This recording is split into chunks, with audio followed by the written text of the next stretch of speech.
Oh, good evening, ladies and gentlemen, and welcome to tonight's exciting budget hearing. I just had to do it. Exactly. I'd like to call this special open session to order. And roll call? Mayor Bruin. Here. Councilmember Blades. Present. Councilmember Rajaratnam. Present. Councilmember Heyman. Present. Oh, y'all are boring. Councilmember Breeden. Five present, we have a quorum. Hey, my microphone's on now. Is your microphone on, Peggy? It is now. It is now. All right. We're good. We're good. Okay, we had to call this special open session. We have our agenda items are pretty clear here. Do I have any changes to the agenda as presented? Hearing none, do I have a motion for approval of the agenda as presented? Second. A motion second. We're going to do roll call. Roll call. Mr. Bruin. Aye. Mr. Blades. Aye. Mr. Rajaratnam. Aye. Mr. Heyman. Aye. Ms. Breeden. Aye. Five ayes, motion carries. Next item is public comment of items not on the agenda. Persons wishing to address the council on matters that are within the council's jurisdiction and do not already appear on the agenda may do so at this time pursuant to the Brown Act. The city council may not take action on any item that does not appear on the agenda. Speakers are limited to 5 minutes, and the total public comment section time is limited to 1 hour. Each speaker is asked to provide his name. Is there any public comment from the floor? Hearing none, do I have any public comment from the phones? Seeing none, I'll give about 5 seconds to make sure that everyone has an opportunity to call in. Seeing none, we'll go ahead and close the public comment section. Next item is our first item for today, which is a discussion action item for increased appropriations for well emergency at Leroy Jackson Park. Narissa. Good evening, Council. So on last Friday, May the 20th, we were notified that there was no water at the Leroy Jackson Sports Complex. Staff went out to figure out what was going on and found that our well was down, the motor wasn't working. At that point, we contacted the well company that we normally use. They weren't able to respond to us immediately, so we contacted a local well company. They came out, determined that they needed to pull the well. In doing so, they found that the lining of the well is giving away, allowing fine sand and things to go into the pump, which therefore burnt it out. So now we have no motor or pump for our well, so we need to reline it and replace the motor and pump. So I'm here asking for an increased appropriation of $117,975 to get this well repaired, and it should be functional, they're saying, within a week. I'd also like to add that we need to make an edit to that to add a 10% contingency for unforeseen issues that come up with the well at the time of inspection and pulling. So I was going to show you the pictures. So this is some of the stuff that's coming in. You can see the pipes that are rusted that go into the ground. So we'll be replacing those, and then the pump and motor are next to it. And then this is also part of what's being sucked in. So maintenance informed me that once a year they've suck out the well tank or the tanks, and we're getting about 3 feet of this, and then that other stuff over there they call muck. So this has kind of been coming. 4 years ago in 2018, we pulled this exact same well and replaced the motor and pump 4 years ago. So with the liner giving in, it's time to just fix it right. So is there a good chance that that was the issue the first time the liner needed to be? Possibly. The well company said that they could put it back together, put a new pump and a motor in there and not do the lining, but he can't guarantee that in 6 months, a year, that he won't be back out replacing the pump or motor again. No, I mean, I'd love to see it fixed correctly. I just want to make sure this is enough. Essentially, what they're proposing to replace is the actual well casing itself. So it is the screen, the sand you saw in the picture in the pipe, that is what they're using for gravel pack. So that is what filters the fine sand or the muck out before it gets to the pump. So it prevents the pump from pumping sand, or quote unquote what we call sanding and wearing the impellers and ruining the pump. So typically a pump of this size, with how much it runs, I would say it should go 10 years, no problem. So the fact that it went 4 is indicative to me that it had a sanding problem before that, and we're not getting the life out of this well. And once a casing starts to go, a casing, which is what the pipes that you saw were columns, so that's what the water runs through. The casing of the actual well will not heal itself. It won't get better. As you're pulling water through, it's going to continue to flake, continue to rust, and it's only going to get worse over time. If you got a question, up there, Scott, like, lots. So what's the depth of the well? I do not know. Do you know? I would guess somewhere in the 350 to 400 range would be my guess, just based on my knowledge of the water basin in that area, because I would bet water somewhere around 220, 250. Well, 19, which is pretty close to that. That's what we usually saw water at, in between 220 to 250.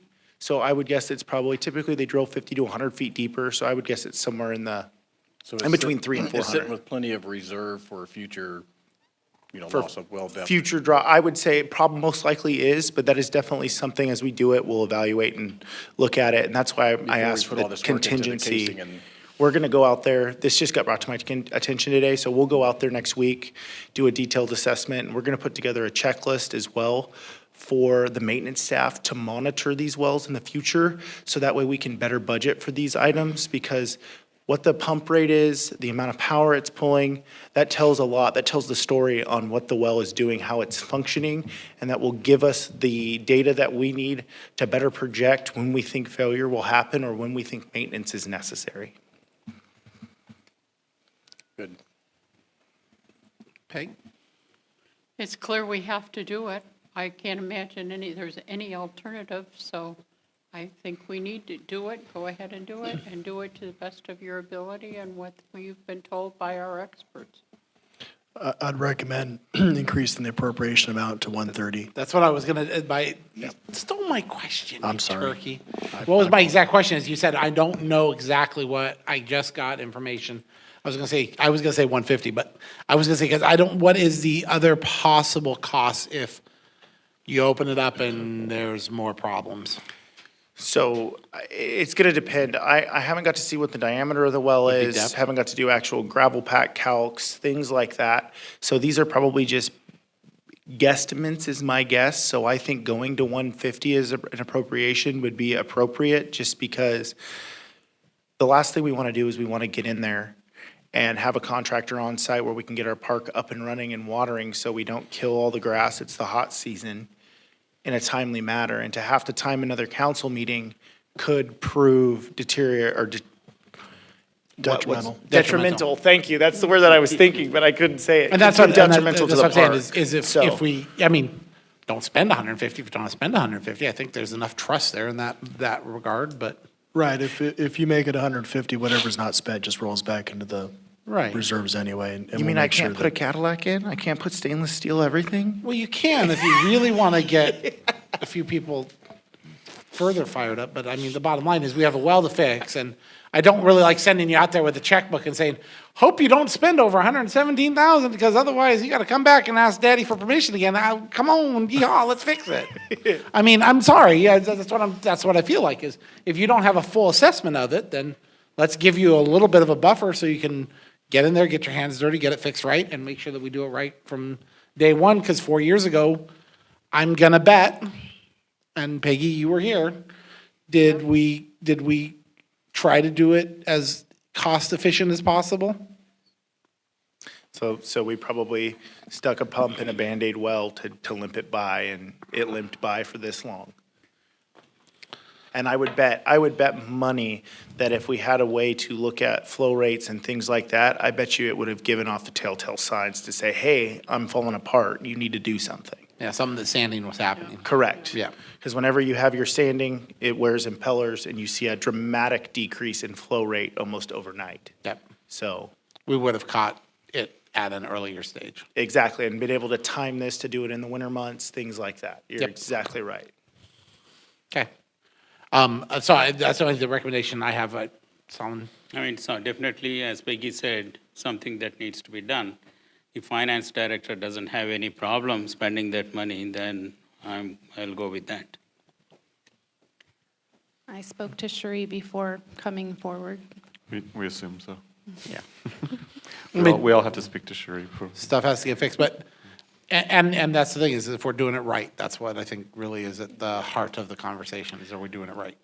Yeah, and that's, Okay. and that'll be one of the other things we look at, because depending on what the cost of the liner is, and once we see a little bit better, these are kind of just rough lump sum numbers. I want to see some more broke out individualized numbers. There could be a future conversation of moving over 100 feet and putting a casing in, because anytime you put a liner inside, which decreases the diameter, adds gravel pack, you decrease your flow. So that's something that we need to look at and analyze and determine if a well that's got limited capacity is going to be able to keep up with the demand that the park needs. Well, so that's a good point. I thought that's kind of what Scott was getting at. Yeah, and so I'm wondering, Well, we do have 2 wells out there. So we have 2 wells, we might be able to run one longer, we might be able to change pace. So then I would say, if that is the case, then I would say 150 is a good starting point. And then once we've reevaluated and looked at everything, we can go from there. Yeah, because what I'd hate to see us do is, in a rush to prevent detrimental damage, repair a well that we got to go and move over and drill another well. This would pay for half of that or more of the. Correct. New well drilling and putting in a whole brand new. In my experience with So, liners, I I'm don't wanna- not a fan. I've seen liners in 2 wells at the water district. One functions okay. The other one, I would bet they'll be poking a new hole 100 feet from this existing well within 2 to 3 years. So, and the liner for that well was like, I want to say we spent like 400 grand on it. And we have another well out there that we Yeah. could pump Yeah. emergency use water, to keep the grasses and everything. Yeah, it's the right, same. right now, we're hand watering, for lack of better terms. In other words, we're running the other well, but we have to have somebody there monitoring it, so it's labor intensive. of course, I'd be concerned with how old that other well is, Well, or that other pump. I Yeah, should that say. I was shouldn't say the well, the pump. Is we fixing one and we have another one that's, About to well, burn that out. may be the case. I mean, I think that most entities right now have a significant amount of deferred maintenance. And this is obviously something that, on the management end of things, we need to start managing the maintenance of our wells, as well as taking care of all the deferred maintenance. And so I know that the well company that we have hired has a good reputation locally. I would think that the quote we're getting from them, minus some, probably some scrutiny from our public works director, is probably going to be where we need to be. So this way here, we get it fixed, we get the other tank back in, and we're back into full operation. And to that point, we could actually too, as well, after that, I think with the detailed program, once we put a program in place to monitor them, we'll see what that other well's doing. I'm sure they have record of what pump went in it, and we can look up the specs, see what it's supposed to pump, and we'll see if we've had a loss in pumping and be able to determine whether we feel that pump is dying or well is dying. fair enough. So, Fair enough. Okay. Any other discussion? Okay. Is there any public discussion?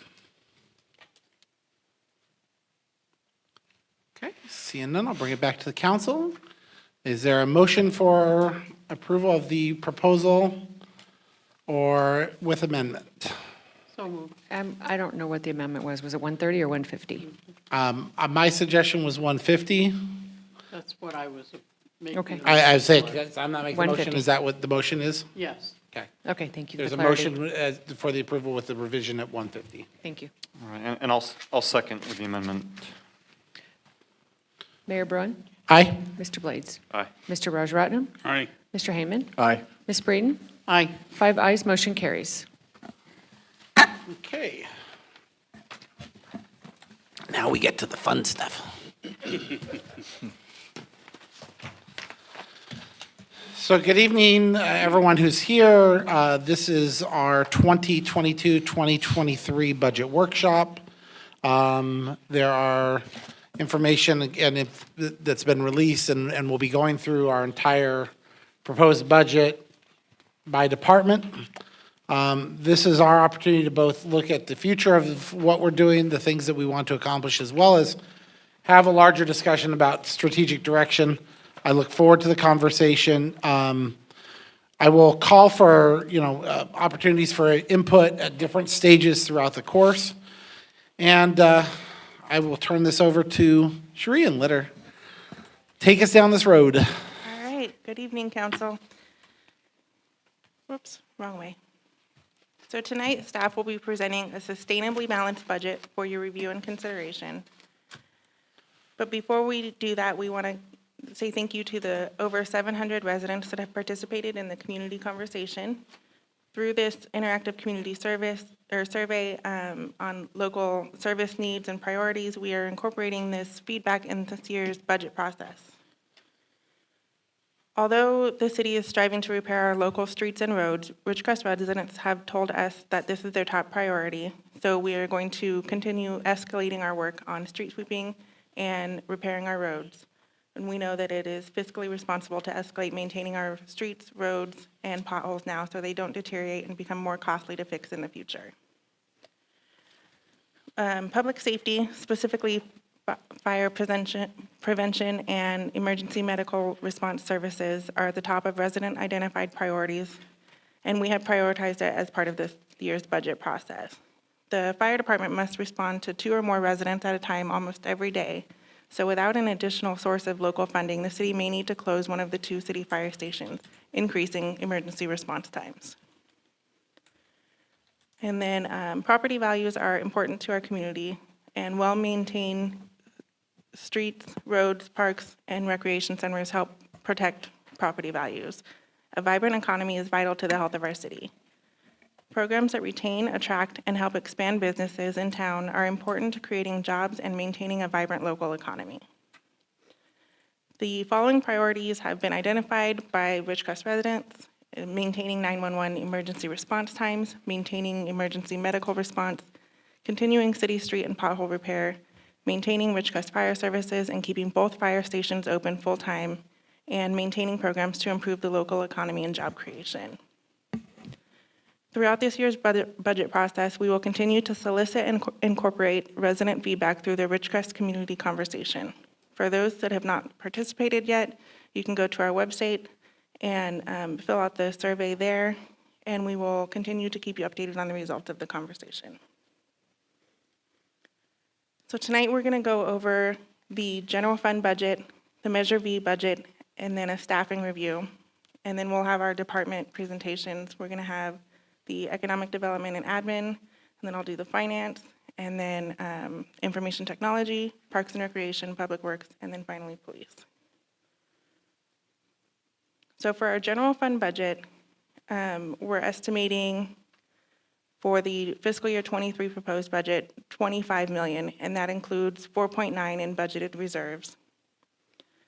For the expenditures, we're looking at about 24.4 million. And I just want to note that this proposed budget does not include the vehicle and equipment replacement fund transfers. Those will be brought to the council at a later date.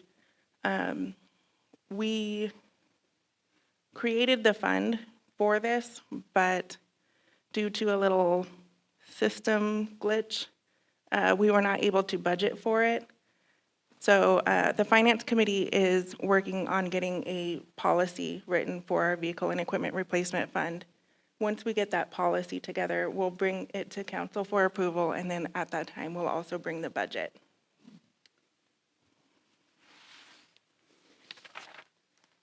So for our financial sources, 20% is budgeted reserves, 24% Measure V, sales tax is 17%, property tax is 12%.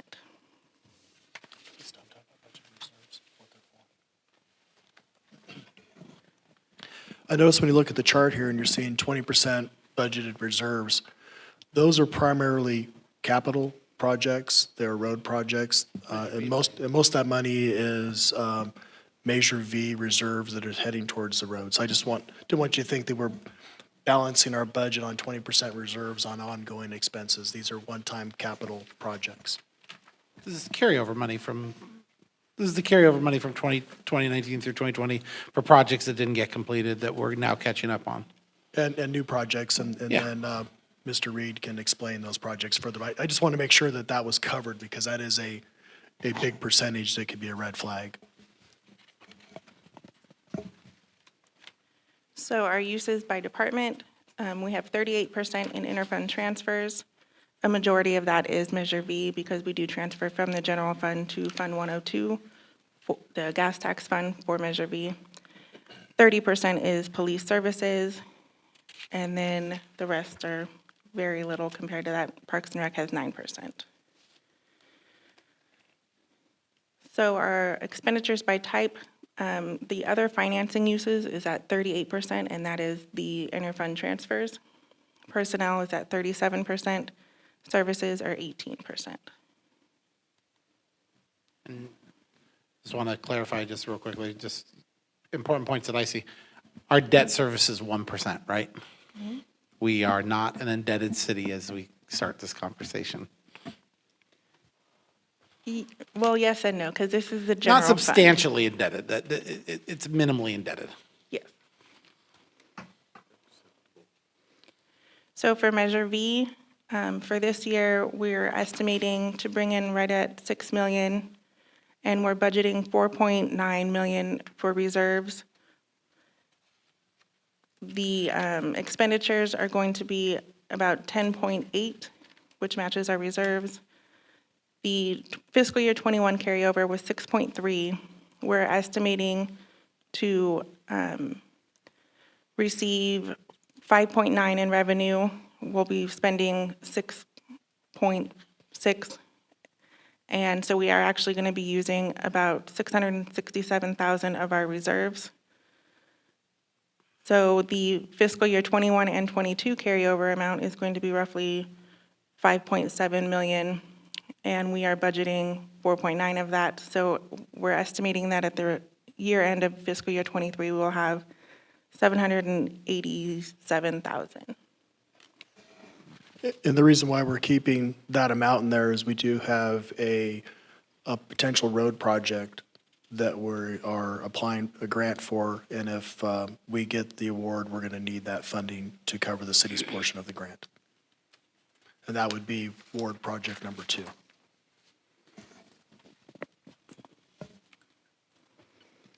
For our positions funded by Measure V, we have 18 in the police department, 0.75 in public works, and 7.4 in streets, for a total of 26.15. And then we move on to our staffing. So we have budgeted for 141 positions. Of that, it's 130.02 FTEs, or full-time equivalents. The total salary and benefits that we have budgeted for is $12,391,708.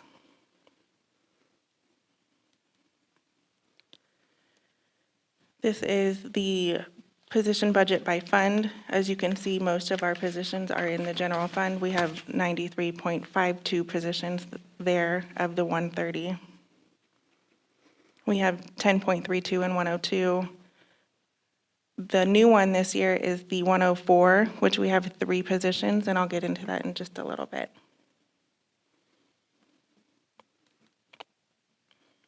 So for our new positions, we do have a community development technician. This is funded by replacing the administrative secretary position. In the IT department, we have an information systems specialist. This is funded by replacing the IT technician.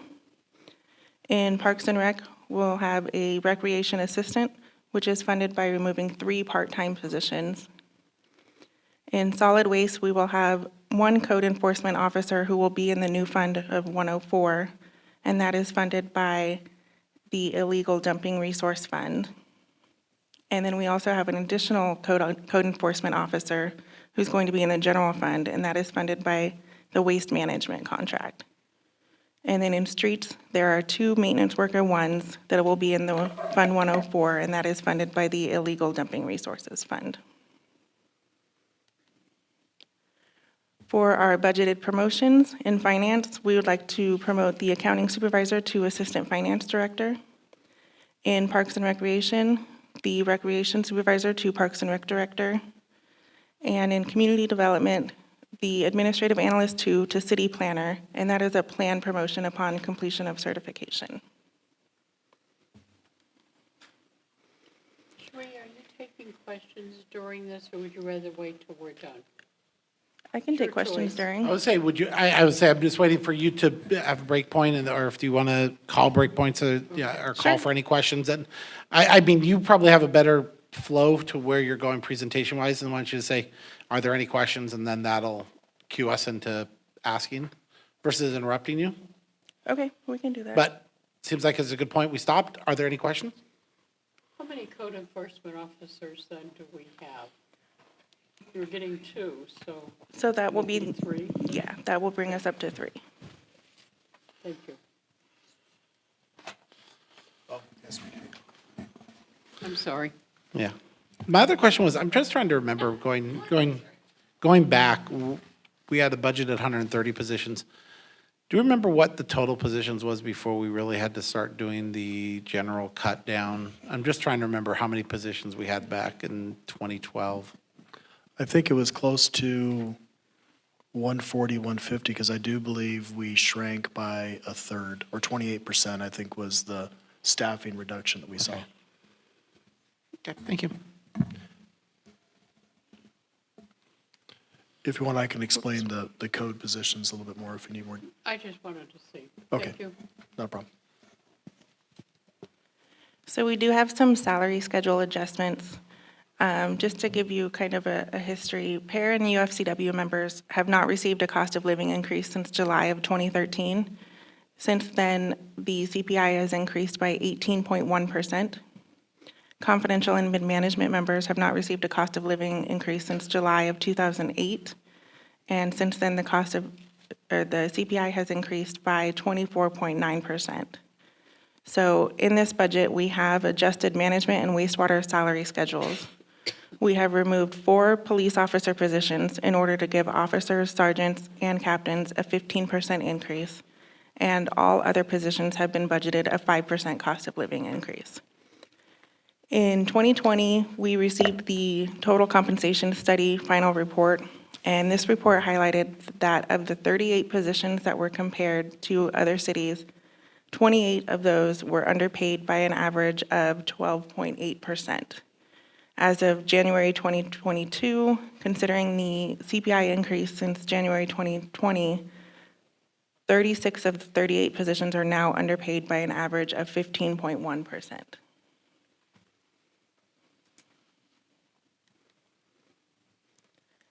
And then we do have some future challenges that we need to consider while doing this budget. The fire contract cost increase, this will be an increase of $1.2 million from the last year over the next 6 years. So this year, we're going to be paying $415,000. That's going to go up next year to $583,000, and so on until in fiscal year '28, we'll be paying about $1.5 million. Also, as I mentioned before, the Vehicle and Equipment Replacement Fund, it's been created, but we haven't budgeted for it. I will bring that back at a later date. One-time revenue. The current budget contains one-time revenue from the rebuild of the base and inflation. So we need to make sure that we're avoiding budgeting one-time revenue for ongoing expenses. For public safety, we do need to bring back the 4 officer positions as soon as possible. There's also the demand for increased street repairs. Our current budget is using the majority of the Measure V reserves. So when all of the reserves are depleted, there will only be funding for maintenance and smaller repairs. There's also currently no funding for the new community pool. And we do have a continued problem of deferred maintenance at City Hall and parks. And we also have an issue with our recruitment and retention, and we need to reduce our single point of failure positions.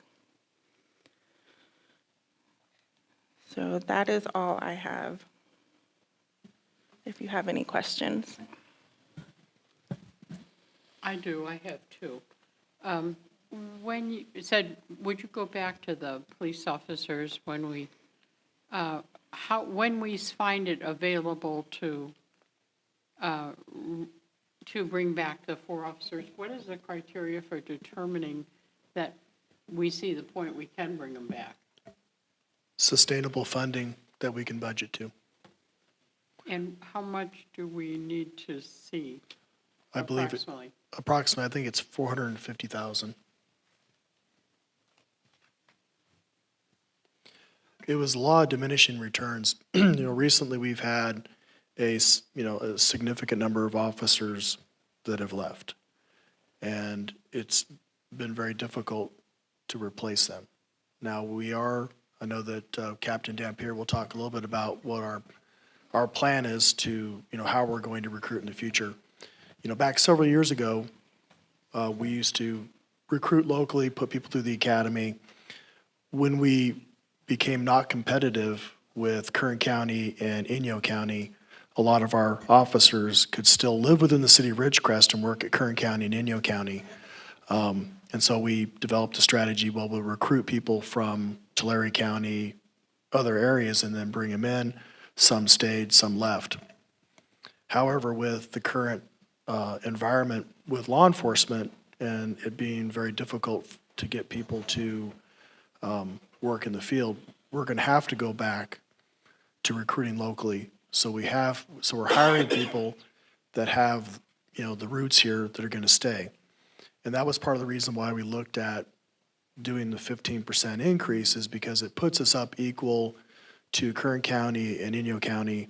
So it takes away that temptation to be able to live at your current home and drive to Inyo County and make more money and then just come back. And so we're hoping that those that we keep locally will stay locally and we'll do away with that temptation of making an extra $500, $600 a month by just switching, badges and working a different location. So that was the kind of the idea behind that. We know there's going to be an effect on the ability to provide services. And Captain Dampier will be covering that here shortly. So we think this is probably our best plan. It is within their current budget. One of the things that we are concerned about when we built this budget was we do know we have extra revenue in here from the people who are working on the base. We do know that we have an additional revenue from the inflationary effect.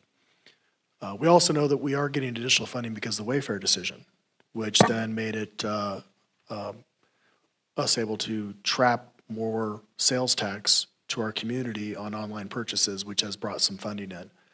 So we were conservative on the budget, because what we don't want to do is obligate all this money that we know that, at least $750,000 is probably going to go away here in 3 years, to have now a hole that we have to fill. But, if we budgeted to zero, we know we're going to have to cover the $750,000, so we have to cut to that point. We know we got another $1 million that we got to pay in fire.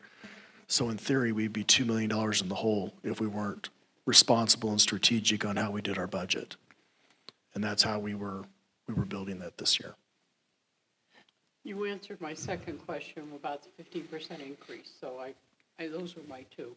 And we know the COLA is not enough for our employees, but it is something. It does cover a little bit of the cost of living, doesn't cover the full amount.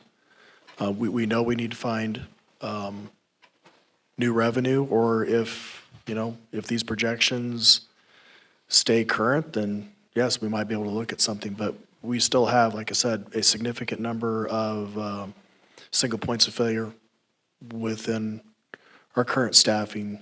HR, we need a new dispatcher. With the heavy amount of burden that we're having now in police department on reporting with DOJ and the FBI, we're going to need another clerk just to be able to handle just the paper shuffle that's required for reporting for all of our stuff. So we have a lot of challenges, but we did promise you we'd bring you a balanced budget trying to accomplish most everything we need. But we know that if we stay on this path, that in a couple of years we're going to be cutting, just based upon where we're at. Right now we're okay, but we need to address these future shortcomings and the overall needs of the community, because we do have a lot more, the community wants a lot more services from the city, and we need to find a way of making that happen. So, What would be the amount if we had to bring everyone back to the 24.9% for confidential mid-management, for payer UFCW? I mean, it's going to be a massive number, and I'm sure you guys have some sense of what that massive number looks like. I think last time we looked, it was anywhere between 900 and 1.1 million. Per year.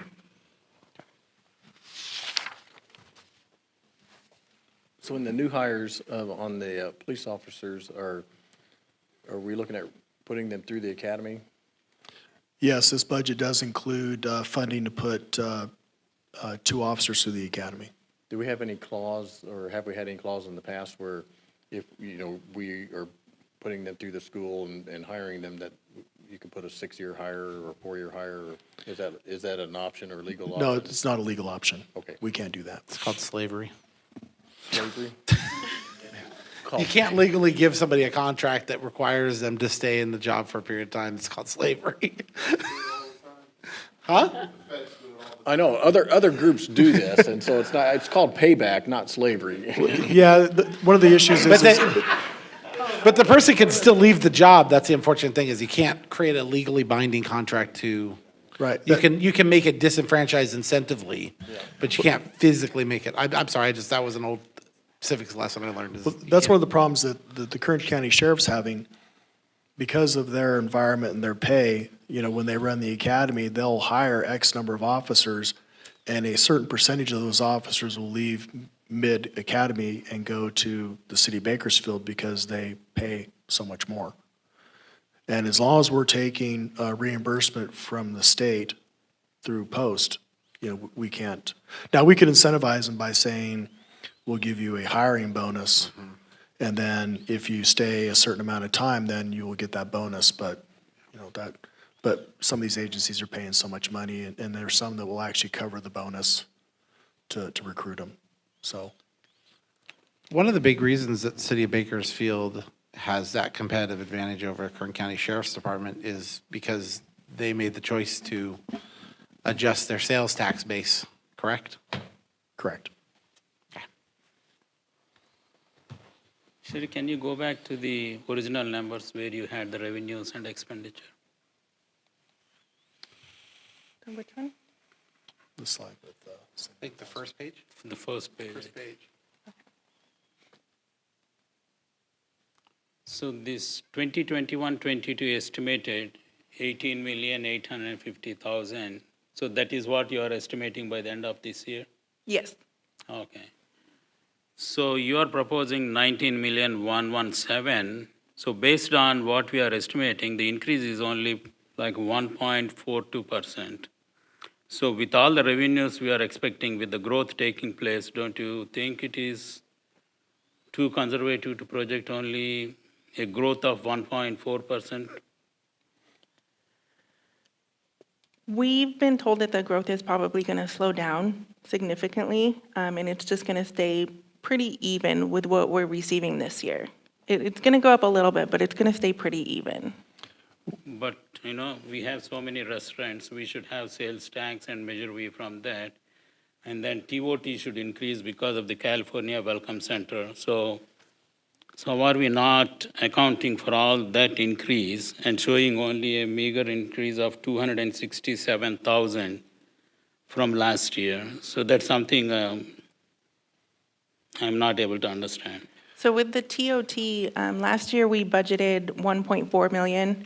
We're estimating that we're only going to be receiving about 1.2 million this year. So we So why are we estimating less? I can't We're answer. not estimating less, our actual is less. Yeah. We estimated 1.4, our actual is going to be 1.2. Okay. When we spoke with HDL regarding the sales tax, one of the questions that we had them run was, how much of the sales tax number do they believe is associated with the Navy rebuild? And we were able to kind of look at who was participating, what was, what revenues were paid by what entities, because we can go into that amount of confidential detail per the businesses. And he did say that they thought it was going to be flat this year because of, there's only so many dollars, prices are going up. and people are going to be a little more choosy on what they buy. So they anticipated that we weren't going to see a huge jump again this next year based upon that. And so we're budgeting conservative on that. We could pick a number higher, but if we're wrong, then we have to find cuts in the budget in mid-year, and that's what we don't want to do, is we don't want to have to come back to you and ask for money out of reserves, not unless it's like an emergency purchase or something unexpected. But I thought TOT, we are achieving our budget as per the last quarterly meeting. Put 200,000 behind. For Behind. TOT, we're exceeding on V and we're exceeding on sales tax and we're exceeding on property tax, all three of those. TOT's still been lagging behind a little bit. I mean, sorry, I should put this closer. It's still lagging behind a little bit, but not.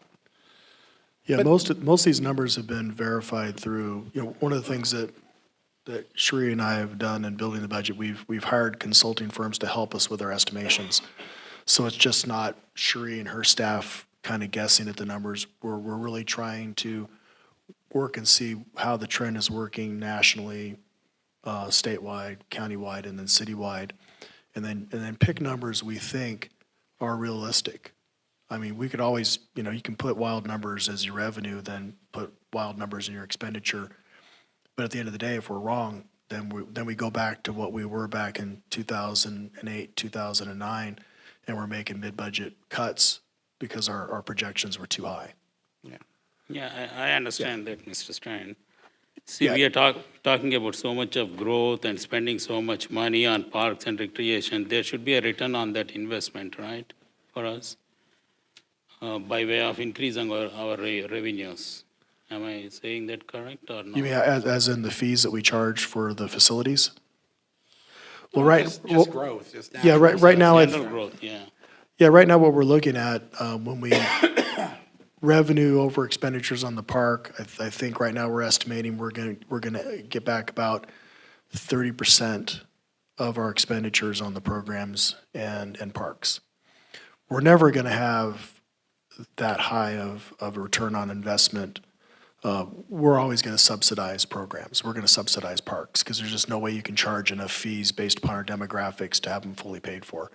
Now, a lot of the programs that you'll hear from Narissa later, that we won't run the programs if they're not gonna break even. So there's some programs that, like the summer day camp, if we don't hit a certain number, we're canceling the program. And so anything above that helps us with that subsidization percentage. So, you let me know when you're done, because I got a couple things I tend to agree with you on, but I'm curious to see their. Yeah, I mean, for our budget of 20 million, it looks like a growth rate of 1.4% seems to be too conservative with all the development that is taking place, with all the money we are spending in town, with all the growth on the base, the contractors coming in, they'll be spending money, so that will increase our TOT and then our sales tax. So that's where I'm coming from. I'm not able to But understand. you have about a year of these people already being in town.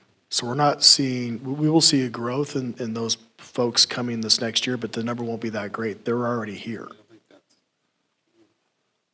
Okay. Most of them are here, so you may see an increase on that, but that still is one-time revenue. And I know we had with HDL, we had a special call just to talk about our sales tax numbers and our property tax numbers, and the TOT's been fairly consistent.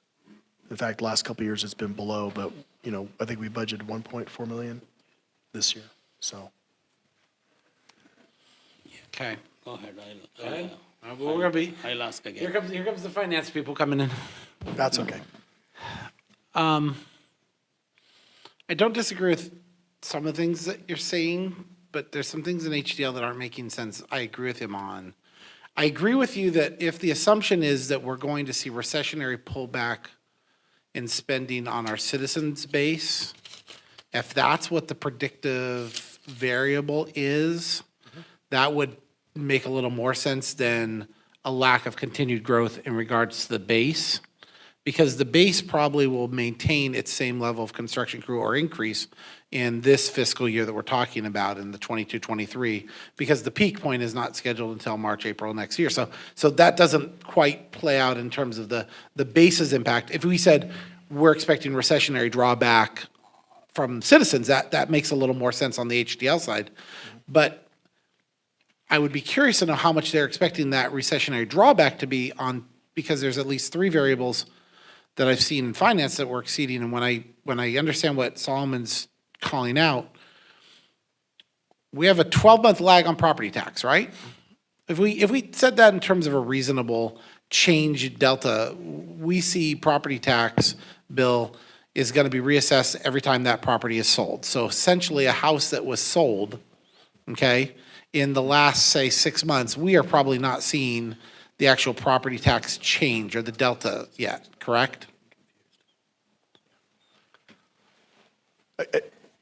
Yeah, I think we were looking at the overall number is our overall revenue, not our sales tax number. Right. We're just talking total revenue. Yeah, because there's some revenue that goes Right, away we're and just goes talking down. total revenue, but we know what buckets Right. throw in there. And I'm saying that we have generally about a 6-month lag in terms of when we would see what reassessment creates in terms of new property tax revenue. And we've seen a plus 30% increase in property value over the last 12 months. Just to remind council that as the property values increase, we still have our successor agency, our 88 bonds that we're paying off. We don't see that money. So when you're looking at half of our property tax has to do with vehicle license fees. And we know what those numbers are going to be roughly next year. But when you're talking about, we've seen a significant growth in real estate and property tax. Remember, we get back 5.6% of our valuation from 1986.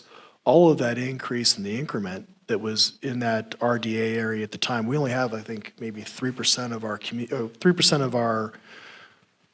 3% of our land in town is non-RDA. The rest is all RDA. So all of our valuation is based upon the 1986 numbers. And what we get back is through the residual. The amount that is left over after they pay all their obligations, then it's split up at 5.6% on the remaining number. And so we've seen some slight increase in that. But so with property tax, we can't include that. Now, if all the prices of our homes doubled and we're all reassessed, then we probably would not have a fire fund issue, because that 9% of that 1% would go into the fire fund. So there's kind of a misnomer. When we start looking at properties and, we're not seeing the money there. And just again, for the record, we're stuck in that 86 deal until when? 2031 or 36. I think it's either 33 It's 20 or years, yes, 36, 2036. Okay. That was based upon the tax allocation bonds that were issued in 2010, Six. 11, Yeah, something 12, 2000. It was just before the dissolution law. So it'd have been like 2010. Yeah, that was the bonds, was 2010. And then we refinanced them in 2018, which then set up the additional revenue we get through the residual. That extra $300,000 we get is because we refinanced the bonds and we were able to benefit from that. Okay. I have another question. Yeah, I'm Shelby. going to go mute and let him Sorry, talk. go No, ahead. you go. I'm in mute. I'm thinking about what he said. Okay. From this budget worksheet, if you go to page 11 of 126,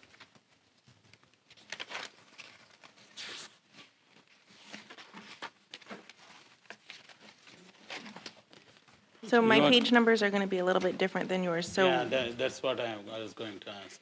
what account are you looking at? On the total revenues here, you are showing 20,243,000, whereas here we are showing 19,111.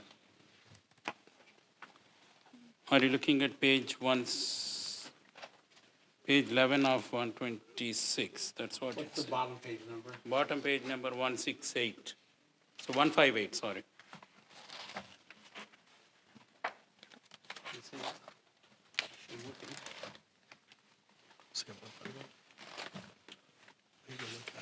Oh, you're down in the budget detail, right? Yeah, he's in the Budget detail, budget worksheet report. Budget detail, it's page 168. You were correct on the first time. Your page numbers are going to be different than ours. So do you have the account number, like 170? Or, He's looking at the revenue totals from department. He said over here, that's what he meant by 126. yeah, but ours are going to be different. Both of these? Yeah. Page Oh, and then 168, which, 168, 11 of 126. Always non-department. Always looking at the end of, oh, general fund revenue, got it. Just the total? Yeah. Yeah. We did just print that up. All right, it's just there. Yeah. So I'm sorry, what was your question? Yeah. Yeah, he's on 168, page 168.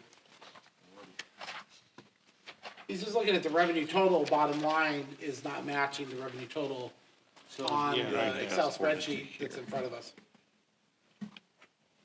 You're showing a bottom line 2023 city council Which is good. of 2243, 815 compared to 19. So that's because the transfers in, the 1.1 Okay. is right above that, so we showed those in separate lines. So we differentiate between the revenue and then also the transfers in. That's what it is. Because budgeted reserves are just GL moving between existing buckets of cash. Transfers, okay. Okay, so now I have another question on debt service. I'm trying to understand though, not trying to. No, we appreciate your questions.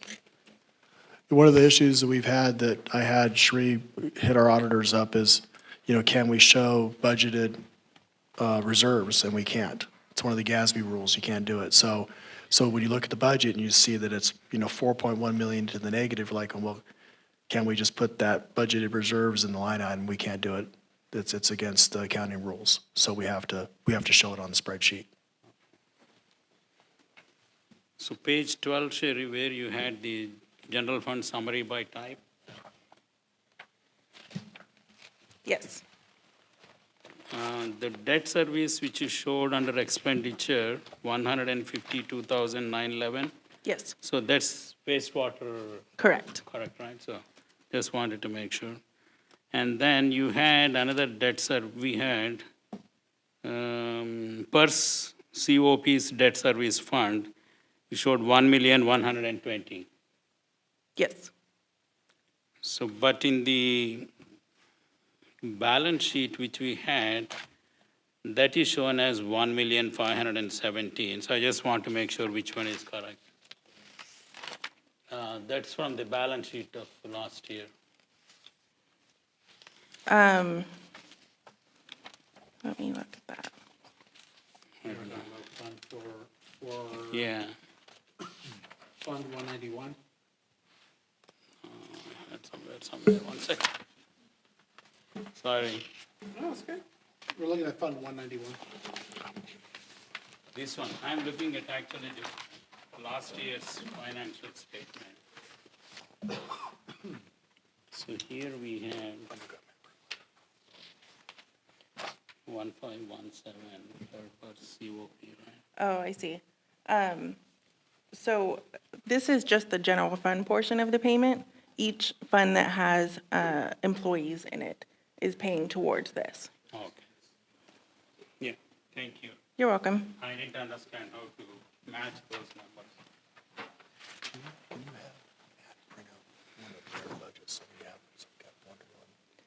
And then, one question on the debt service of the 2018 tax allocation bonds.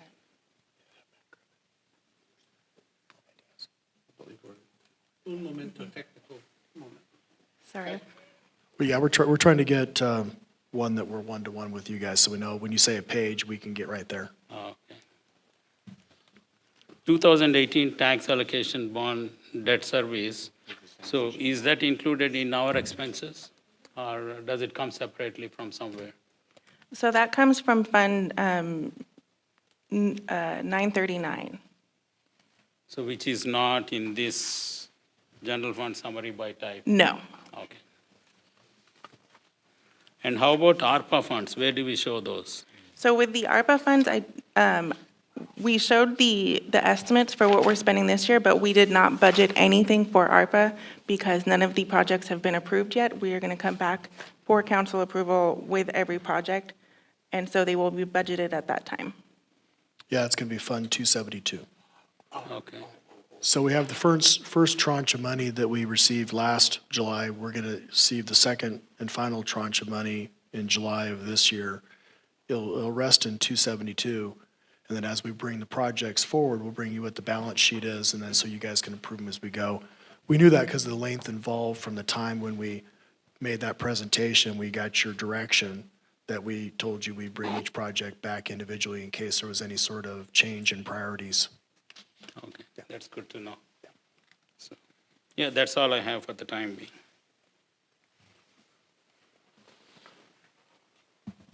Got anything? I've got my answers for this portion of the. No, I understand. So we're going over in general. Sorry, we're going over in general, and I know we're going to end up breaking it down when we get to each department. So I can hold my questions for then. I think overall, what we're showing here is you're doing, as the council hopes you would do, is you're being conservative. You're making sure that we don't end up in a case where we have to start cutting staff or cutting services or limiting salary. Salaries are already way behind what they are, and I think the citizens of Ridgecrest understand that. The people who work for the city are not being paid as well as they should. The police force are not being paid as well as they should. I mean, philosophically, it's my belief that the two professions in the world that should be paid the best in the United States of America are teachers and police. And we're falling behind. And we see an increase in services that we want to meet, and so we'll try to get there. And I also appreciate that we are not, you have reserves and you have a rainy day fund set up, right? That is, so the people who are hopefully watching this meeting understand that you're doing due diligence. You, the staff, you, the city manager, you, Cherie. So I appreciate that. And as we move along through the various departments, I'll parse out my questions. More questions. Yep.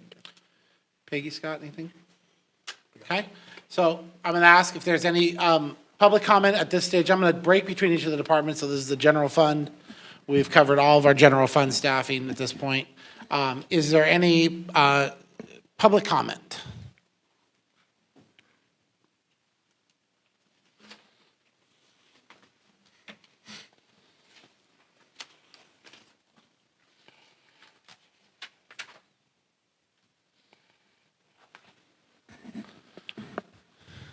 Tom Wicknick, address on file. I just wanted to go back to Mr. Schreiner's comments about the RDA and the impact on the budget and the obligation of the RDA. And that is that I was on the council when the RDA started back in the 80s. And that was the evaluation of the property tax at that time was set at and I don't remember the numbers anymore, but let's just say the county said Ridgecrest valuation was $100 million in property tax valuation. The RDA was then started from that point, so that part was locked in to be untouched by RDA, any kind of RDA expenditure or revenue or discussion. So what was existing at that time was not part of an obligation of the city. So that would be a separate amount of money that the city would have and not be affected by the RDA agreement that we made with the school district and the county to establish the RDA. So by saying that we're locked in about that payment about the RDA, it is based on only things after the initiation of the RDA. And I didn't hear that distinction in the discussion, because I think you were asking good questions, Council. Yeah. That the increase that we're obligated to pay because of the RDA does not, the explanation didn't take into consideration that we already had a locked-in amount that would not be affected by the RDA expenditures. Yeah, Mr. Wickett, that amount is about $325,000. Of Is- what? Is what we get in straight property tax that's before the RDA. That is our property tax increment. Okay, and then the amount after that? The amount after that is now used to pay down the bond debt service that we have until 2036. Okay, and so what is the portion we get out of that? What is the portion we get that comes, the 300,000, what is that percentage that we get there? Well, the 325,000 is our 1% increment, which is our pre-RDA funding. And what happens now is that anything above that is taken, and all the other entities get paid their full amount now. The county, the school Right. district, nobody gets restricted.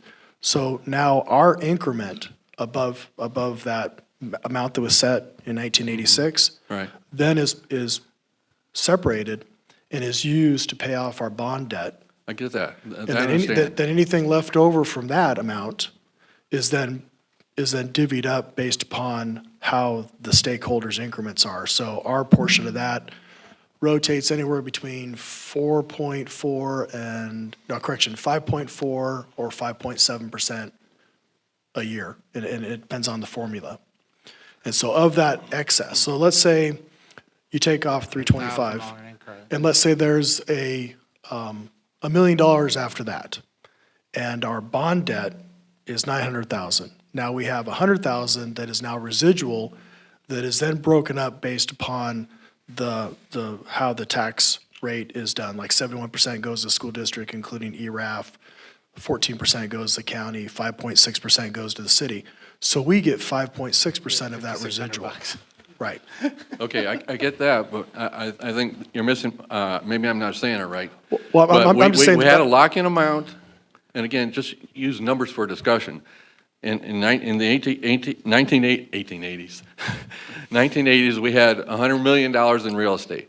And then we had the RDA for a period of time that the RDA was funded by the increase of property taxes Right. during that time period. Then we finally, they did away with RDAs, so the RDA went away.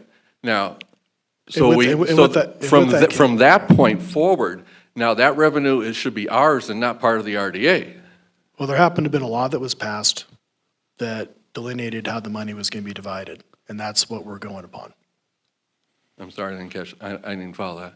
Well, there was a dissolution law, right? Yes, mm-hmm, That law has set up how this payment is paid. right. And what I described to you earlier is exactly how that money is divided. Doesn't matter what happened in 1986, doesn't happen what happened in the 1988 settlement. It happens to be is when the RDA was dissolved, a new law was passed, Right. and this is what our reality is based upon the new law. Okay, but And so now, since the RDA is gone, any We still have- property tax revenue generated by any new construction should be all ours, whatever the percentage is. No, because it's based upon our district. When the council back in 1986 formed the RDA, the entire city was the RDA. Yes, So only thing that's outside of the RDA now in the successor agency is anything that didn't exist in 1986. So any new track maps are excluded. So we still have probably 97% of our city, our property is still in the RDA. right. So even if an older property went up from 100,000 to 200,000, we still wouldn't see much more than we wouldn't only see the 5. Right, the only benefit we see out of that is our, Yeah, until the RDA is resolved. yeah, right now we see, until 2036, we're gonna see, there's two benefits that we still receive for any increase in property values that are on the tax rolls. One, our fire fund. Yeah. Because that is a straight 9%, 9.1, 9.2% of the 1% tax goes into that, and then the residual. And what we've seen lately is an increase in the residual, and I think we're about 300,000 in the residual that we were able to benefit because of the rebonding, because we lowered our interest rate and then lowered that amount that has to pay for the bonds, and so we increased the residual. So our school district received more money, and we receive more money, but not a significant Yeah, amount. I follow that. Right. But I still haven't, so just to be clear, I think what you're telling me is that, so the RDA was based on 100 million, then during that period that it was in effect, let's use the number, went up 50 million, okay, and that is used for the RDA, that increase is for the RDA. Right. Then the RDA went away, and let's say since the RDA went away, if we have an increase of 10 million, is that still being part of the RDA, even though they did away with the RDA? Correct, because our amount was set at 100 million. Be back. And until we pay off the bonds, That is we have our base amount, and then you have anything above when that RDA was created, now goes to pay our debt service. Anything left over then is split based upon the tax rate. Right, but the debt service was based on what it was originally set up for.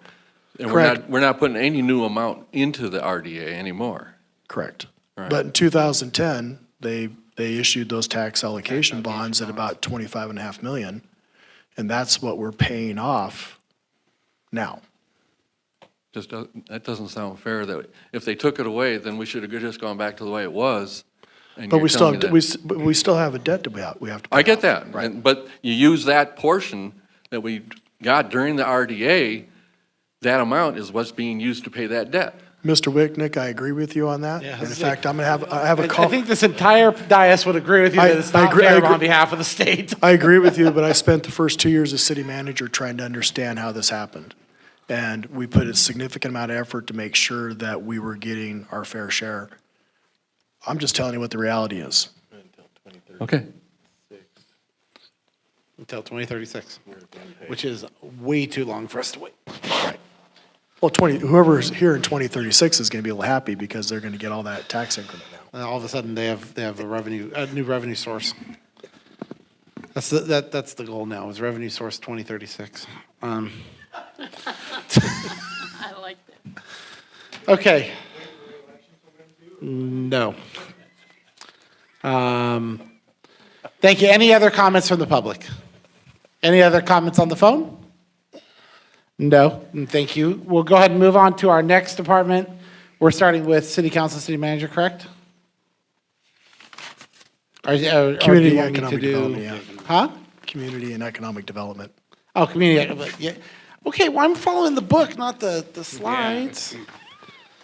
Community and economic development, you're up. It's me, unfortunately. You're the next contestant on. Show me your department. Wrong way. Okay, ongoing economic development. As you know, the rebuild of China Lake is now at $4 billion. Obviously, with the increase in cost, that number has gone up. They're still on track to complete by 2025. I think as the mayor alluded to earlier, I think they're looking at getting the numbers at the man camp up to about 850 here, I believe, by summertime or nearabouts. Holiday Inn Express is under construction still. We believe it'll be open by summer. It's moving right along. Town Place Suites by Marriott is it's still on hold. We ran across their architect, I think 6 weeks ago. Travis and I did, and they still say they're going to break ground. So we're tracking that one. Whenever that time is right, they will. KFC's under construction. Oasis at China Lake. We have the Starbucks and Chipotle that have opened. And we spoke to the builder just the other day, and they're going to put the movie theater out, the construction costs out to bid again here in July. They would have liked to have started by February, but when they put it back out to bid in December, that the material costs had gone up 40%. And so they were hoping that by waiting a little bit, that some of the supplies and the supply chain shortages and stuff will have kind of passed by. So they're putting it back out to rebid in July, and hopefully the numbers are right, and they'll be able to get going. Race, the fiber optic build out in the community is ongoing. I think they have 9 to 12 months left. I know Travis is going to cover this during his presentation. We also have Frontier that is going to begin their fiber build out next month. So we should have 2 fiber optic or high-speed internet companies in town, which is good for a variety of reasons, primarily for choice and price, a little bit of competition. We're still planning to pursue the annexation up to 395. Staff is working with our consultant to repurpose the Kmart building. We do have retailers that are interested. We were at the ICSC conference these last couple of days, and we actually had the property owner, the broker, our consultant, as well as some retail establishments meeting these last couple of days discussing a lease option. So we're hoping that they're going to come to some sort of agreement so we can refill the Kmart building, which I think would be a great thing for the community when it comes to quality of life and having access to retail goods within our community. Also looking at, in this budget, I'm budgeting to reappraise the successor agency land so it can be put on the market.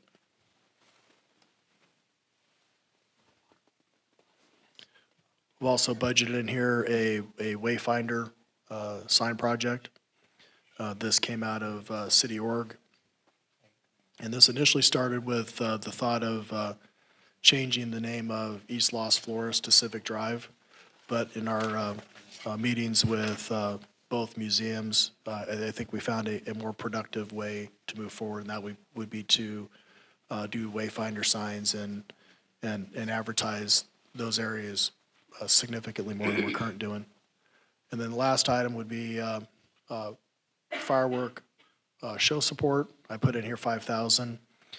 I don't know if the council wishes to increase that number. I mean, I do believe that the city we need to start engaging in some community events. The reality is most of our volunteer organizations are dying away, and they're becoming ineffective.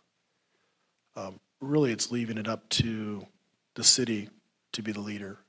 I could envision something similar to what we do in the police department with PACT. You know, when I was chief down there, we had over 100 PACT members, and they put in 20,000 hours a year. And what made that successful is that we had a staff member who helped organize it, kept contact with everybody. We had a funding stream, we had direction, and we brought all the volunteers into one effort. I think if we could ever find the funding, that could be replicated throughout the city in a way where the city hires staff to coordinate with the volunteer groups to help with community events. We have to start working on things where we can improve the quality of life, bring the community together, have some sort of signature events. I know that like the Exchange Club is no longer in existence. The Parade of 1,000 Flags has been picked up by IWEDC, but even the IWEDC is not what it was a year ago. Their funding's going away. And so when you start looking at our demographics and what the young people are doing, it's really falling on, I mean, I don't think this should be a government job, but when you look at the reality of it, in our community in the middle of nowhere, we're really going to have to one day start taking the lead on that. And I think that, you know, by helping with the fireworks show, I know they're asking for funding for that. I think there's a benefit to us beginning to get involved and not take it over, but to help these organizations, you know, with either funding or having staffing there, you know, to be able to help organize this stuff. Now, I don't have the budget at this time or the staffing. I don't think Megan or Isabel needs another responsibility. I don't have anybody that is just sitting around waiting for something to do. So, but I think that we need to start, you know, working with, like in our meetings with the China Lake Museum and Matarango. You know, they're struggling because, you know, their volunteers are older. They're having to work hard for their funding. And like with the China Lake Museum, they are struggling to establish a presence. It is a gem in our community if we can get all that armament and all those artifacts from China Lake into town. And that's one, to draw outside the community, but I think more importantly, it's a draw for our citizens in understanding what happens on that base and what's located in our area that the museum can take a look at. But these groups need help. And I think that they're going to have to help us help them, I guess, to some degree. And so I've put in here 5,000 for that. I don't know how the council agrees with it, but I figured I would at least spend a little bit of time talking about that. Yeah, I wholeheartedly support the idea, and you know, we can have a quick discussion here on the council to how much of the effort we should fund, if it should go up, if it should go down. Sure, we should have that discussion. But to your point, you know, when I mentioned it earlier in our general comments that we see the city requesting more and more services. I think that's a good thing. It shows trust. It shows that the community would like the city to take a lead. That's fine. If it's not a volunteer organization doing it, then we should do it. And I don't know, it seems like a pretty easy no-brainer to me. We have very competent staff. We have an excellent staff that's making things happen already, and I think it shows. So I don't think this is the only one of these types of things that the city should be taking a lead on. I think we see other small little economic opportunities that I'd love to see us assist in, right? So in this case, if we talk about the fireworks show, it's 5K. I wasn't a part of ever planning in the past, but I did see numbers float around the internet. Do we know how much it costs to put on the fireworks show? 29, say 30 to be, 30 to be, for the sake of round number conversation. And I was gonna say that I know the presenting sponsor line is 10 this year, and that's where I was gonna ask the question, is it, if we're going to make this statement, why are we not going to make sure that the top banner says, the City of Ridgecrest presents the 2022 Community Fireworks Show? If we're going to dive, make sure that the message is that the City of Ridgecrest is taking that role. And that would be, I believe that's a 10 number, but that's just my personal. Yeah, I mean, I still think we do not have the staffing to run fireworks, right? I mean, I'd love to have the staffing to help, but I mean, I think that it does take a little bit of pressure off those that are spending a significant amount of time volunteering. I mean, I know I got Tom in the audience, you spend a lot of time with PACT, and that time is of value, but we have a significant number of people in PACT. We have a coordinator. We have something interesting for them to do, right? I mean, it's great to be around cops. But when you look at the other activities, when you look at, the Lions Club doing the lion's share, so to speak, of the fundraising without I guess that was a pun, wasn't it? Not as bad as my last pun last meeting. So, so when do we find a way of, how do we convince the community that everybody keeps asking about what's going on in town, why don't we have things to do? And we rely upon these volunteer organizations to always step up to the plate that do not have the people or the manpower. But I think we have enough people who want to volunteer in town that we can gather enough from these organizations to do a larger event if the city has staffing and sources of funding to kind of help this out. I don't want to have the cities do all. I think we need to do it as a volunteer type thing where they help raise the funding, they help staff it. We're just there to help organize everything. What criteria do we use to determine this is fundable by the city for this particular organization or event? Because I think we need to develop the process for saying this needs to be funded or could be funded. Well, I think this is the beginning step. I mean, you talk about the couple events that we have right now. We have the Parade of 1,000 Flags, we have the fireworks show, and you have the Petroglyph Festival, and that's primarily funded through the RACBB. Yeah. And the city does participate in that at some level by allowing the street closures and the barricades and all that stuff. So off the top of my head, we have 3 signature events that we could legitimately as a city help support. Because I think they are broad community events that gather everybody, just not a specific group of people. You think we could do that in org? we could have a greater conversation. Or I think Ron hit the definition on the nose, which is to simply say that if the event has a draw greater than a reasonable draw greater than X, and I mean, I'm just going to throw in my personal professional world is you don't start off with trying to have a lineup of 12 signature events. You pick what your tent poles are going to be, and you stick them in the ground. And I think Parade of 1,000 Flags has been stuck in the ground pretty effectively in showing our community, our patriotism, what we are as a community, uniting the community and base. And I think that for 30 years, we've depended on our volunteer organizations to carry this tent pole.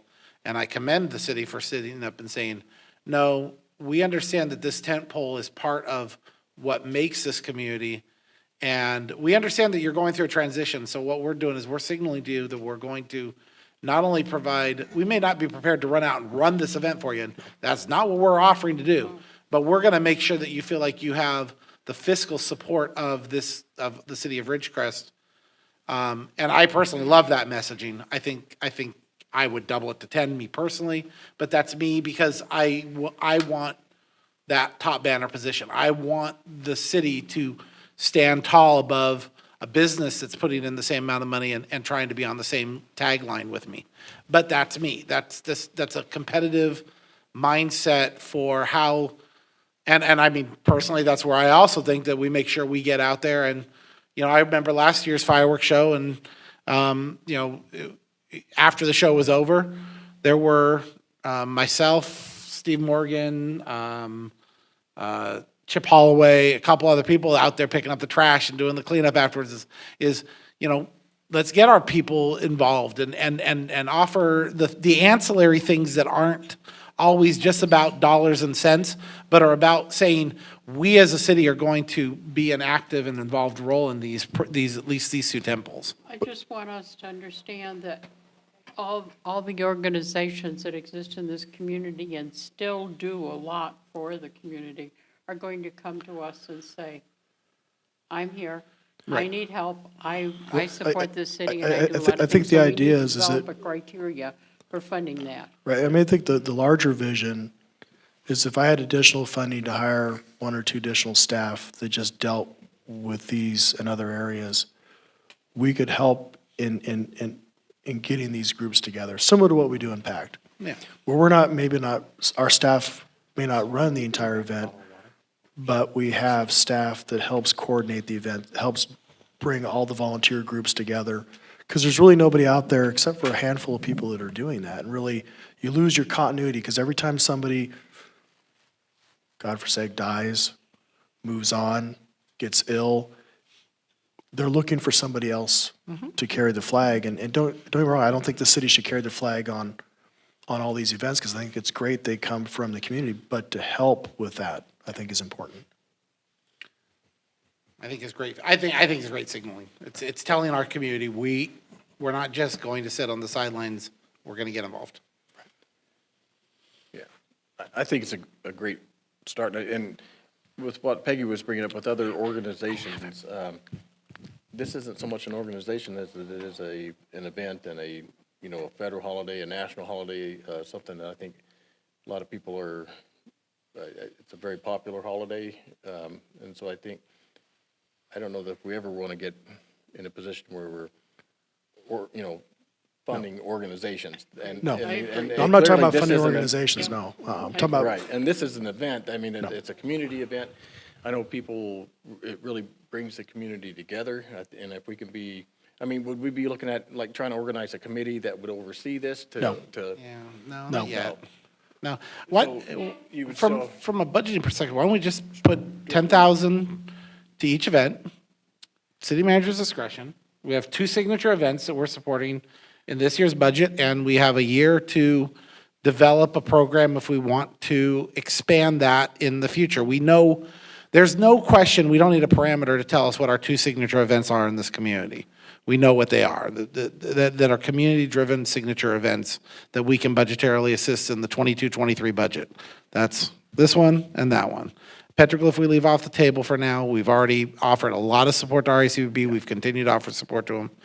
And next year, now we have a year's between now and next year's budget. I agree with you. We bring it up on the city org future agenda, that what would criteria look like for a larger city-supported event in the future. And I think then we can get into some metrics with population, number of participants, the historical nature of how many times is it ran, those types of things. Does that seem like a reasonable middle?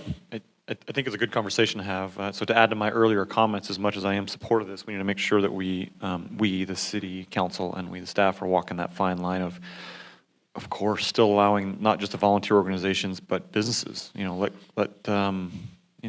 Let the economy do what it does to step up. And however, should be very clear to us, since we work in this town where they're, with a Navy base, we are essentially a one-horse town.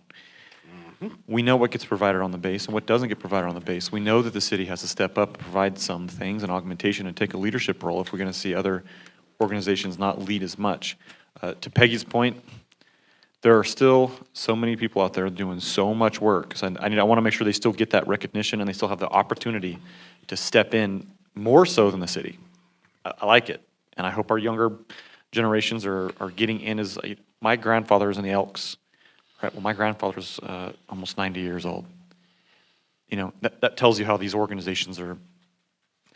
I'm not in the Elks, right? And it's no disrespect. It's just the way of things. We find ourselves busy. We find, when you talk to younger people, they'll tell you, well, hey, if you ask them, why aren't you in the Eagles? Why aren't you in the Lions? The Lions do a lot of work. They'll tell you, well, I'm just busy. We're both working, and we have kids. We're taking them to sports. We have no time in the day. Right? Life has changed. You have city council.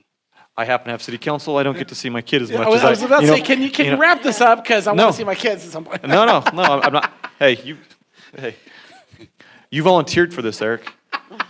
So no, I'm not going to wrap it up right quite yet, because I think it's important. I Because was sorry, I well, was because when you teasing. talk to older My generations, apologies. like if I was to talk to older, like somebody in my father's generations right now, he would say, no, nope. Very conservatively said, no, I do not believe that the city should do X, Y, Z. I think it should be the function of, the economy. But we're not in that world anymore, and I think it's great that we're signaling that we're waking up to reality. That's my point. Yeah, I don't want to do away with volunteer organizations. I want Not to at all. grow. I want to grow volunteer organizations, similar to what we did in PACT. We grew that organization. We need to grow the volunteer groups, and there has to be somebody helping kind of organize these things in a larger effort. Absolutely. And so, again, back to my comments, I think we leave stuff like this, like the fireworks, we leave it up to the city manager. You know where we are. Cherie, you know where we are financially. You know what makes sense. And of course, you're always talking to your council on and off. So I think that's an easy. I think 10,000 towards the fireworks show is fine. I don't know if we really need to fund the Parade of 1,000 Flags. I know that we do have in our budget this year a PA system.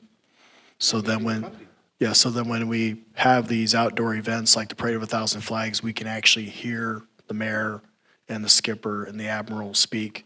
So that is within the budget. So that is a support item for that event. I like the idea of bringing it up to 10,000 because I think it sets a major signal to other businesses and people in town that may want to, be donating and working toward it too. If they see a commitment from the city, we've done this X amount and now we're looking for, other businesses in town and for other groups in town to, shore up the remaining amount. Right. I think it shows a little bit of respect to those people in the community that are volunteering extremely hard to make this event happen. Yep. Shows we care. Okay. I think my last slide here, this just kind of goes down the list of our economic development and community outreach consultants. One of the things that we've worked very diligently this last year on is our social media outreach. I do think that having, Megan and Isabel on board working on our social media, as well as having a couple of consultants that help us with design and strategy has benefited us considerably. And I think that we're, over the next year, we're going to continue to grow our community outreach so then we can at least communicate with those in the community we've had a difficult time reaching. And it is you have Facebook, you have the newspapers, you have radio, but who are we really getting? Are we getting to everybody that we can? And over the next year, we're going to try a few things and see how it works out and how we continue to reach out to our community and especially, look at the feedback. Yeah, I think I'll chime in on that. I know that I was a huge advocate for it, and I'll tell you why. I think it goes. Peggy asked me the question when I first got appointed to council. She was very blunt. She said, what is it that you think we're not doing And what do you really think we should do? And I said, Peggy, I think that the staff's doing great. I've been on the planning commission for a little while. Wealth of knowledge, they're doing great work, but we're not telling our story. The city of Ridgecrest is just, again, goes back to that previous point, we have to change. Whether we like it or we don't. We have to change a little bit, and we have to get our message out there in a different way. We have to meet the public where they are. I think there was a time when everybody picked up the newspaper. Not everybody's picking up the newspaper as much as, I mean, I like reading the newspaper, but I'm what percent of the population? People get their news largely social media, online, apps. I'd love to see us create an app. There's a Ridgecrest City app where we're getting our message out, we're reporting potholes, we're either whether it's questions, comments, complaints, concerns. So I like that you're focusing there, and I think that we've seen a lot of amazing feedback. I've heard a lot of good feedback of people, Eric, all of your recaps of the council meeting. That's important. There's probably people involved in the city now that had never had any idea what was going on. And I think that's huge. So I appreciate you putting some focus on that. The last slide is just our, I know Travis is will touch on the engineering standard update, and we're about 80% complete on that. Heather's gonna begin on our housing element for next year. We're also continuing to update our general plan, our municipal code. And then we still have the old CC, which was the former OEA grant that Megan's administering, which has to do with water and energy resiliency. And that is my presentation. Probably went a little bit longer than the other staff. They're probably sweating going, am I gonna be up there this long too? Any questions on? Can we go back one slide? Yes, sir. This was a big one I've always been interested in, is updating the general plan. Can we talk a little bit about where we are on that? Because I know we have, and it's a huge topic, so I don't mean to just put your feet straight to the fire, but there are so many elements of the general plan that need updated to guide the city where I think we need to go. Right, well, we have to update it in 2030. And when I say we're continually looking at it, part of the housing element is part of the general plan. And I believe that we have to establish a equity portion of the general plan that Heather's working on. So I put that in there just so you guys know, we're updating it where we can, where we need to. I know that the Navy's working on the ACUS, and that's important for our housing element. And so as that stuff comes through, we're updating it. So hopefully by the time we reach 2028 and we hire a consultant, we're not so far behind in the plan. A lot of it's been touched on as we need to as we go along. And by the time 2030 comes along, we're gonna have a really good idea of what we need to update. Because I tell you, there's some things in the plan that make absolutely no sense. Yes, I agree. So, Thank you. but it is on our list of things that we're working on, yes.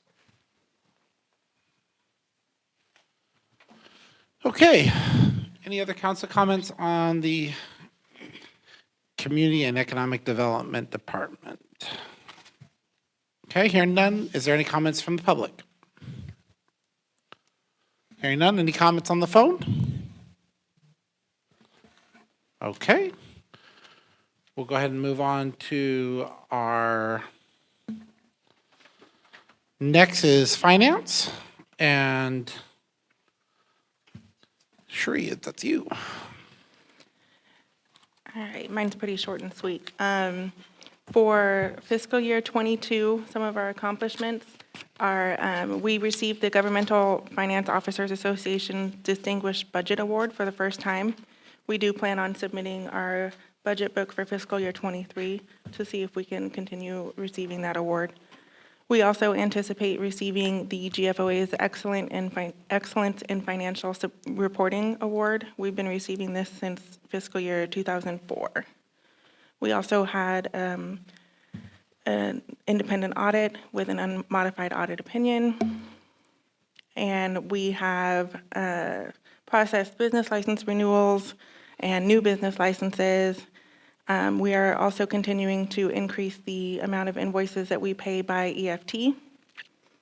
And we have continued our contract with HDL to conduct business license audit and the TOT audit. For fiscal year '23, our goals are to implement any new standards issued by the Governmental Accounting Standards Board, provide superior customer service and timely, informative financial reports. We also want to continue to develop citywide payroll policies to modernize our current processes and continue the transition from paper timesheets to e-timesheets. We do plan on starting that in July of this year. It'll be kind of a slow rollout process, but by the end of the year, then we should all be on e-timesheets at the end of the fiscal year '23. And then we also want to continue to include payment or pay more vendors by EFT. And so for our budget, our proposed budget, our revenue is 500. We receive that by copies.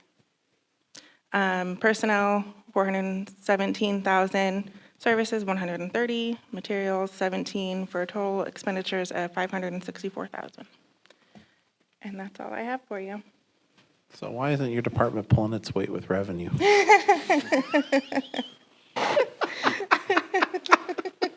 Wow, you guys are good. Exactly. Right. No, I'm just making light of it. Is if you ever wanted to find a department that's called back office cost.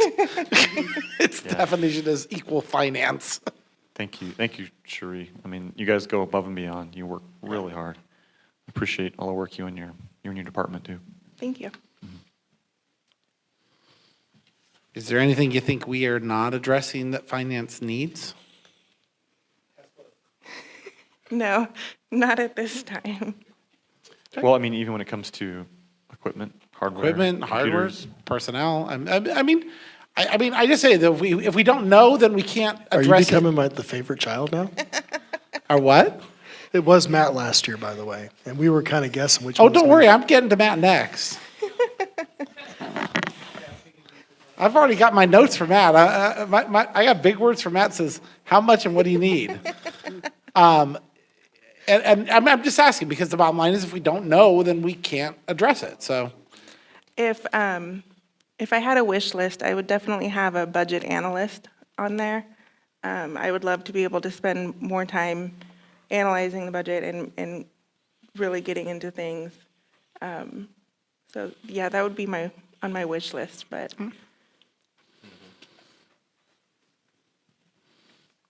we'll keep wishing. So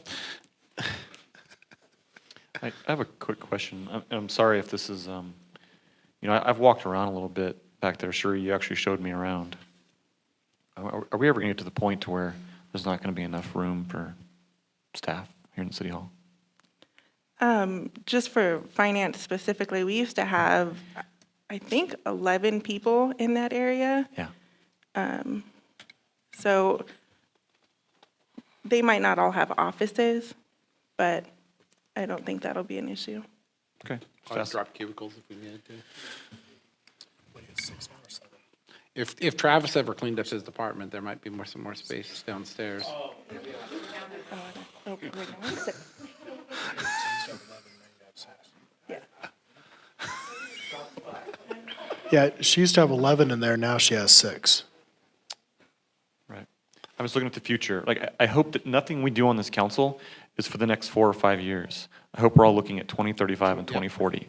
No, 2036 when we get our revenue increase. Roger that. And so things like concerns like that are what I just want to make sure we're keeping in mind that it's important. Thank you. I was rough on Travis in my comment, but I think that the scanning project I know that they're starting to work on is going to make a huge, massive improvement in some space availability. So I know we have paper records that are on top of our paper records. Okay, nothing else for finance? Any other questions from council for finance? No. Any questions from the public on finance? Public on phone? Seeing none? Matt, you're up. Matt, your bride is trying to give you something. Oh, yeah, I need to.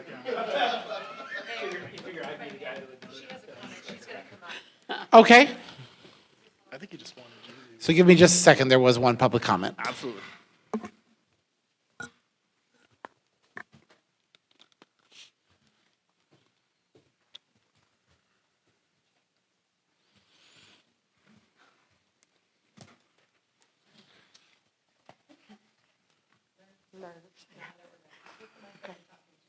And I'm gonna pull this down. Can everybody hear me? Okay.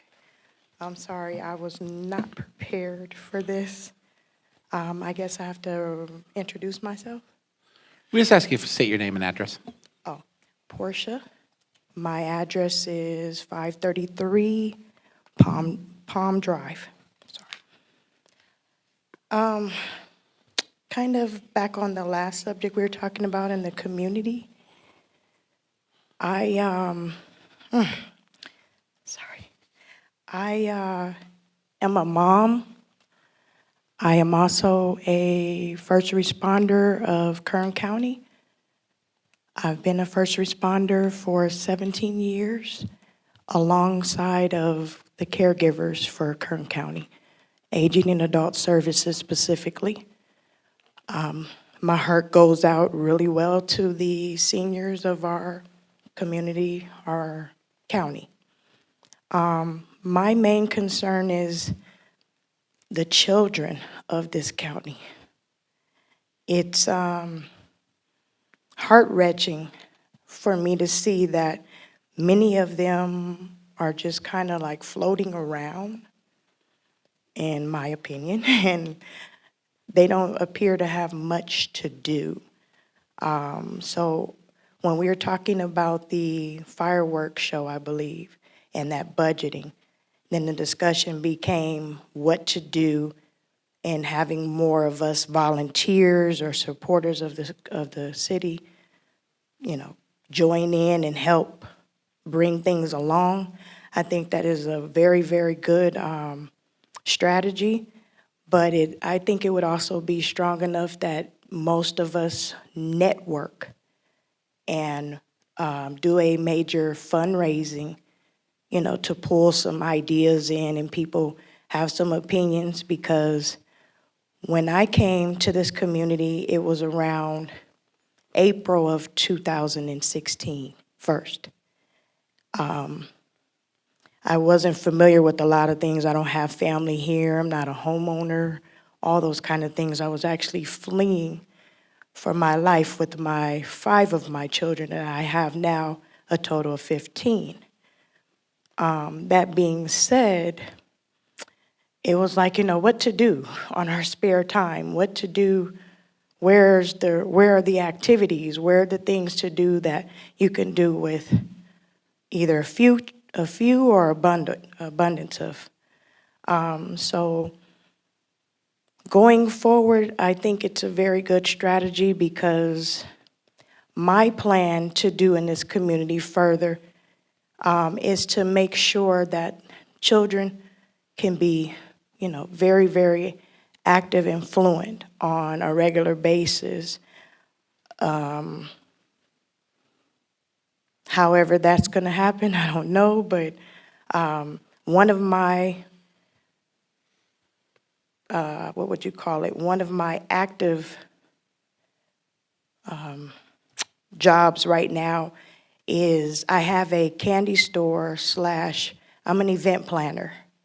So I've been doing that for more than 12 years now, and it's been mobile. So as I move along, it has gone with me. And I've just recently, in the last 2 years, due to this pandemic, unfortunately, expanded the idea, kind of even asking the people from here all the way down to Bakersfield, you know, what do you guys need? What does everybody want? And it seems like, you know, at the end of the day, we need to know where our boundaries are. And as a whole, we need to know, what can we do? Is it a pandemic? Is it not a pandemic? You know, whom all is ready to invest and put in the hard time that it takes to build anything. Because there is one saying that says, you know, it takes a village to raise a child. And I'm ready, I'm thriving, I'm ready to see things progress, because that's what I'm used to. I'm used to family, friends, and fun, and the growth of, you know, seeing the result in the child when they grow up. The Bible even says that train up a child as he may go. So, you know, you got to put in something to them in order to get something back. And that's pretty much all I have to share. Thank you guys for letting me give my opinion. Of course. Thank you. Thank you. Is there any other public comment? Okay. Thank you, Portia. Okay, Matt, you are up. My favorite department. Evening, council. Before I start with the IT budget, I just want to say I'm excited about 2036 and an extra revenue source. That's right. 'Cause, I'll still be working then, so that's good. Well, I'll for be me. living in the cloud by then. Yeah. We'll be having virtual meetings. It'll be our avatars up here. To preface my budget a little bit, you won't see a ton of projects that are based in general fund. The majority of my projects this year are around ARPA. One that started, two more that are in the works. So just a little bit of a preface there. Here's the overview of our technology infrastructure. It hasn't changed much since last year. There's been a couple less users. We've consolidated a couple servers. Our workstations are kind of interesting because the majority of them are virtual workstations, so we're able to scale. And really, me and Riley got into a conversation of, what is a workstation? Is it something you sit in front of, or is it something that you can access? So a workstation can be something somebody uses from home. It could be their desk. And so sometimes it's a little bit tough to quantify those, but we got as close as we could. See some of the other infrastructure that we have on site here. Our services, this is identical to my slide last year. We haven't really had any changes of services from last year to this year. We've had shifting of how we handle services, different processes, that type of thing, especially with with the new staff. That's something that will be ever changing. Major accomplishments in 2022. The EOC in P, I'm sure a lot of you guys went to the open house, and you could see the briefing room, chief conference room as kind of our war rooms in case we get into an EOC type situation, kind of like we were in with both the earthquake and COVID. That was something that we needed to make sure was solid, and it's something that is always on our mind moving forward. Just to because that's something that we need to be able to provide in a remote location like we are. Police dispatch desktop. There's a couple more other things. One of the big ones are our ongoing ones here. Our surveillance camera refreshes. We've had we're refreshing top to bottom all of our cameras, which in turn allows us to have sharper images with less storage because we're using better codecs, that type of thing. And our power systems fortification, that is from last year. That was the project that the mayor brought to the table, and that's an ongoing project. I'm working with the Public Works Director right now on that one. We have a consultant that we're reaching out to look at our power systems within the electrical room, making sure that those panels are fortified before we move forward with the rest of it. But that's all-encompassing throughout the city hall itself. Carnegie Center will be different because they're not on our e-power system. They don't have the generator that we do. But a lot of that's going to be that, along with the EOC site expansion, is going to be realized whenever we do site walks and understand from a broadening EOC perspective where we need to be. Maybe there's city manager office isn't e-power. Maybe we want to base operations out of there. Maybe there's a couple conference rooms now that we have different functionality in those areas that we want to use. So that's one of the things that we'll be working on with the site walk to get that going. And I foresee that kind of ramping up and getting going in the summer to the fall. So that's on the way. The ARPA Wi-Fi systems upgrade and replacement. Engineering and build out has been done on all that, and that was brought to council a couple councils ago. All that's ordered. As everybody knows, we sit in a chip shortage, and so we'll see when we get that one. But we're planning internally on how that build out's going to work, what it's going to look like, and we're ready for that as soon as it comes. Also, if anybody has any questions on any of this as I'm going, feel free to stop me. 2023 goals you can see here with the ARPA Wi-Fi, as I was talking about. Our big ones here are going to be the 3 ARPA projects, and those, especially with the server infrastructure and VDI infrastructure refresh, we usually stagger those between years because they are huge projects. They are there's a lot of planning that goes into it. Luckily, we're not going to go with a big VDI refresh in terms of software, so it's a lot more hardware based. So we're going to be able to be agile with that refresh, and we shouldn't have a problem with handling all 3 of those ARPA projects within this. VDI? Virtual desktop infrastructure. So yeah, everybody's has terminals at their desk. They'll remote into their servers within our data center, and then also it allows for a kind of a ubiquitous experience. If they want to go with a laptop to a conference room, to their house, they get the same exact desktop at any point. Surveillance server refresh, that's part of the ongoing surveillance project. The build out of pocket network cabinets for future networking projects. What that is that kind of came as a sub project that came out of the power systems fortification, because we see within the city. I mean, this city or this building was built in '89. All of our cabling is from '89, so we have So I mean, we're running on old Cat5 cable. We're trying to push gig across that, and we come across some issues with it. So with that, if we have an electrician in here that's running new e-power drops, we may as well have pocket network cabinets to then expand our backbone across the city. So that way our runs are a lot quicker. We can get access to to our endpoints a lot easier rather than a full run all the way to our server room. Because a full run to our server room all the way to this room is going to take a couple days. Going through the spider webs up in the attic. So that's one of them. You'll see the IWV TV boosters, OTA transmitters, the project that they had brought to council in, gosh, I want to say it was October, maybe around that time frame. That's encompassed within this budget. And then also the engineering of a portable sound system for Parks and Recreation that will replace their current ones that are a couple are quite about 10 years old. I'd say they're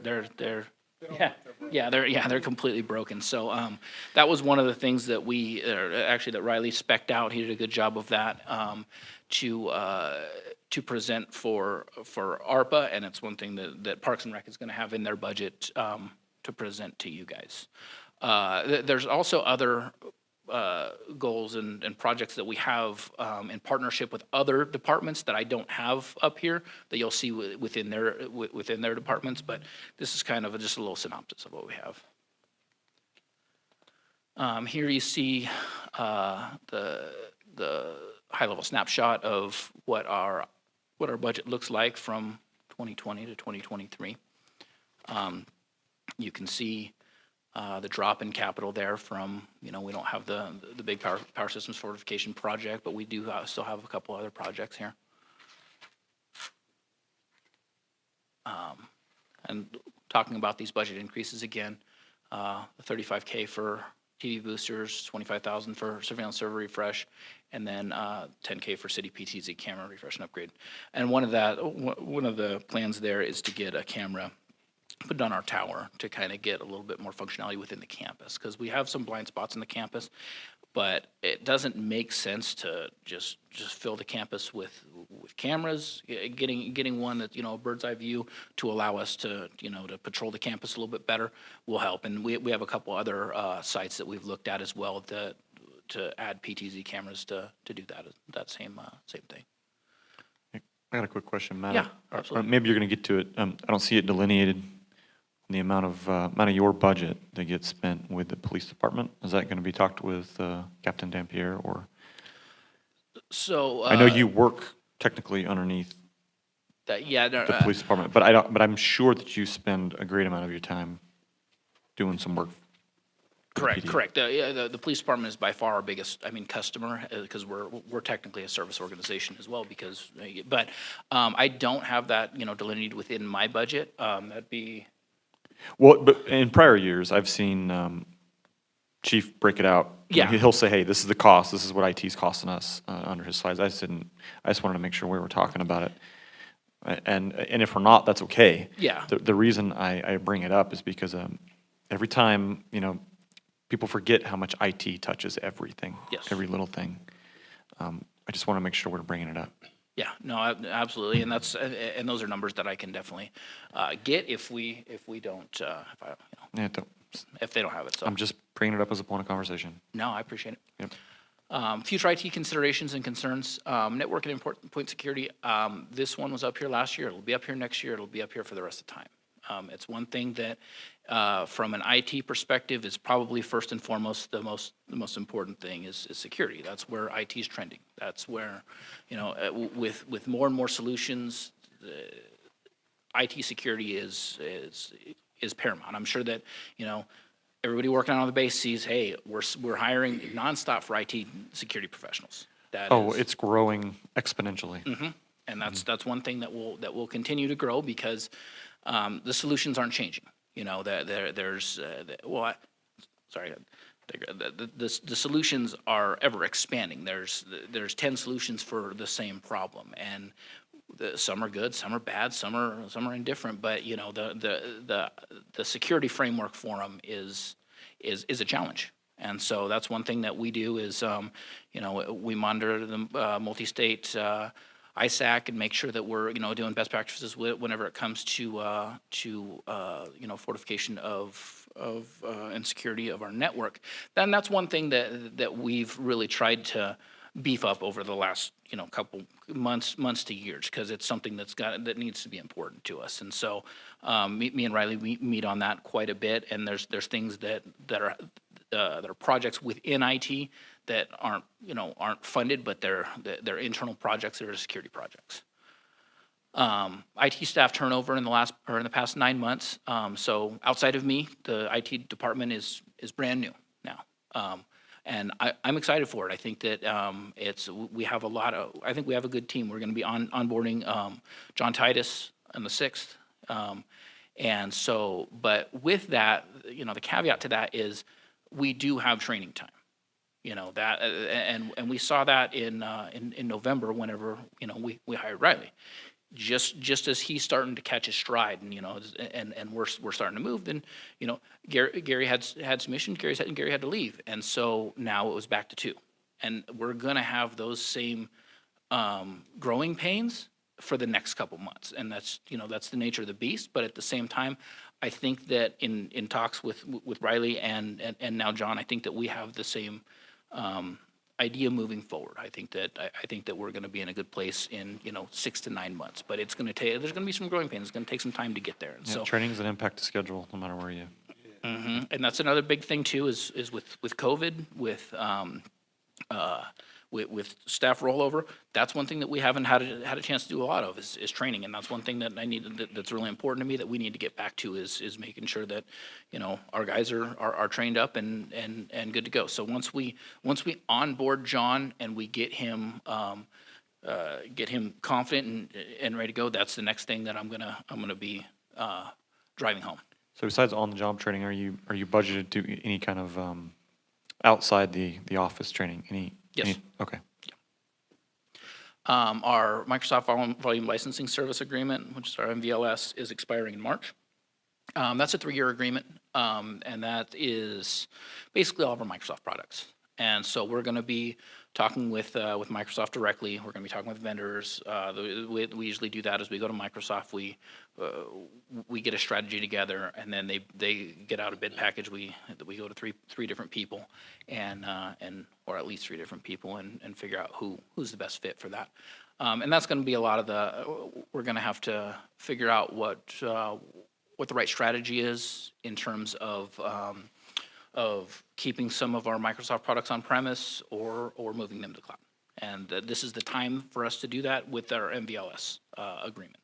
And it's weird because we are in that kind of Goldilocks spot of it makes sense to move to the cloud, but sometimes it makes sense to be on-prem. And we're right in that middle ground a lot of times. And so, both ways actually make sense. Since we're talking about budget, it would probably be a slight increase and go to cloud. What would be what's the drawbacks to going like OneDrive or something like that? So if you were to go, because a lot of our Office products are on-prem right now. We have an on-prem Exchange server. If we were to go to like Office 365, the drawbacks would be availability. If we have, because we've had fiber cut to the valley before. We have lost internet. You lose a little bit of productivity to your Exchange server, but for the most part, something has stayed up. They've been able to reach that. Archiving is going to be an issue. Compliance, but all of those have been handled. Because other cities have done it, but the price point looks appealing until you start stacking one thing on top of another on top of another. Imagine. And so really it's right sizing with the price point and making sure that that makes sense. And also to be honest, having the staff time to complete that migration. So I got to say, I'm almost thinking going to the cloud's not a great idea, is my personal and opinion. that was exactly why, because we entertained this one 3 years ago during that upgrade or that agreement, and we thought the same thing. So that's going to be one thing that's it's a fall project for me to kind of do some research, be able to give you a little bit more concrete answers of my full stance on it. But I, as of right now, I tend to agree with you. Roger, thanks. And then that pretty much concludes what I have up for questions. Got a wish list? Got a wish list?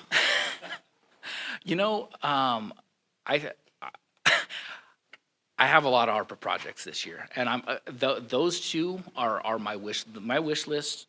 VDI and server infrastructure, those are going to be great for us because we need those. So your wishes have already been granted. Yes, I think that come next year, I might have a different. but no, this year we have a lot on our plate, and I'm excited to get to it. I've talked to both the guys, and they're excited to get to it too. Any other council comments?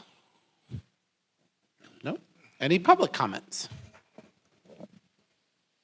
Any public comments on the phone? None? Matt, looks like you are getting out of here with a free pass. All right. Good job, Well, I man. like it. I'll take your wishes. It's one per department. And you got 16 of them last year.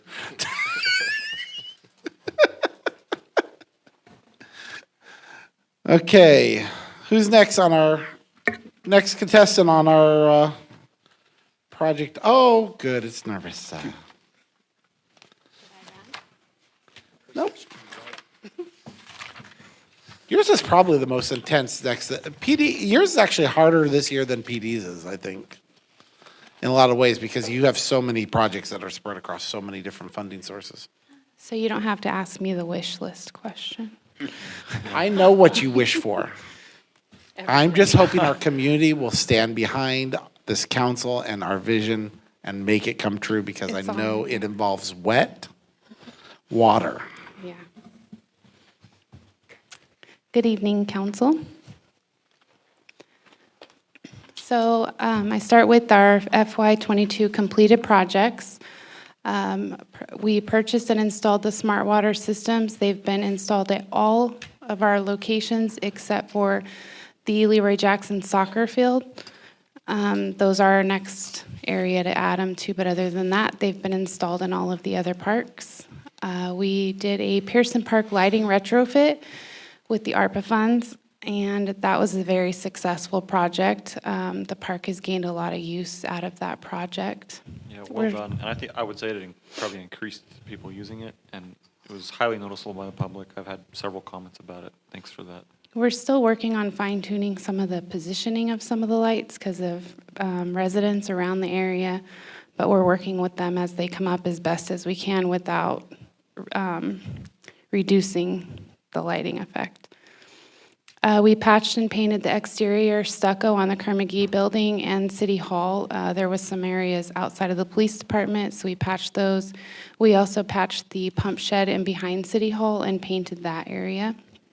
We did the LED retrofit lighting at Upjohn Park, City Hall, and KMCC parking lot. We still have some more, which will be in my budget to finish, but we got part of the lighting done. We replaced an indoor volleyball system, and we replaced the fridge and oven in the Kerr-McGee Community Center kitchen. The fridge has been delivered, and the oven is on its way. So I just included some pictures of the stucco damage and then how it looks with no holes, the lighting, how great it looks at night.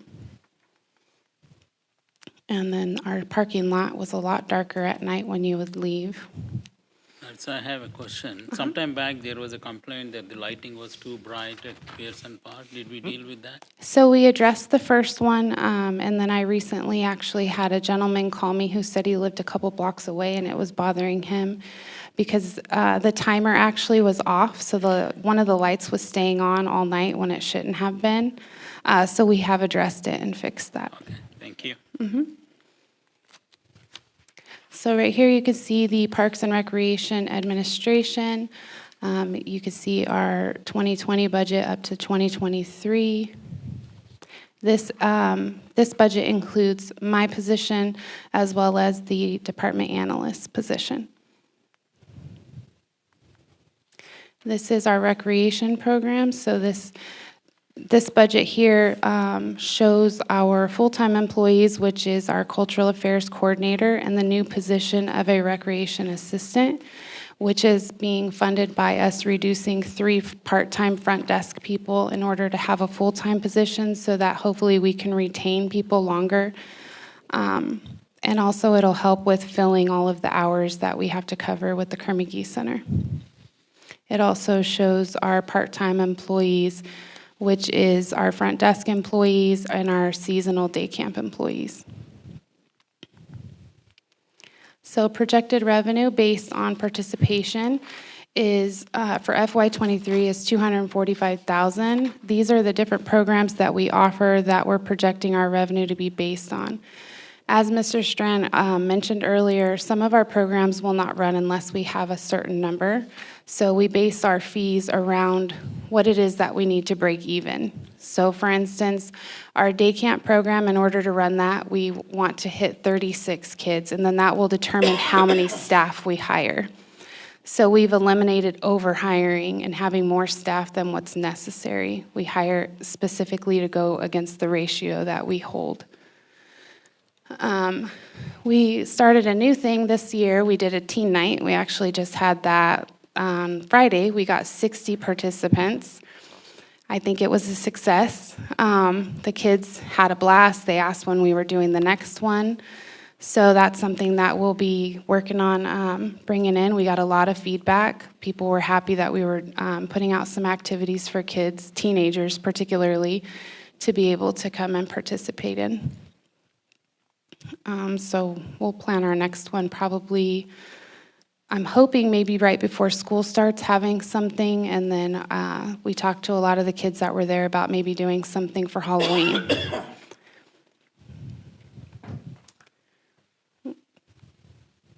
So this is our parks maintenance facility. We do this, I just listed all of the facilities that our maintenance staff take care of. So it's our maintenance shop, Leroy Jackson Park, Pearson Park, Upjohn Park, the Kerr-McGee Sports Complex, the Medians, Kerr-McGee Center, City Hall, Freedom Park, the Splash Pad, the Senior Center, And then we have Penny Pool, we do minimal over there, and then the Paseo. Can we talk about how many folks you have taking care of that list? We have, Oh, sorry. Yeah. Are you, I'm sorry. it is. Oh, So was I we not paying have attention? I'm sorry. budgeted, we budgeted 10 maintenance people. 2 of those are seasonal employees that come in and they work for us for a certain amount of time. And particularly, we bring them in the spring, summertime, because that's our busiest time as far as maintenance goes. But we have 9 full-time maintenance guys. Okay, and you talked, in a couple slides back, you don't have to go back. You talked about the services that you, the department, are providing. Do you see a demand from the public for those to grow? I do. Because you have a pretty good temperature on what's succeeding, what's not. And I want to say that we're always increasing, because there are cases where some stuff is, right, people don't want it. I think we just have to figure out what it is the public wants exactly, because we hear a lot, we try stuff, we take their input and we try things, but then maybe we don't get enough signups for something. So then, we try it another year and then we don't. For instance, the after-school program. We knew that at one point that was a need, but now the school district is starting to create after-school programs at all of the schools, so that may not be a need that the city can fulfill now. So that's a program that we may do away with and bring something else back. So I think it's just figuring out what services the community wants and they're going to participate in. I'm just going to ask real quick, it's just a number variance that just doesn't make a lot of sense. So the 2021 year-end projection 567 in personnel, and 2020-21 actual 578, makes perfect sense relative to 9 staff people. You'd originally budgeted for 10, you didn't fill 1, you had 9 for the course of the year. So the relative similarity between the 2 numbers makes sense. You're still budgeting for the 10th person in the next fiscal year, but the jump is 150,000. Why would that be? Is it a TBD? Because, if she's hiring. I'm not hiring any more maintenance people. Well, there's a budgeted additional maintenance person, correct? Right, so maybe that's part of the TBD. I'm just asking, I'm just looking at a comparison of 9 to 9 versus 9 to 10 would be a jump of 150,000.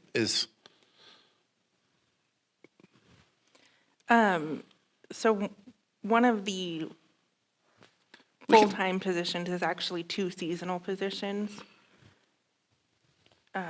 But I see what you're saying, and I'm not positive at the moment. I would really have to take a look at it.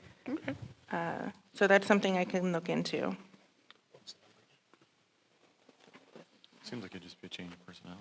Yeah, it could be just a change, it could just be an increased cost for personnel. I'm not saying it's bad. It could be step increases and then like people going, because this is all the maintenance side, so it could be people going from maintenance worker 1, 2, or 3. Yeah, that would That's make, the usual hit that that would I make see. perfect sense. And that's why I was kind of asking is, looking at the 9 to 10 numbers, that's why I was, is there was an increase that was about, 75,000 or something like that. That made sense for 1 staff person if they were increasing by 1 staff relative to. 75 benefits, maybe, 75, huh? like the rest of what it costs. And benefits and all that. Yeah, it could be. It could just be size, cost and benefits and total number of people and everything That's else. like It could be. 1.5, right? I think I got your answer for you. When you look at FY '21 actual and adopted, remember, we did have a increase in medical costs. So we had an increase there. We do have a 5% COLA baked in. Right. But if you look at the year-end projection, there were some of this funding that we didn't use because we did have some vacancies that we did not fill, or that we had vacancies during that time. So you're going to see a little bit of a delta. But if you're looking at the actual between, or the adopted, which I think is more appropriate, of 660 last year versus 712 this year, I would assume that amount's going to be that 5% COLA plus the increase in medical that we did last year, is where you're getting the number. So you really need to look at what's adopted and proposed, because the actual varies based upon how long we have a position open. We could have a position open for 3 months and it takes us a while to fill it. We could have 2 or 3 of those throughout the year. And so really, I think the numbers we have to focus on is not what the actual or projected, it's actually what's adopted, because that's what we're planning on spending, but then life comes into play, and then positions are vacant. You know, we hire somebody at a higher rate, or if somebody leaves at a higher rate, we hire them at a cheaper rate. And so really, you're looking at about a $52,000 increase from 22 to 23, and I'd say that's probably, most of that's medical and COLA. And the merit increases, because we do have people that are staying, so they have that 5% if they're still within their step range. I was just clarifying. Good question. Good question. Just took me a second to kind of, catch on the numbers there. And just to add on to that just a little bit, when we do budget for the salaries and we do have open positions, we budget for them to take the most medical offered or to take all of our benefits. That doesn't always happen, so there is a savings between the budgeted and the actual when that happens. If you can do it again next year, then you can have an extra $100,000 for your wish list, okay? Okay. Normally, we don't, department heads don't worry so much I'm about the teasing, salary. I'm just double checking. I was just That's trying to usually make sure. Cherie's bailiwick. On terms of the number of staff. That's why I looked at her, that's her. So projected revenue for parks and facility rentals is also, again, it's projected, it's based on how many rentals we get throughout the year. Right now, our banquet hall is renting out like crazy. We have parties almost every weekend. We are going to get a little break for the next 2 weekends. But we're getting a lot of rentals. We're still trying to work back in the meeting rooms and things like that. So they're getting back, starting to get back to normal from COVID. And I've listed the areas that people can rent, which are the Kerr-McGee Sports Complex, Leroy Jackson Sports Complex, the Kerr-McGee Community Center, and the Senior Center. Ongoing FY22 approved projects. We're working on shade covers at the softball fields, which goes over the dugouts and bleachers. This is on the JV and varsity field. And the funding source for this is the per capita and the park impact fees.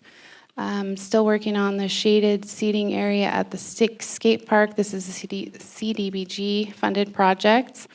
Fencing around the softball fields at the Leroy Jackson Sports Complex. Again, another CDBG funded project. And the bipolar ionization at the Senior Center and KMCC, as well as PPE for the police department, another CDBG funded project.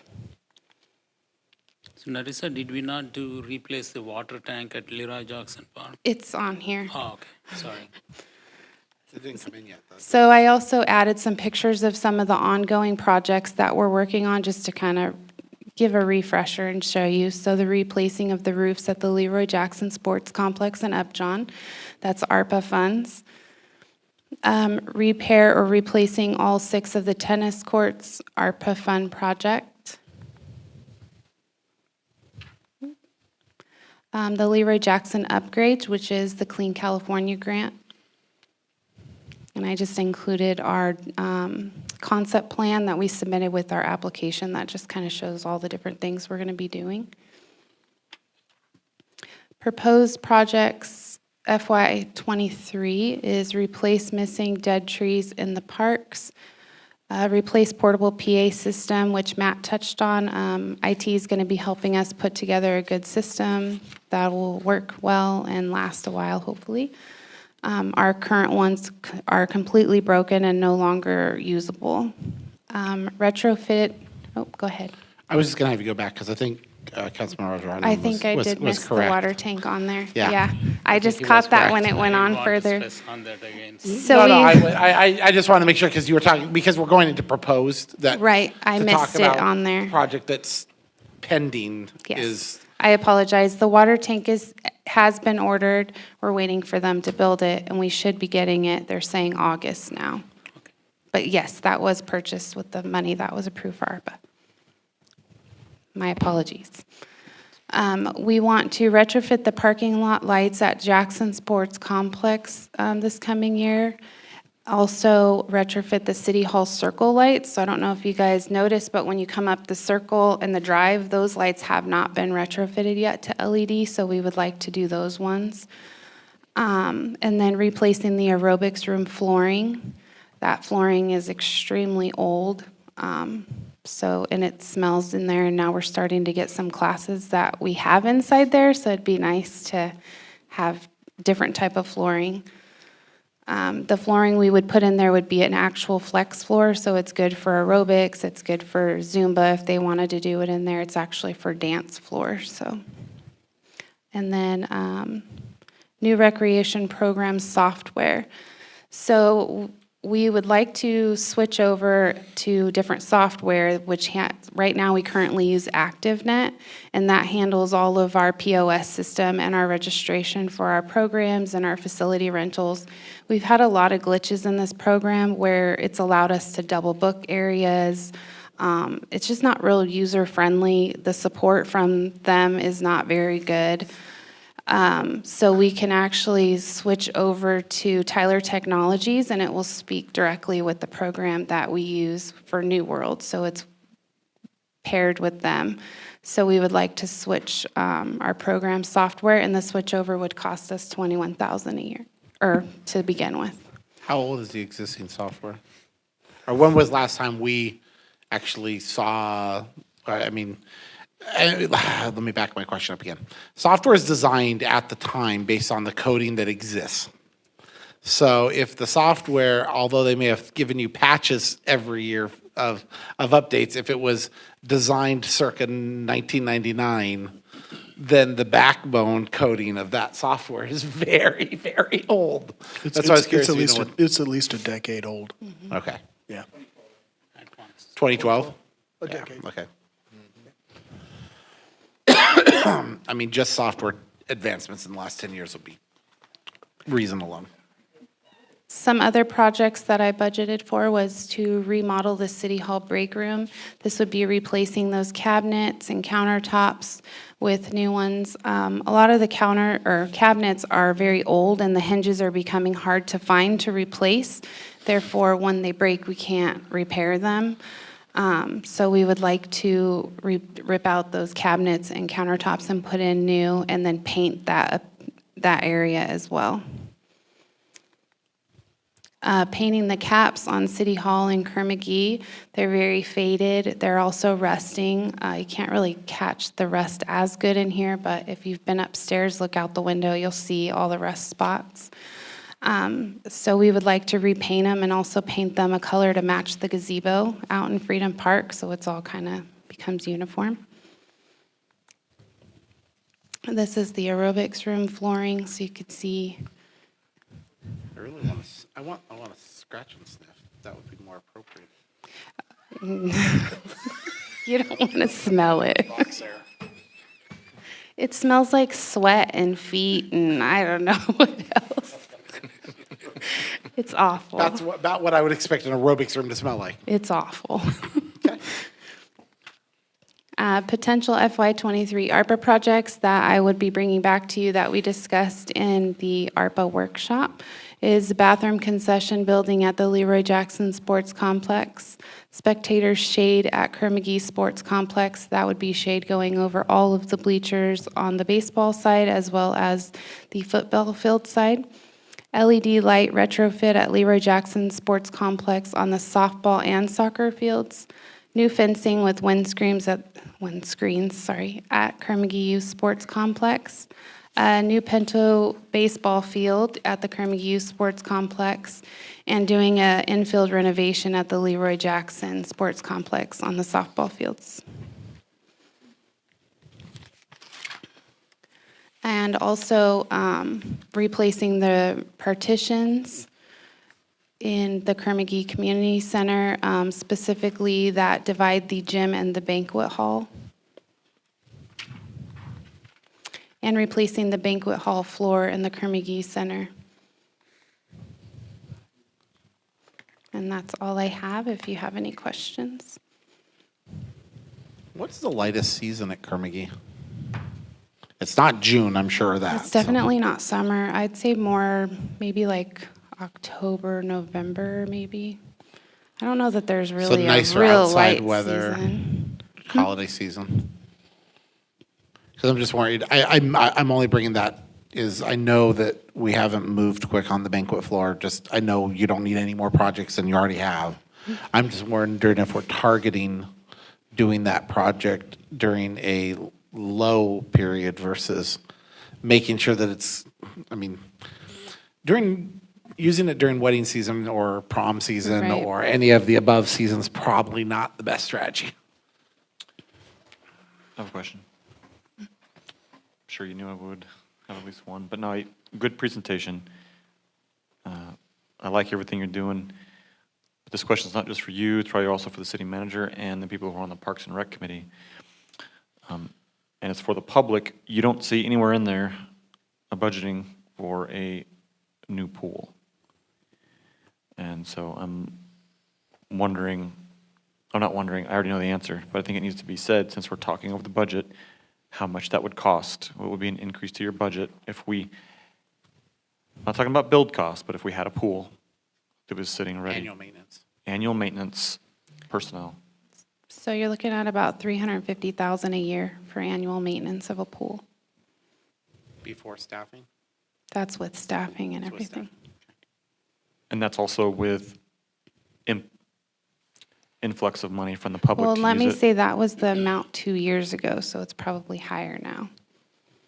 That was when we submitted our application for the pool, for the grant. And that's with people paying money to use the facility. Yes, that pool didn't generate that much revenue to sustain itself.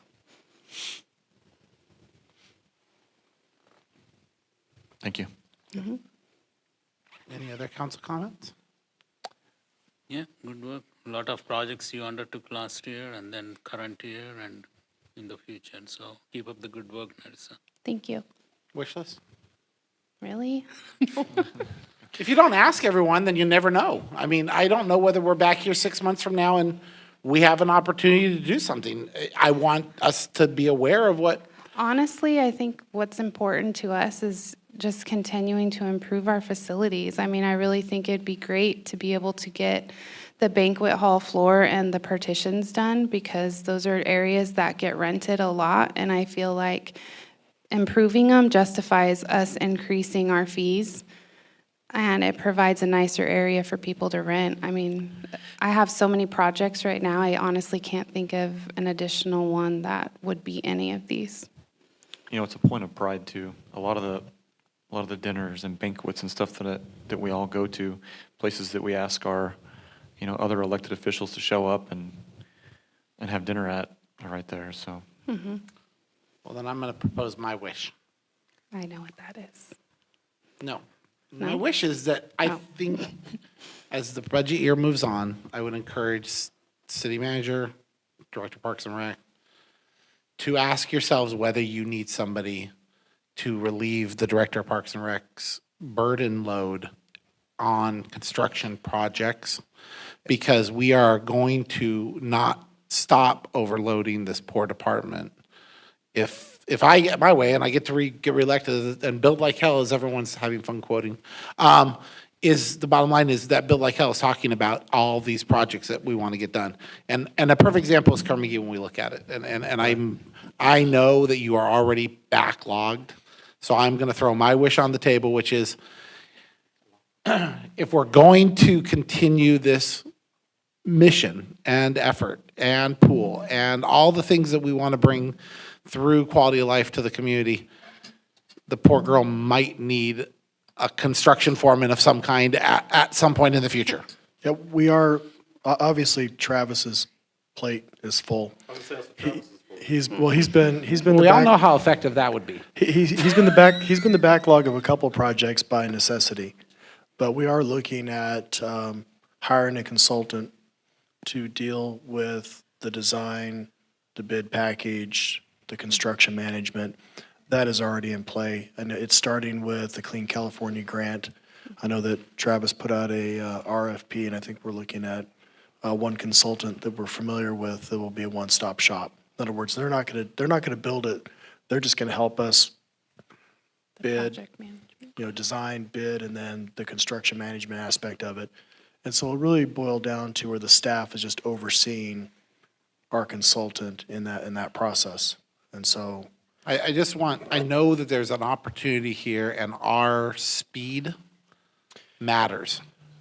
one of the things that slows us down is actually the process we have to go through for bidding, for design, for construction.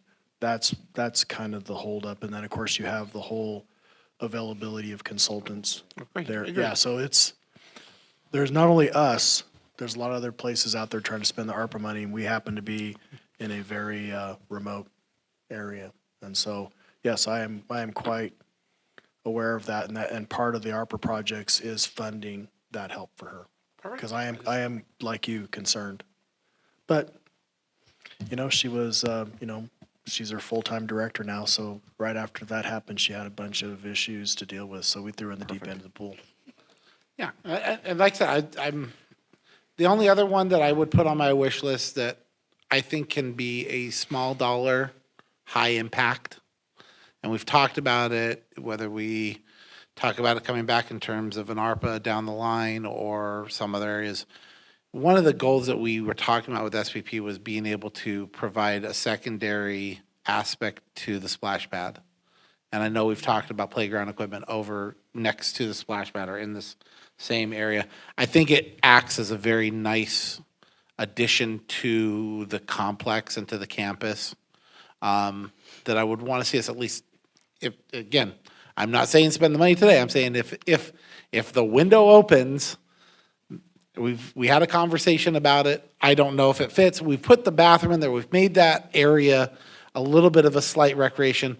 I know the slopes and all the things are going to be a challenge where you'd fit it, and I'm not getting into all that. I'm just saying, I think that having light playground recreational equipment there would be a nice addition to creating. And I think that, again, I'm going to swallow my words. The splash pad is used.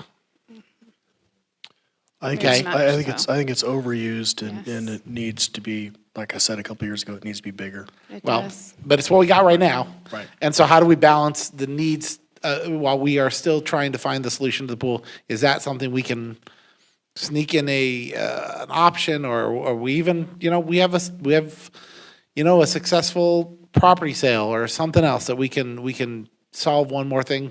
That'd be something on my wish list, is some help for her to make sure that these projects do not stall out, and taking a look at the playground side of attaching it to the splash pad. Anybody else? Okay. Huh? Great job. Great job. Thank you. Knows that. Is there any public, hold on, before you leave, gotta ask. No more council comment? Is there any public comment? No public comment? Huh? Oh, no, the captain and the public works director are arguing about who's going next. PD's going next. No, we're saving the worst for last. Can I have, is there any comments on the phone? Well, I'm trying, come on. No calls on the phone, thank you, Narissa. Thank you, Marissa.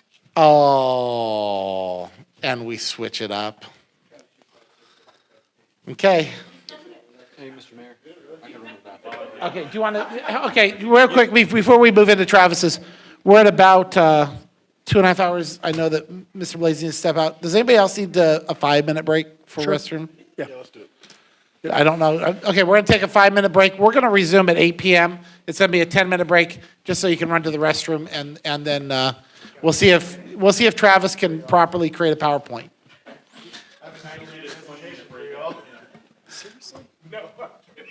No, we're just going to see if he can get his slides to line up properly this year. No, we looked at him a couple times. We helped him. Okay. Well, And I did not make it on an iPad this time.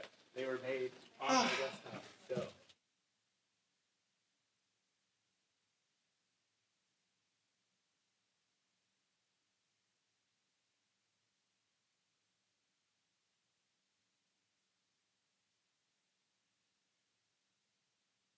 move on and we can go from there.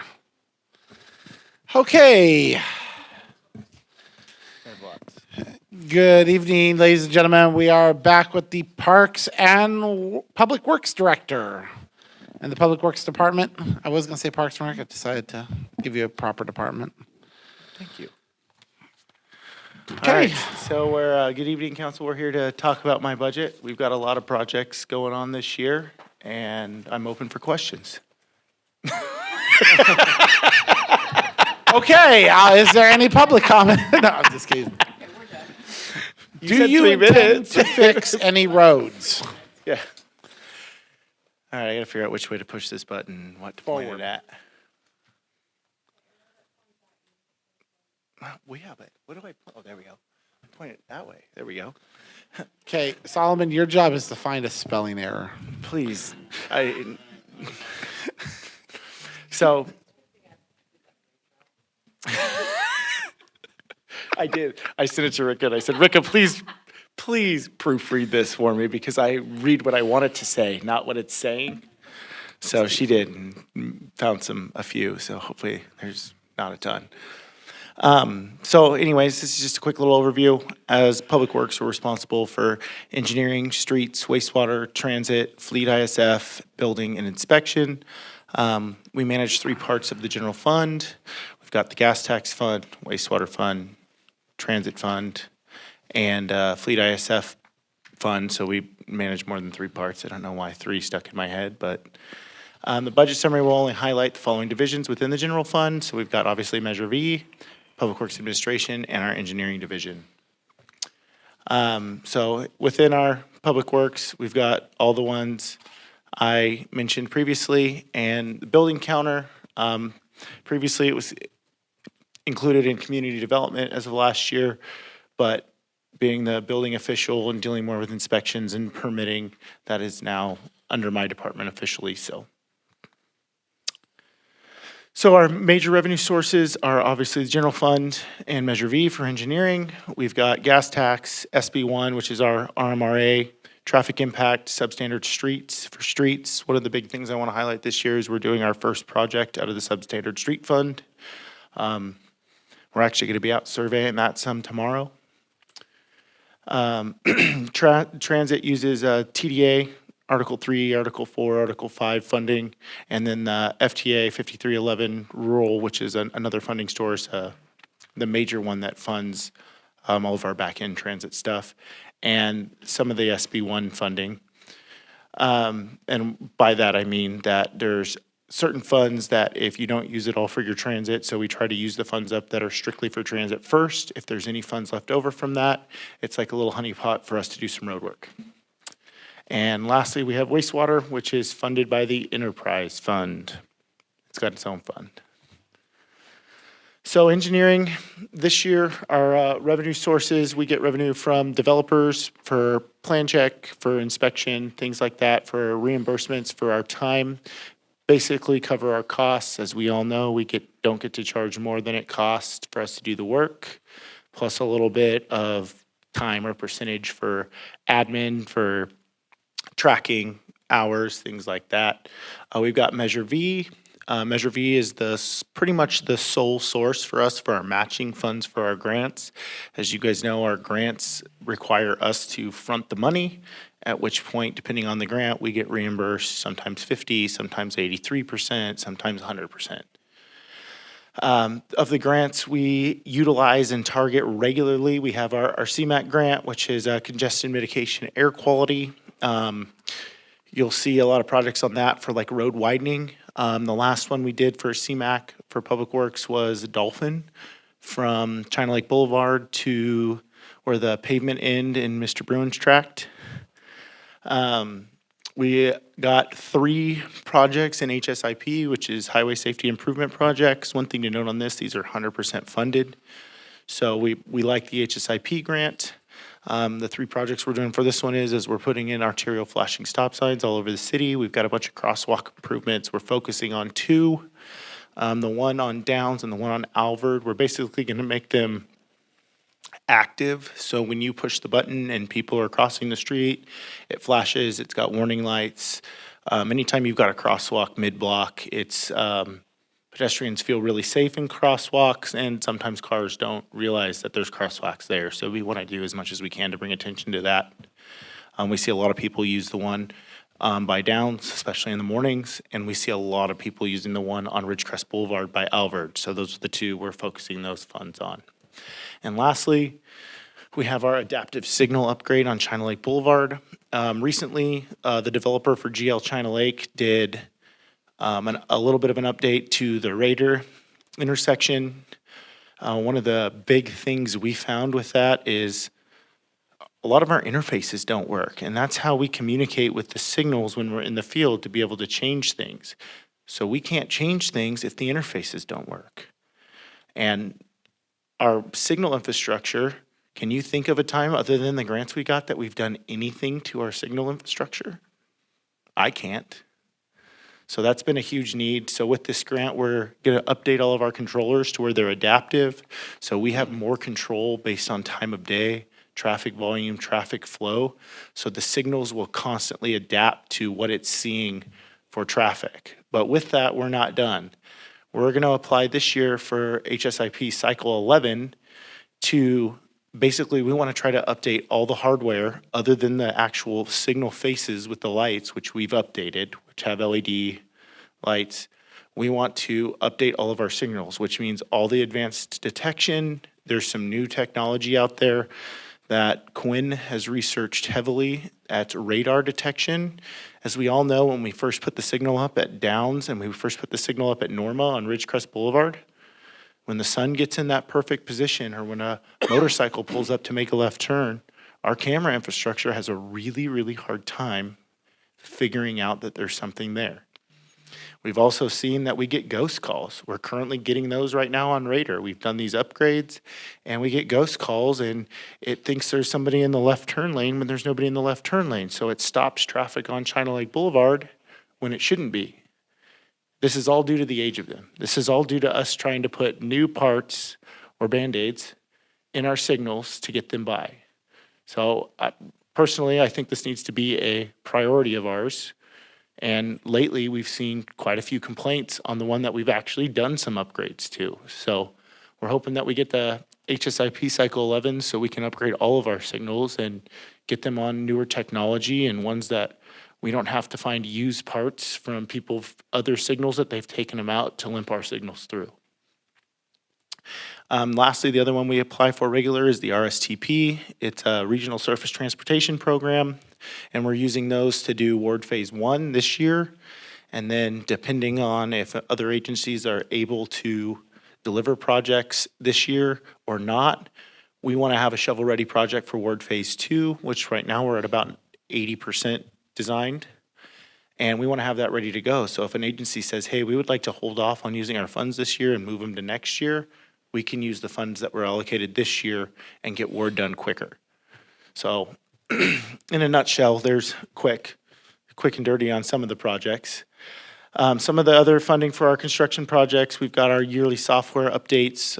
We use AutoCAD extensively. We just passed that project for IMS that's based out of our GIS. So we've done some upgrades on what software package we buy from our GIS, so we have some more tools available to us to actually be able to utilize the data.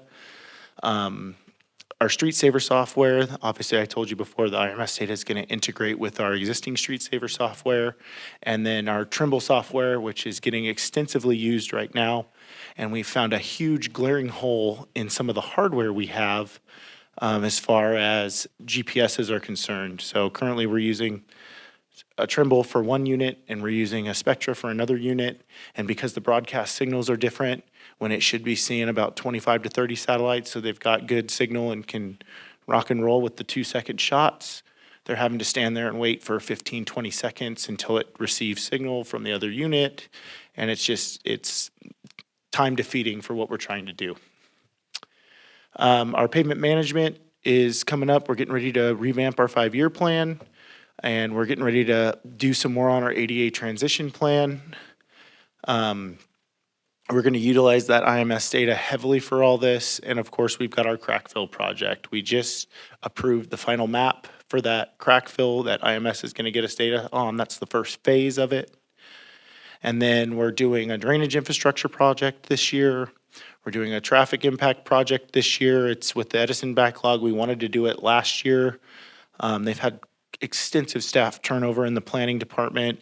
So I've told Bree with all the other projects we've got going on that when she can get to the Downs traffic lights, get to the Downs traffic lights.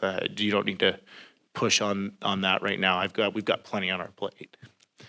And lastly, we're doing our first substandard street project. We brought this to infrastructure, discussed Franklin Street. We see a lot of water that comes from the county down Springer, down Franklin, and it hits Mahan, and as it's flowing north towards the Bowman Channel, it gets to the quote unimproved Franklin, which is just a road mix road, and all the water makes a right turn and then heads east down to Downs. On its way, it picks up dirt, debris, scatters it across all the cross gutters, and it ultimately ends up in our storm drain system. It creates a huge nuisance mess for our streets department, so we feel that improving Franklin, because it is a collector up there, would be a huge benefit to the the Ridgecrest Heights area, as well as our street staff, and it will, rather than our street staff after a rain or after a water main break or anything like that, being out sweeping the roads, they can be out filling potholes and slurrying and doing the things we want to do to improve our road system rather than just clean them up. Our streets fleet, in a nutshell, is our gas tax. It pays for things like streetlights, funds portions of salaries for many of our streets teams. We've got our Measure V funds, which also funds crack filling, slurry, the material for slurry. We've got a $1.5 million chip seal project that we're looking at doing this year. Our traffic impact fees are used primarily for arterials, secondaries, and collectors. So those are your majors, your Downs, your Ridgecrest Boulevards, your Normas, the ones that the majority of our traffic volumes are on. Then we've got our SB1 funds, our RMRA, which is RMRA Road Maintenance and Recovery Act? If I remember right, yeah, Road Maintenance and Recovery Act. So that's used for primarily helps backfill our funding for the funds that we spend out of Measure V for our slurry program. And lastly, we've got our internal service fund, our ISF fund, which is what we use for all the maintenance of our equipment. We also use it for fuel and city fleet other than PD. And we got transit. Transit uses our TDA funds, our Transit Development Act. It's a local transportation fund. We use state transit assistance. It uses some of the SB1 funding, and as I said, it's kind of like a little honeypot for us. If we don't use that funding towards transit, we can also use that to improve roads, so long as the transit system utilizes that road. And with the fact that we've gone to primarily a dial-a-ride system, I think it's fair to say that at any point in time, transit could use any road within the city. So it gives us pretty good freedom with how we can spend that funding. We have a Kern County contract. It does operations of the transit resources, and we utilize the transfer station in Inyo Kern. We've got a Randsburg run that we do. They use a fare box ratio. Luckily, fare box ratio at times has been tough for us to meet, just based off your ridership, off your revenue intake from ridership versus what your cost is to have the system. With COVID and things like that, that got suspended, and it's actually currently being talked about to see about if they're going to suspend the requirement completely. So that could be a nice little thing for us not to have to worry about every year with all that. And I think ultimately you hear a lot of people that say, why do we have a transit system? There's not very many people that use it. You know what? For most people, I would agree. Most people in California, we drive our personal cars to work every day. Some people drive 45 minutes an hour, 2 hours, whatever they drive, but the people that need it, use it. So some of the projects that we're doing in transit are, we've got the AHSC grant. We're gonna purchase 2 electric shuttles. We just opened bids today for the EV solar cover and electric charger stations, which is the next CMAQ project that we will be doing. Unfortunately, they came in way higher than I was expecting. So we're gonna have to really take a look at it, scrutinize the bid, and figure out if there's ways that we can either cut things to make it a little bit cheaper, or if we need to rebid the project. And I think that's purely in relation right now to the supply chain issues. You see price of oil has gone through the roof, price for steel has gone through the roof, And price for solar panels has really gone through the roof. And with how fast the technology has moved, we found a lot of things that when we were preparing these plans over the last 8 months and we got it out to bid, actually, they don't even have the solar panels we spec'd anymore. They don't even have the inverters that we spec'd anymore. So there's a lot of moving parts with this that I still need to sit down with the city manager and figure out how we want to tackle it, so. And lastly, we've got our gas pump upgrade. That's kind of been like my redheaded stepchild for transit. I've had all the AQMD stuff sitting on my desk, and it's been like the parks projects that I'm supposed to have bid packages together for Darissa, that I look at it every day and I'm like, man, I really need to work on that, but I have to get this done today, so. But I will get it done. I can promise you that. Next, we got our wastewater fund. The enterprise fund basically funds all of the division. All their revenues come through property tax and usage fees from the Navy. So basically, you see it from your homeowners, your business owners, and it obviously includes the contract with the Navy. Then we've got our landscape and lighting districts and our drainage benefit assessment districts, which I will be bringing to you guys for the initiation meeting for this next upcoming budget year. We did the engineering reports in-house last year. We're going to try to do the engineering reports again this year in-house and try to keep as much money that the districts bring in the districts and not going towards spending money on consultants to do the reports if we can get them done in-house. The big major expenses on these are obviously in the landscape and lighting district. The name says it all, landscape and lighting. But you've got other little things in there like the electricity, water, maintenance costs for block walls. So essentially if there's graffiti on them, if an incident happens and knocks part of it down, we've got some funding in there to be able to fix it and things like that. The drainage benefit assessment district we have one of them. It's on the hill up from Kendall to roughly Springer, where the big sump is that we see. We've had no major expenditures out of that because a lot of that is still undeveloped. And the developer did a pretty good job of putting in some mitigation measures to capture the water and keep runoff to a minimum going out on the street for cleanup. We don't expect to have any major expenditures in that again, so we actually, from the time I spent looking at it and doing some of the draft work on the engineer's report, I think we'll be able to decrease the revenue that we collect on that this year because our reserve is getting to a point that I feel like it's a substantial amount for the limited amount of work that I could see in the future that we would need to do in the immediate time frame. So the department overview for engineering, especially Measure V funds. Our Measure V funds fund one of our Engineer 1 positions. We've got $57,000 budgeted for capital software. Recently, we switched our AutoCAD subscription to a 3-year subscription. So that's not up this year.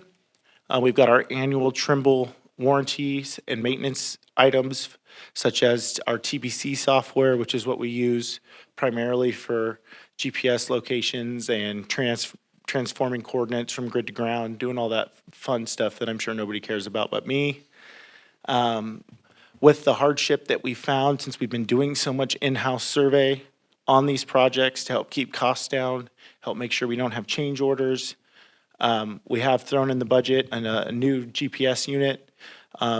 The one Trimble unit we have is still pretty new, and I don't feel that we need to update both of them, but I think having like brand software will make a huge difference on how the system functions.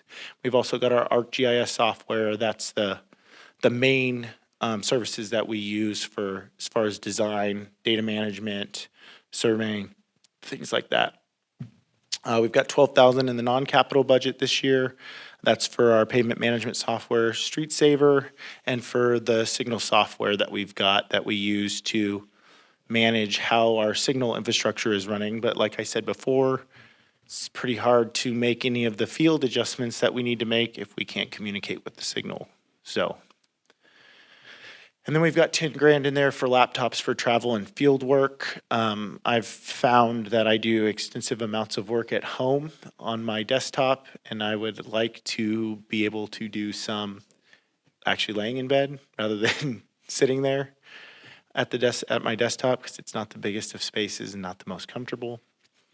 And we've got lots of training that we would like to send some of our younger engineers and younger staff to this year. I would like to make sure with a lot of the daily tasks that we have, such as locates, things like that, that when they go out on travel, they can still monitor those. Because if you don't use the software in which manages locates, it's really hard for you to navigate that software when you're using it. So I want to make sure that the person that manages it can still manage it. Let us know, hey, I need you to do a locate here. Here's the ticket. Let me know when it's done. I can close it out. How many, I'm sorry. How many laptops? Probably just 2. And with chip shortages and all the fun stuff we heard about from Matt, I just wanted to make sure, I don't expect that we'll spend all 10 grand. I just wanted to make sure that we had enough in the budget that I could get decent laptops and be able to do what we wanted to do. One of the other big things that you can do in the field too is these laptops will integrate with a lot of our survey software, so they could be able to data dump the survey data that they've done, verify that they like how things look as far as the field data collection side goes. So I want to make sure they have the processing power to be able to do that and accept the rigors of AutoCAD, because with our new AutoCAD subscription, it's actually an online subscription, so they can hot link to a phone, they can get online access, they can put their password in, and we can take our license that we have in the office and use it in the field. So I thought that being able to have that capability if we need it was second to none than having to come back to the office to do a transformation or to do something when you're in the field. So it uses our time more wisely. And if you guys have any questions, please feel free to jump in. All right, so our 22 accomplishments, we got the design, the construction, and we completed the FY21 Measure V project. You guys all have heard the saga of all the challenges we ran into on that, and I thought the team handled the adversity very well. It provided, I think, invaluable experience for our engineer ones. They learned a lot about existing technologies, how to use them, and when you're dealt a problem, how we find a solution and we get it done. Our Americans with Disabilities project finished up on Ridgecrest Boulevard, so we updated all the driveway approaches on Ridgecrest Boulevard from Townley Boulevard to Norma. We've advanced our ADA transition plan. As far as with the Measure V project, we updated a ton of ramps, not only in the city's right of way, but we also did some in Caltrans right of way, which were badly in need. And I know the question's gonna be, why did we fix things in Caltrans right of way? That's because the way the law is written, if the path of travel crosses it and you're doing stuff that's called new construction, which hot mix asphalt is new construction, we by law have to update those ramps. And we had no choice, so we updated the ramps as best as we could. They have done a ton of in-house survey for our future road projects this year. Quinn and Gail have been out in the field calling me for help, learning the software, learning the equipment, and I'm going to say with the amount of survey work that they did on this project, it was probably, I would say if we would have hired it out to a third-party firm, they probably saved the city 150 grand, easy, with the amount of survey work they've done. Awesome. For the last about 4 weeks, they've been out in the field hoofing it, surveying all the stuff for our projects. With that and all the planned projects we've got this year, we're basically going to reach the useful life of our 5-year plan. We're only going to have 1 year of projects left other than the slurries that are set up. So it's time for us to redo that. So we've took an extensive look at this and we've reshuffled projects. We've reshuffled which roads we're doing to meet the current needs of the city as far as it goes with demand from existing and ongoing contract work and also with existing utility companies' work. City Manager Strand talked about the race project. It's coming along pretty nice. We've had our few minor hiccups here, but the project management staff on their side has done a good job of working with us, helping us mitigate through. I've personally taken on all the complaints that come from the public, so that way we've got one face that goes out and talks to them, so I've got an intimate knowledge of all the complaints that have came in, so we don't have one that gets lost in the shuffle. And with the amount of field work they've been doing, I wouldn't want to take them off that to have them, hey, can you go talk to this resident about a complaint they have? So we've looked at extensive alternative methods for paving. The big one we're looking at right now is with the RSTP project for Ward. We want to reutilize the grindings from Ward as a base pave layer on Franklin. So we want the material that we've already paid for in the past to go into another street that we're building right now, rather than hauling that material off and paying to haul it off and having no beneficial use for it. So here's our goals for the 23, wanted to say season, but for the 23 budget, we want to oversee the design and construction for the $3.75 million paving project. And if you guys would like me to bore you with the huge list of streets that we're going to do, I do have it. If not, I won't. Not for me. No, I mean, we care about the budget, we care about what's going on, but that's what the infrastructure committee is for. Absolutely. I'd certainly love to see it get out to the public. Absolutely. We can make that happen. That's what I'd love to see. Let them see what we Well, I think he's pushed out the link. So we do have, I thought it was up on the website. so it's kind of been an evolving list, so I haven't, because Les had some roads that he was prepping for slurry. In doing the diamond mill of it, we had some extensive asphalt failures, and we went out and looked at it, and with the cost of oil right now, the difference in cost for slurry as far as labor, time, and hot mix asphalt, and when looking at longevity and what you get from slurry versus what you get from redoing the road, we decided to move that over to a hot mix asphalt street. So it's kind of been evolving. It's been a morphing list, so I haven't put the list out yet, but I would say it's probably pretty final now. We've came up with our budgetary number.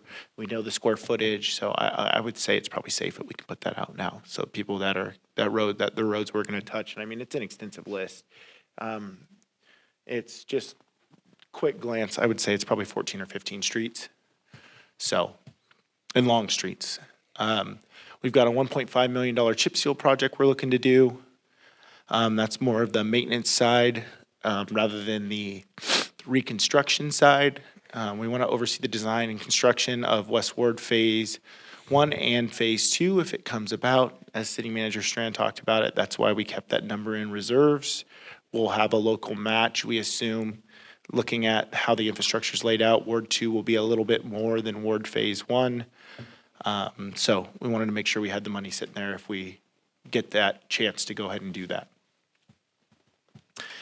We're going to oversee the design and construction of our Phase 1 sewer project. So that's the one we've been working on California in China Lake Boulevard and towards the trunk lines that we just approved the project to look at the trunk lines and find out if we've got any need to do work there. We want to oversee, obviously, the sewer project for Ward.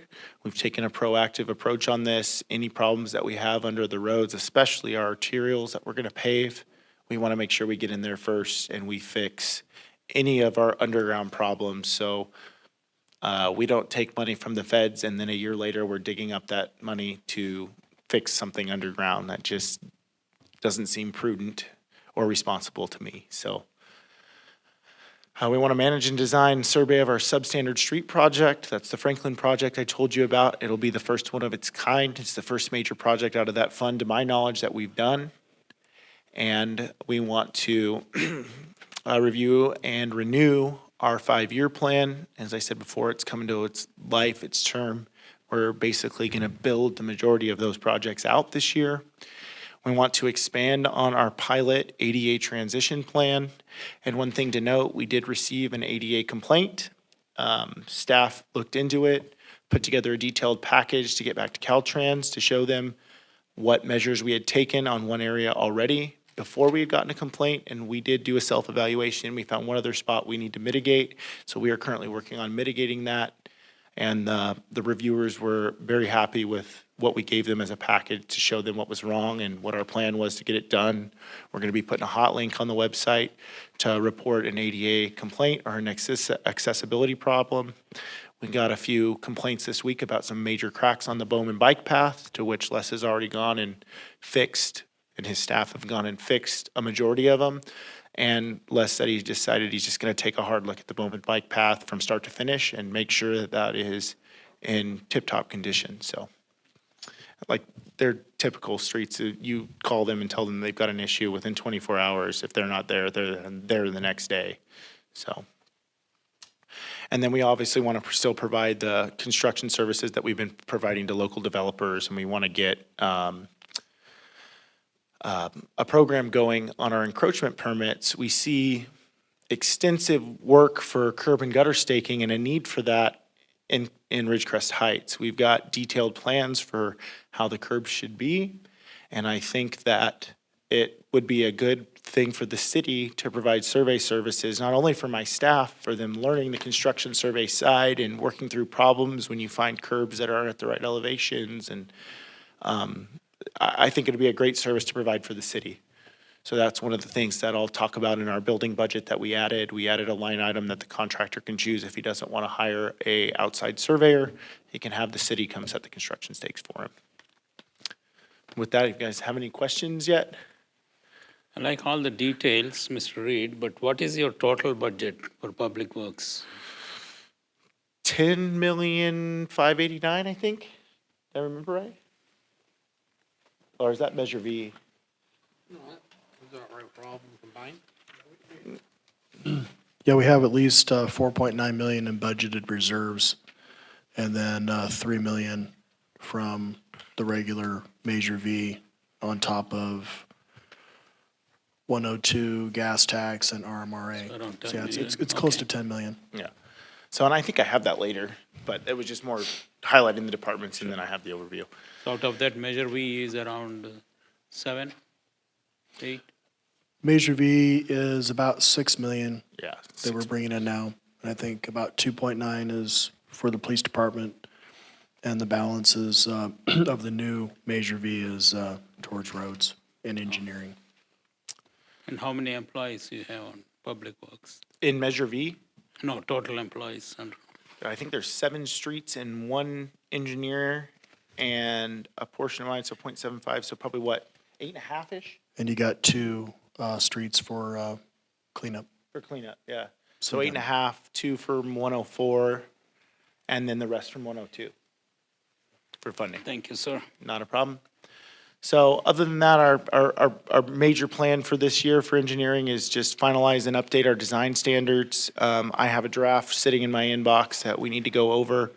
We shifted gears on that kind of. There was worry beforehand of the perception on some of the grading design and standards and from previous staff, but I think the best thing to do is roll our standards out, put them to the test. We have font in there and writing in there that basically says that it's subject to the city engineer's discretion. So if we've got something that a standard doesn't make sense on, one of the big things I want to bring to council is when we adopt the new standards, I would like council to give public works staff the ability to update the standards on a regular basis to meet advancing needs. So. Oh, we're gonna. No, wait. You would like council Council, absolutely, to allow you guys to, did I say that backwards? I just want to know, what, could you emphasize? Yeah, so a lot of times, one of the big things that I found in my time at the Water District is material changes and updates on how you do things change rapidly. And if we find something that we think will better suit the needs of our community that we can see has been utilized in other areas, I would like my staff to have the ability to say, hey, let's all look into this product. If we think this will fit our needs, let's update our standard to show that this is our preferred method of construction. Now, obviously, that preferred method of construction may not work in every case, so it's not that we want to remove the existing standard. We just want to be able to add to it and update it with current times. What am I missing? Why would we get in the way of you doing your job? So typically, standards in all my time in any public thing have to be approved and adopted by council. So I just wanted to make sure that in our resolution that we would have the ability to update them as we saw fit. Can you give me a quick example? When you say like quick example, like for, Yeah, what is the standard that you guys have not been able to update because the council's gotten in the way? I would say that there's not, it's more checking a box. Okay. As far as I know, and really we haven't done any standards work since, I'm gonna say 1986. Okay, I'm So- just saying you very boldly asked for it. I just want to make sure we're giving you what you need, and I hate the idea of the council getting in the way of you doing your job. I think it's giving staff a little more autonomy to make minor adjustments as they see fit without having to come back through the infrastructure and city council process to make an exception. He said exactly what I was thinking, and I just don't think I articulated it the right way. Thank you. On minor issues, we're not talking major, we're not talking when you have to get a conditional use permit or a variance. We're just talking just more minor things that make sense, that when we're meeting with the developer and there's a small issue that we can adapt to that doesn't quite fit our standards, we can make those minor adjustments. One thing I can think of off the top of my head is our typical construction detail for a manhole is a cast-in-place bottom with a transition cone and a precast concrete structure. Well, there's a lot of new things that have come out. When I went to the wastewater summit, we got to see these things called the poo pit. And I know that sounds like a funny name, but it's pretty catchy. And that's exactly what they are. If you look at how our work is done these days, and we've got a member of wastewater here, how many times have you been in a manhole lately? Quite a few, but with the back, right? Not personally down there with yourself. Probably been personally 2 or 3 in the last year, 6 months, something like that. So a lot of the work is done from the surface. So why would we spend the money to put in all this infrastructure when we could put in something that weighs a quarter of the amount and is a quarter of the cost? So those are the kind of little updates that we want to be able to do as we go along and move along with it. Okay, yeah, I would hope, this is my opinion, whenever this comes back up. Yeah, good idea that it gets ran by the city manager. I don't think you need to go through a Absolutely. resolution process and we got to beat it to death. Well, occasionally we need to update our standards as a matter of protocol. Like I said, the last time when they were updated was 1986. And so we're hoping that we will update them more consistently, but in between those time periods where there's minor adjustments, we have the latitude. Nothing major, nothing significantly Please do. controversial. Please do. All right, and now to skim through the rest of these for you. So we've obviously want to finish the oversee of the race contract. As of the latest updates, we feel that they will be done in about 8 to 10 months. The majority of the aerial work's done. Frontier did come to us, and their project kicked off last week. They've started on some of the aerial work. We're working on getting back their underground plans, at which point they'll be able to basically get under full swing on their project to where they think they'll have 4 contractors going on it. So I think the timing is perfect, having gone through some of this with race and not having the burden of we just get one utility completely installed and, hey, by the way, you've got another 1.5-year construction period, again, that you're going to see all over town. So I think it's nice that there's not going to be any break and then it come back on. We want to complete our annual lighting and landscape districts and the drainage district. We want to manage all the construction of the infrastructure replacement and drainage project that we've got. We want to participate in the design of the Measure V chip seal and the CY22 paving project. And one of the big things that I want to mention this year is I would like to have my younger staff go down and work with a lot of the senior design engineers from Wildan so they can get valuable experience working towards their own professional engineering licenses. Because to do that process, you have to have 4 licensed engineers that will sign off on you and say that they know your quality of work, they know you make sound judgment before you're even eligible to take the state-specific tests. So I feel growing my staff and moving them forward and pushing them towards their licenses, it's only right that we provide them the opportunity to have multiple engineers see the work that they've done. So, because we all know, the way I look at things is the more heads we've got looking at a problem, the better result we're going to get. So, and then lastly, obviously provide the survey services and apply for Cycle 10 HSIPs like I spoke about before, and finish out the crack fill project and get the landmines on Ridgecrest Boulevard filled. Next is our street department. Obviously, we all know that we are going to try to slurry a bunch of streets. So the major notes for the department this year is we got $2.5 million budgeted for repairs. We've got 1.5 worth of our CY22 chip seal project, which is the year 24 and 22 from the 5-year plan shoved together as one. And we've got another million roughly for our materials and things like that for the actual slurry program. So your aluminum sulfate, your rock, your concrete, your emulsion, things like that. We've got $225,000 budgeted for streetlights. We budgeted 10 grand less than what we've seen this year and what our projected actual was because we've been seeing refunds from the LED, the Option E program we put in. I think it'll be more than 10 grand, but I wanted to budget on the safe side and not have to make sure you do extra paperwork for me saying, hey, I guessed low. We have $3,513,000 that we're transferring from Measure V for materials, supplies, and the $1.5 million chip seal program. We're receiving, the estimate was $405,000 roughly from RMRA, so that's that Fund 103, the SB1 funds. We've got about $300,000 that we're transferring in from TDA. That's that little honeypot I was talking about that we could do from transit. And we've got about a 30% increase on our budget line item for fuel, oil, and lubricants this year because of the massive hike that we've seen on gas prices. We've been doing everything we can as far as budget adjustments and transfers from accounts that we don't think we're going to use at all to cover the cost of gas and fuel and stuff like that that we've been using this year. So we would like to not have to do that next year. Hopefully it comes down. We don't end up using it all. But I would say your guess is probably as good as mine when it comes to that.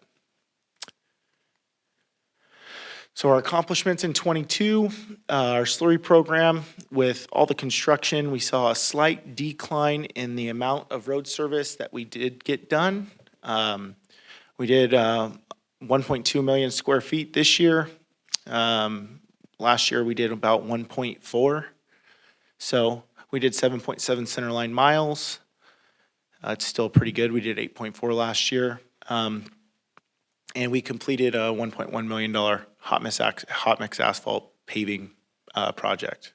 And if I refer to that as HMA in the future, that's what it is. It's hot mix asphalt. And there will not be a quiz. And one of the other major items we have this year, I got a letter from the Air Quality Control District from California, basically saying that as of January 1st, 2023, you can no longer use a majority of your vehicles that are not CARB compliant. So that's our on-road, that's a lot of our equipment. And to be honest with you, we do quite a bit of maintenance on our equipment just to be able to use them because of the age of them. So we've budgeted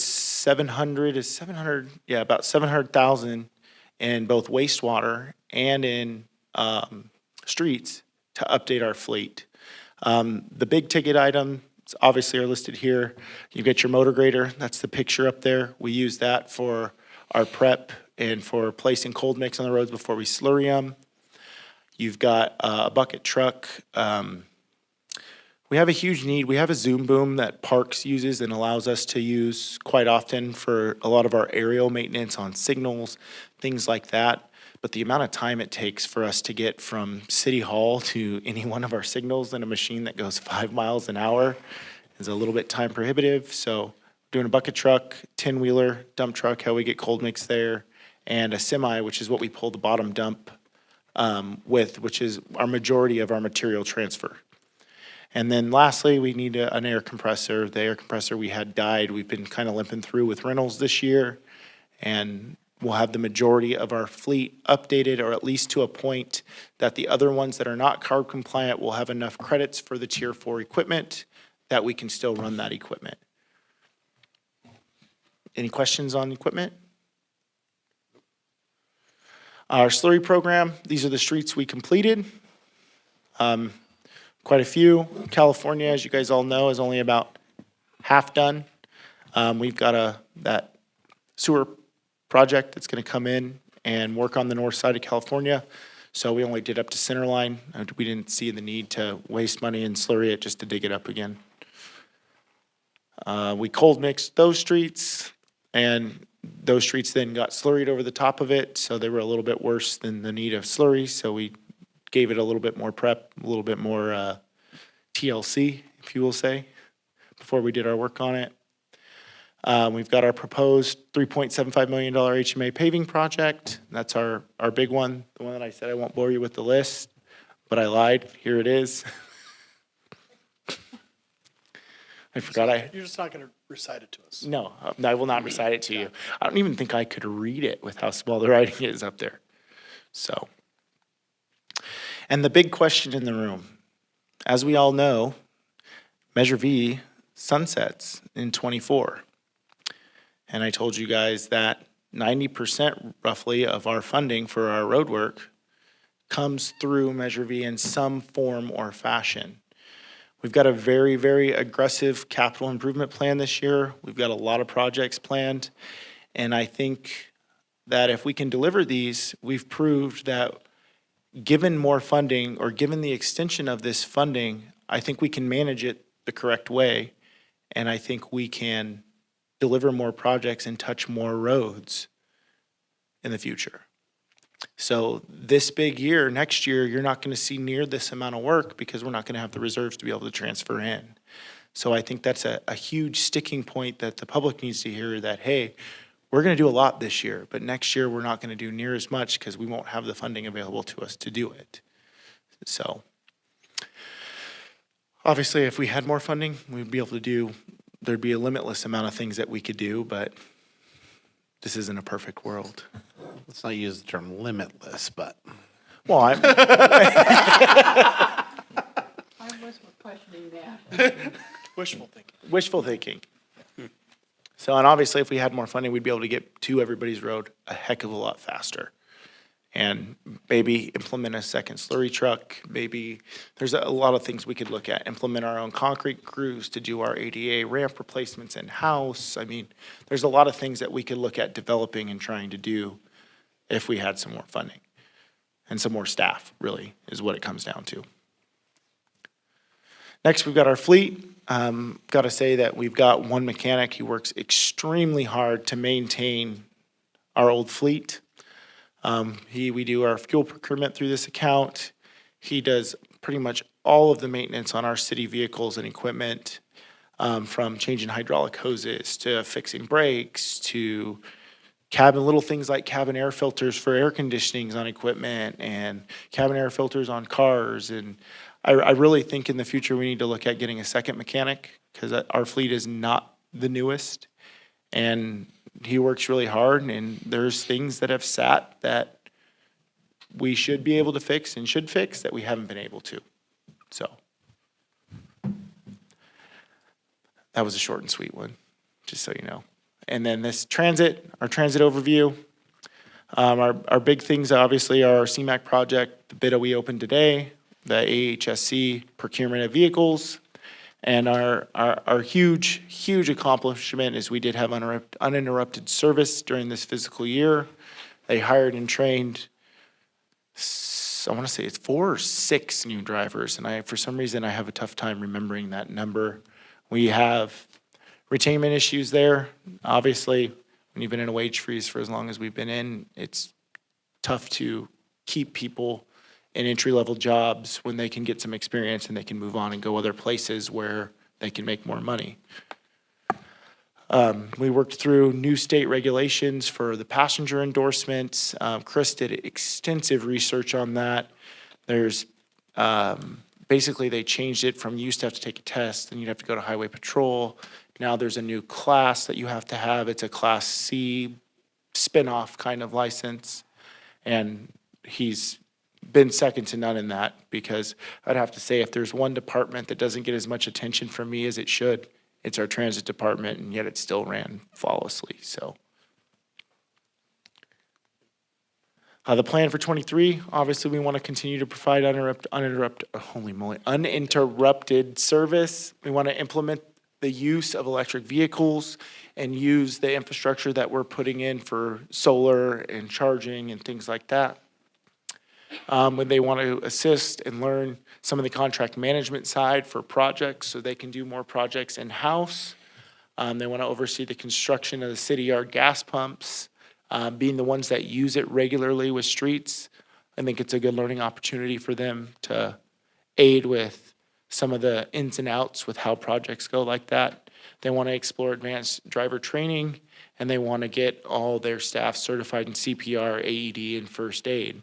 As we know, like I said before, the people that use the transit system need the transit system. And a lot of that is sometimes because they can't drive. So you never know when a medical emergency could happen on the bus. So I think having people that are trained in CPR and things like that, I think would be a huge benefit to our city. Next, we got wastewater. Wastewater has been working for the past year on an SSMP, Sanitary Sewer Mitigation Plan, and an MRP, which is basically like our response to fats, oils, greases, fog systems, things like that. We're about 90% complete on that.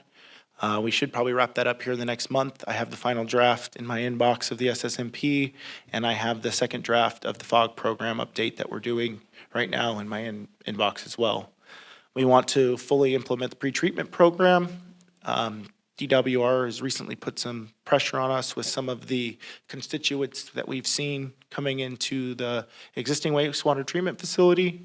So we're ramping that up. We were kind of trying to hold off on that and wait till we had more of the ins and outs to the plant and could figure out where all the constituents were coming from, figure out how other parties were going to pre-treat for them before we kicked ours into full swing, but I don't think we really have that option anymore. We've got $700,000 for new equipment. A part of that is they use a blade as well for a lot of their pond maintenance. They won't use it near as much as streets. Rather than get two of those, we're gonna get one, split the cost 75% of the time, 75% to streets, 25% to wastewater. Our biosolids remover, as you guys remember, we had a huge bill last year for the biosolids that were out there and removed. We now have a yearly line item in there to make sure that whatever our yearly sludge accumulation is, we can get it gone so it's not sitting out there. And then we've got $3 million preliminary engineering and environmental compliance for the new treatment plant. We're working towards 30% design right now. They've already pretty much broke ground out there as far as geotechnical work goes and as far as surveying work goes. So we're waiting on the first submittal for that for review, so we can look at layout, things like that, and assess the best way of laying the plan out for future need. Obviously, if tertiary ever comes about from whatever jurisdiction is going to utilize that, we want to make sure that the plan is laid out, conduits are stubbed out right, and we've got enough room for expansion so we don't have to dig up anything new that we've put in. We've got $1.5 million budgeted for capital projects this year. We're 90% done with our capital improvement plan from the wastewater side, so that's more of our collection side. So we have money in there to hopefully implement the first project of that as well this year. Some of the accomplishments that wastewater did is they have set the groundwork for the design of the new 5 million gallon a day secondary treatment facility. Obviously, like I said, we're working on the 30% design right now and surveying geotechnical exploration. They finalized and implemented a project schedule for the trunk line assessment, and we also budgeted $500,000 for any repair work that we would see necessary on those trunk lines. As I iterated to you guys last council meeting, what's the point of having a new plant if we can't get it there? And then they replaced a piston pump, they replaced grit pumps, grinders, yeah. So we've had all sorts of needs and capital needs out there. So we've got a pretty good chunk of change in there for equipment just to make sure we Band-Aid and limp what we have by. Jim and his staff have been instrumental in limping the digesters by. It's been over 2 years since they've been able to pump out of one of the digesters, and that is a crucial function to the use of a digester. So we did budget for exploration in the digester in case it comes to a forefront and we do have to do something with it. But Jim and his staff feel that they have found a workaround for it and they think they can limp it through. So we're only going to spend that if we have to. to be safe, since the secondary digester is getting used more than it should be, we threw a line item in there for maintenance or repair work on the second digester should we have a failure in that one. I felt if we don't spend it, great. If we do need it, I wanted it to be there, wanted it to be approved as part of the budget so we could respond as fast as we could if the need came up. So there's $600,000 in budgeted emergency. Really, that, I would say that's the best way to look at it. Okay. We have it there if we need it. Like I said, Jim and his staff, they've been instrumental in finding workarounds to just about everything that's gone down and kept the plant up and going with spit and elbow grease. Yeah, It's really the I'm only not way. questioning the need for it. I'm just Yes. making sure that if we got 3/4 of the way through the year, there's not an emergency, that there's Right. I mean, potentially. what they're trying to do is limp along the current plant, so we're not spending funds to update something that we're going to tear out a year and a Yeah. half later. Yeah, I'm good with But why but we have it also have there. to I'm make just- sure that we're, complying with our board order. Exactly. And we're maintaining public safety when it comes to the process of the sewage. And so, It's- yeah. It's perfectly fine that it was there. I Right. just want to make sure that was the first time I've heard tonight where I've been able to say, oh, there's a possibility. Correct. So we've got 2 new trucks for wastewater in there. They have, part of that AQMD order, they have a couple trucks that aren't going to be compliant, so we're going to update those. And you've got a picture of a Vector. They did place a new Vector in service. It was a tough road when it first came here, to say the least. It got hit by some stuff as it was being delivered and had to go back to the shop, and 2 months later, we got it again, so. The goals this year, they want to complete the environmental survey and geotechnical phases of the plant, complete the 30% design, and hopefully possibly move on to the 60% design, if not the 90% design. They want to design and construct the Phase 2 sewer collection rehabilitation project. That's that huge trunk main that we've been talking about on China Lake Boulevard in California. They want to construct any of the necessary corrections under our major arterial infrastructure upgrades for streets. They want to complete the 5-year sanitary sewer management plan, including the SSORP, sanitary sewer or overflow response, which is part of our SSMP, which is part of the big picture. The FOG, the fat, oil, and grease assessment, and then we obviously want to implement the pretreatment program on that. They want to complete the capital improvement plan. We want to implement the capital improvement plan, and we want to try to tackle a year 1 project. And then the last thing, obviously, we always want to try to look for cheaper ways to make our money go further. And I already touched on this. I touched on the poo pit, but I think that this would be a huge lightening on our budget, because some of our huge maintenance items are our manholes.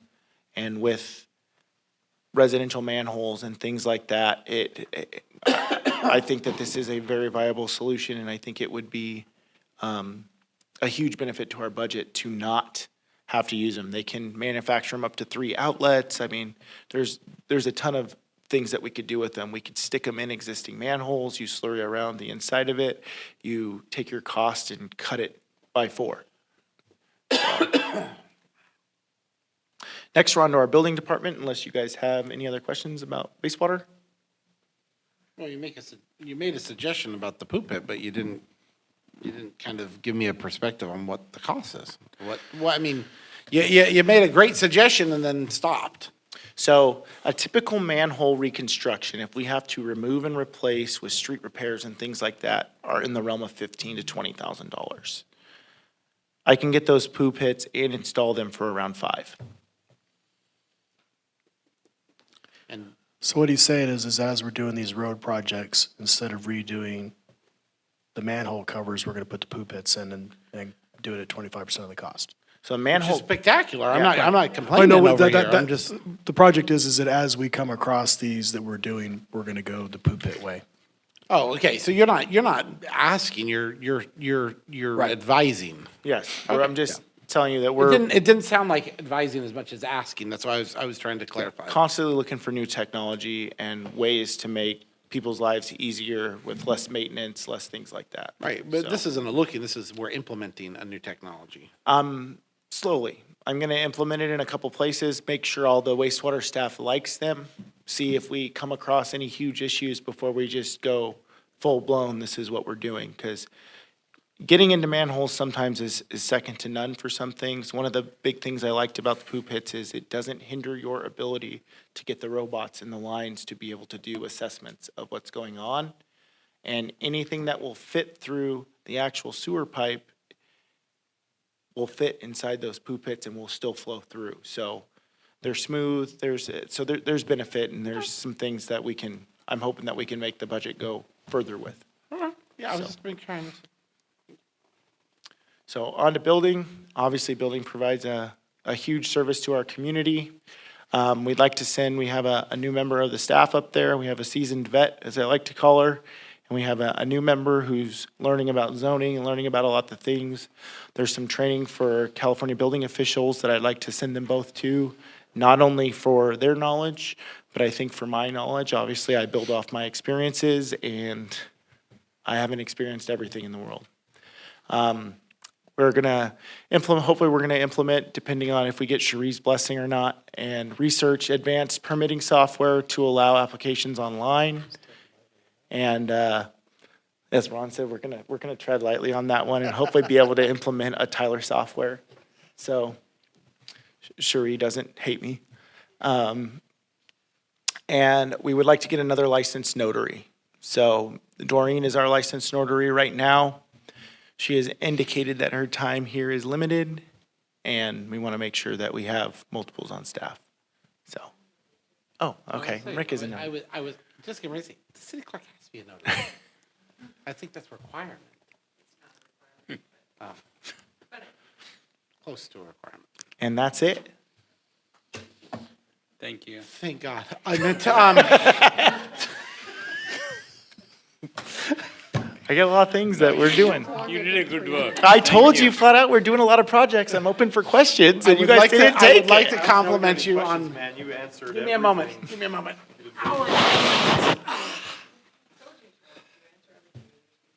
You do. You were lying. You- Excellent job. Thank you. Cap.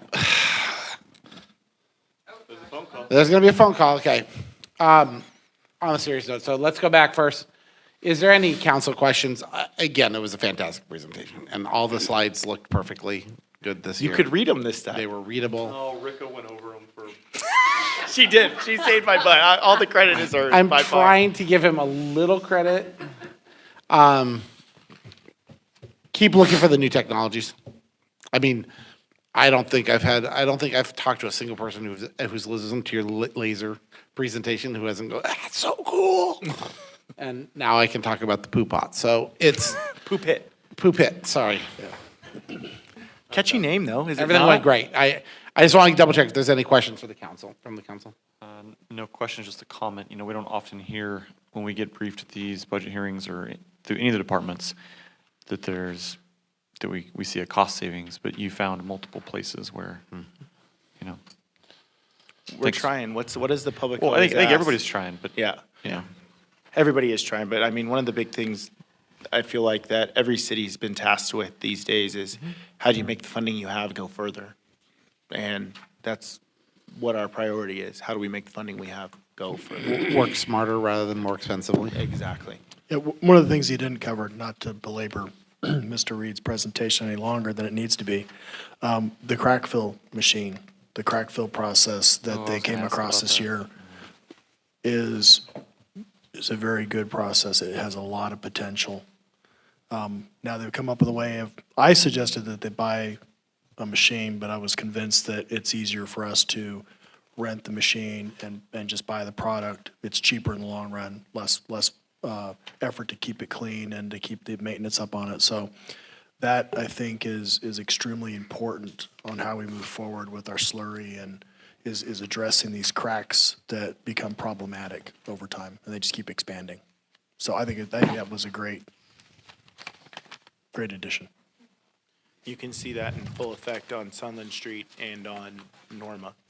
They used it as a test. We got a demo in the parking lot, and the new mastic product that they have is a stiffer. It doesn't react as much to temperature. So with our wide temperature swings here, I think it's a very viable solution to some of our larger, deeper cracks. So Cool. Okay. Is there any comment from a member of the public? Seeing none in the audience, I do know I heard the phone line, so I believe I have somebody on the call. Yep, Caller, state your name. I'm here. Mike Sanat. Hi, Mike. I wanted to, I'll be real fast. I know you're tired. Councilman Just Blades tired said- of Travis. Yeah. Well, I have a few words to say to Travis. But at first I wanted to say to Councilman Blades, he mentioned something a couple meetings ago, months ago, and he used the term build out.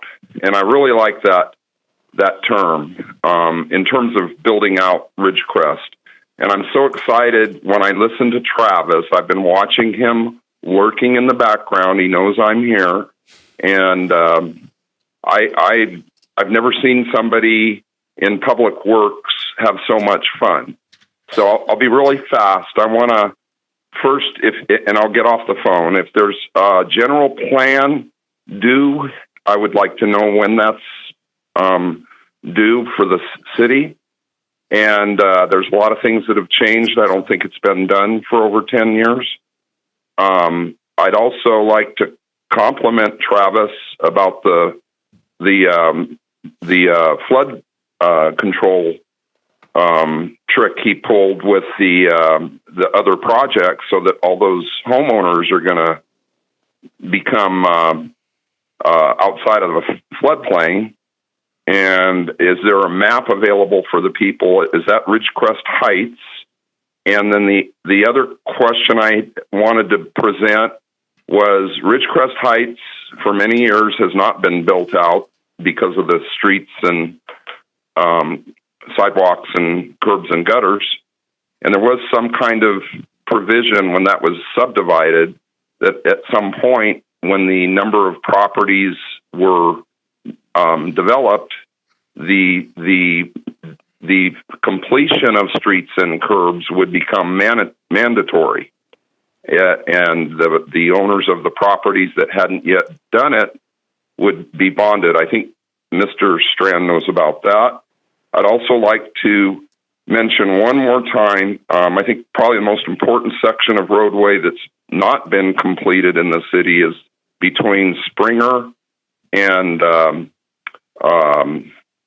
it's Springer and going north on Mahan Street to Bowman. And I just watched somebody come down South China Lake Boulevard on the northbound and turn on Mahan and race at 60 miles an hour through that area. And I've seen almost near collisions head on from people not paying attention. And I know people are walking in the middle of the road at night, and that's a public safety issue, that street. And I'd like to see it a 2-lane, and I'd like to see the extension of the walkway or the bike path from Downs up to Mahan, and perhaps southbound on Mahan, hooking up at South China Lake Boulevard. And I would also like to see a stop sign at the intersection of Springer and Mahan. But I really am excited about what you guys are doing, and I wish you good luck. Thank you. Thanks, Mike. Thank you, sir. Just to reiterate for Mike's benefit here, City Manager Strand and I have talked extensively about Mahan, and that will be a project here in the near future that we might seek to work with the county, since we've got some right-of-way issues there, to try to make that road more safe and drivable in the future. Make it more of an arterial.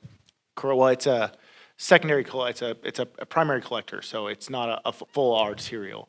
In our circulation element, I don't believe it's a full arterial either, but there is, I agree with him, there is a huge need there for some upgrades. I agree. That was one of my notes here to discuss with you on the streets was Mahan.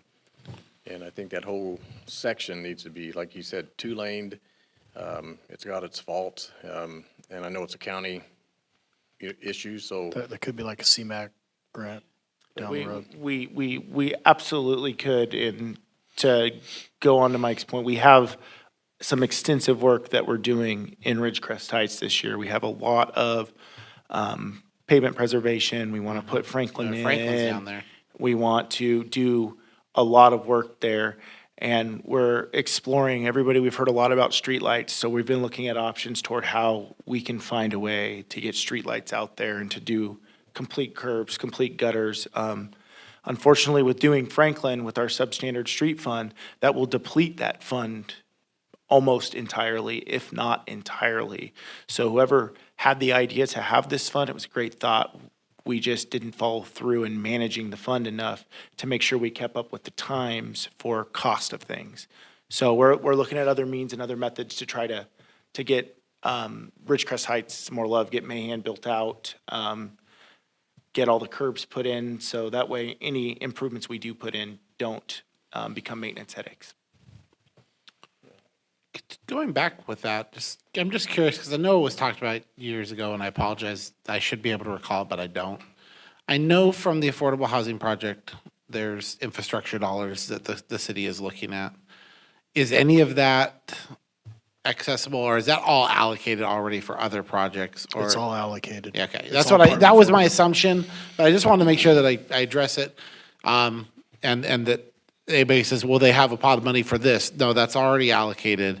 And it's all around the area of the development, largely, correct? Okay. Okay. Thank you. Travis, great job. We give you a hard time, but Sorry, it was an hour and 10 minutes. there's an incredible amount of work being done on roads, and I think I hopefully speak for all of us to the community. You asked us to get these things done. We've got a team that's working their tail off, getting them done and getting these roads done. But please listen to the words that were said, which is Measure V is up in 2 years, and Measure V is the engine that's giving us a huge amount of these abilities. We're going to need to continue to have the support of our community to make these things continue to happen. 100%. Thank you. I'll shoot for an hour, 9 minutes, and 59 seconds next year. We're just going to put you up front next year. We're going to make him first next year.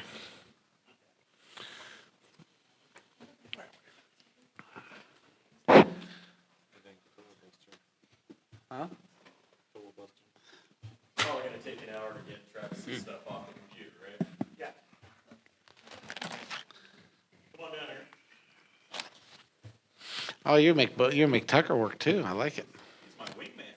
Okay. We're talking 1986 a lot tonight. What else happened in 1986? Police Academy Top Gun. and Top Gun. Isn't Police Academy 86 or is it 87? I know I'm I think it close. was earlier than that. No, I know I'm close. Those are Gutenberg years. That 86 is Cocoon, and I'm close. I know I am. All right. I have to check. I won't be satisfied if I don't know for sure. So I only have a few more slides than Travis here, so. Go on here. 84. You were right. Was it? All right, so the mission of the Ridgecrest Police Department and the goal is to maintain the quality of life and safety of those living in and those visiting the city. Okay, current staffing with freezing 4 positions is 28 sworn officers, 21 professional staff, 1 part-time PAC coordinator. That gives us staffing of 50. When you look on the chart there, IT is folded in there, so it's that 50 includes the 3 IT.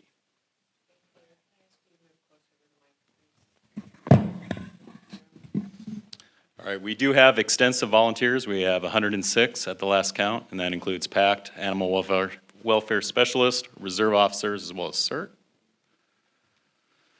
Here's just a brief little slide of our department functions there. Everything pretty much centers around patrol. Our primary response is responding to 911, the emergency calls. All right, this org chart's a little small, but I'm trying to explain with the frozen positions exactly where we're going. The red and the darker green indicates current open or unfilled positions. That's at 32 sworn. So by freezing the 4, those would be represented in the red. So we'd be freezing the traffic sergeant spot, 2 patrol officers, and a detective. And that leaves 5 open spots currently unfilled. However, we have 2 in the academy right now. We have 1 in a recertification course, and another progressing through backgrounds right now. We should know by the end of the week his status. So we've got 4 in the hopper right there, and then we've got some outlooks on a couple others. All right, some of the staffing impacts due to freezing those positions is a potentially longer response times to emergency and non-emergency incidents. We'll always try to stack the shifts and put staffing at the best times. And, during the day, we have detectives and some other SROs that can assist if it happens during the day. We will have reduced traffic enforcement and other self-initiated activities. However, some of that can be offset by the OTS grant, where the state's paying officers on overtime to go out and do target-specific traffic enforcement. And some lower-level crimes may not be properly investigated, as the more serious ones will get the priority. So in 2021, we had roughly 98 incidents per day on the average. Total calls for service was 65 per day. We had 34 officer initiated and approximately 7 arrests per day on average. 894 of those were drug related. And in 2021, we had 72 injury traffic accidents. Okay, some of our crime trends. We actually had a decrease in burglaries, total of 54, down 27%. We did have an 11% increase in auto thefts, 7% decrease in total thefts. Violent crime did increase by 9, with the most of those being aggravated assaults. Our pretty much calls for service was almost the same as last year, 65 per day on average. And then our arrests did decrease. Just the graph kind of showing through our Part 1 crimes through the last 10 years. As you can see, in the last 2, we've been pretty close after a big drop off from 2016, 2017.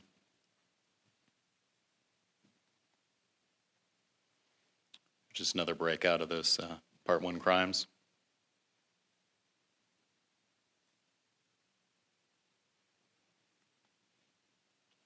Traffic trends here in the last 10 years. We had 3 fatalities last year, 2 of those being PED related.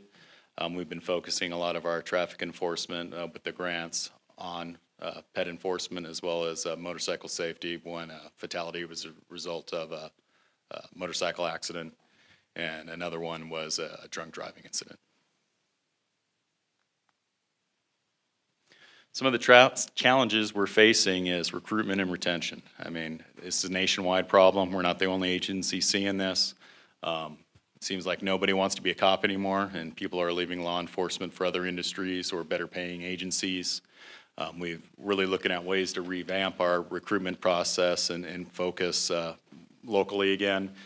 We've been in discussions with the schools, the SROs, our Explorer program, as well as Sierra Coso, not only on our campus, but some of the outlying areas, Tehachapi, even as far north as Bishop, see if we can pull some of the local Eastern Sierra groups closer to Ridgecrest and recruit from there. Ever since the jail closed, it's been a thorn in our side. We had 500 transports last year alone. There's a breakdown, how many were to Bakersfield, to Mojave, Kern Medical, Mary Kay Shell, and how many juvenile transports.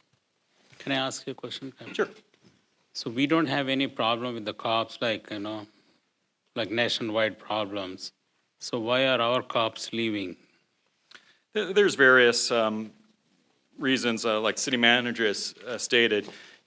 For time being, we had recruited a lot of outlying areas, people from Tulare, Riverside County, San Bernardino County, and they weren't invested in this community from the family aspect. Their families stayed down there, their wives, husbands stayed in the areas they were from.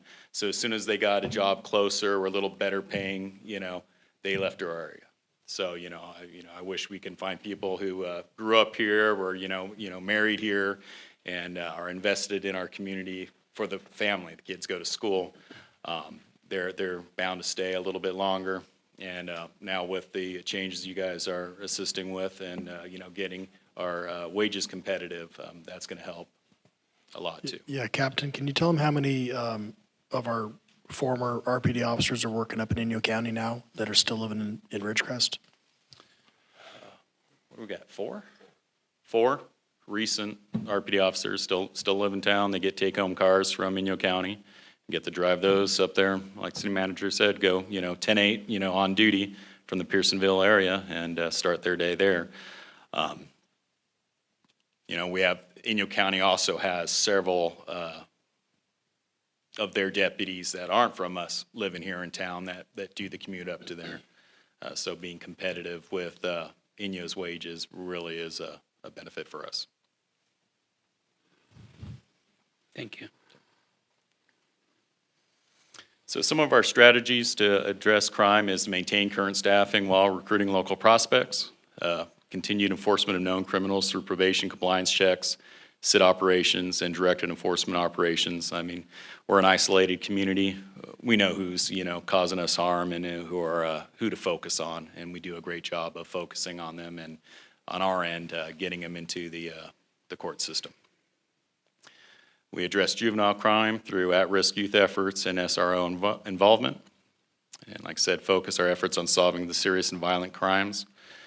Continue use of technology advances to be more efficient and effective, as well as continue coordination with other agencies and resource sharing. All the agencies on this side of the mountain, pretty much work well together, and we share resources, whether it's bodies, equipment, to get the job done and solve our mission.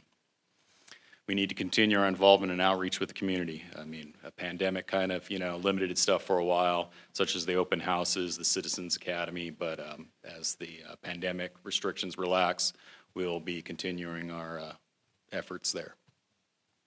And we need to continue training our officers and our staff. The pandemic limited our training. A lot of our stuff's hands-on. It's difficult to do, over Zoom. But we managed through it, and as we get back to normal, we'll increase our training.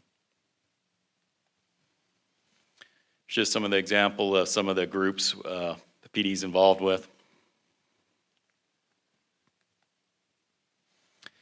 And so we rely quite a bit on volunteers. We have 106 active volunteers. I mean, packed our policing community together, volunteered over 8,000 hours last year. CERT, over 2,000 hours, and over 1,400 hours for our reserve officers. If you put that in context of what the national average is for volunteer work, that's $28.54 an hour, bringing us at $335,000 that we got in volunteer equivalent. I don't know how we'd complete our mission without that great group of volunteers. Our budget for this year is primary status quo. We've got some capital purchases as well as improvement projects. Our overall budget is $7.2 million. It's up about $180,000 from the previous year, with about 80% of that being salaries, 10% on materials, service, and supplies, 8.4% on capital improvement, and 2% on our ISF. Quick outlook of our Measure V. $2.9 million comes from the Measure V, and you can see it funds 9 police officers, 4 police sergeants, 1 police captain, a police dispatcher, 1 code enforcement officer, records supervisor, and a records clerk. Without Measure V, you'd see how that severely cripple us. Okay, I got Captain Tucker here. He's going to talk about some of our capital purchases and projects we'll be doing next year. So the first capital project that we're interested in doing would be an armored vehicle, also known as a Bearcat. It's an armored incident response vehicle. Armored incident response vehicle used by law enforcement agencies to respond to dangerous situations, emergencies. This particular model is 4-wheel drive. We live in the desert. It has enhanced suspension, run flat tires, and has a very long lifespan.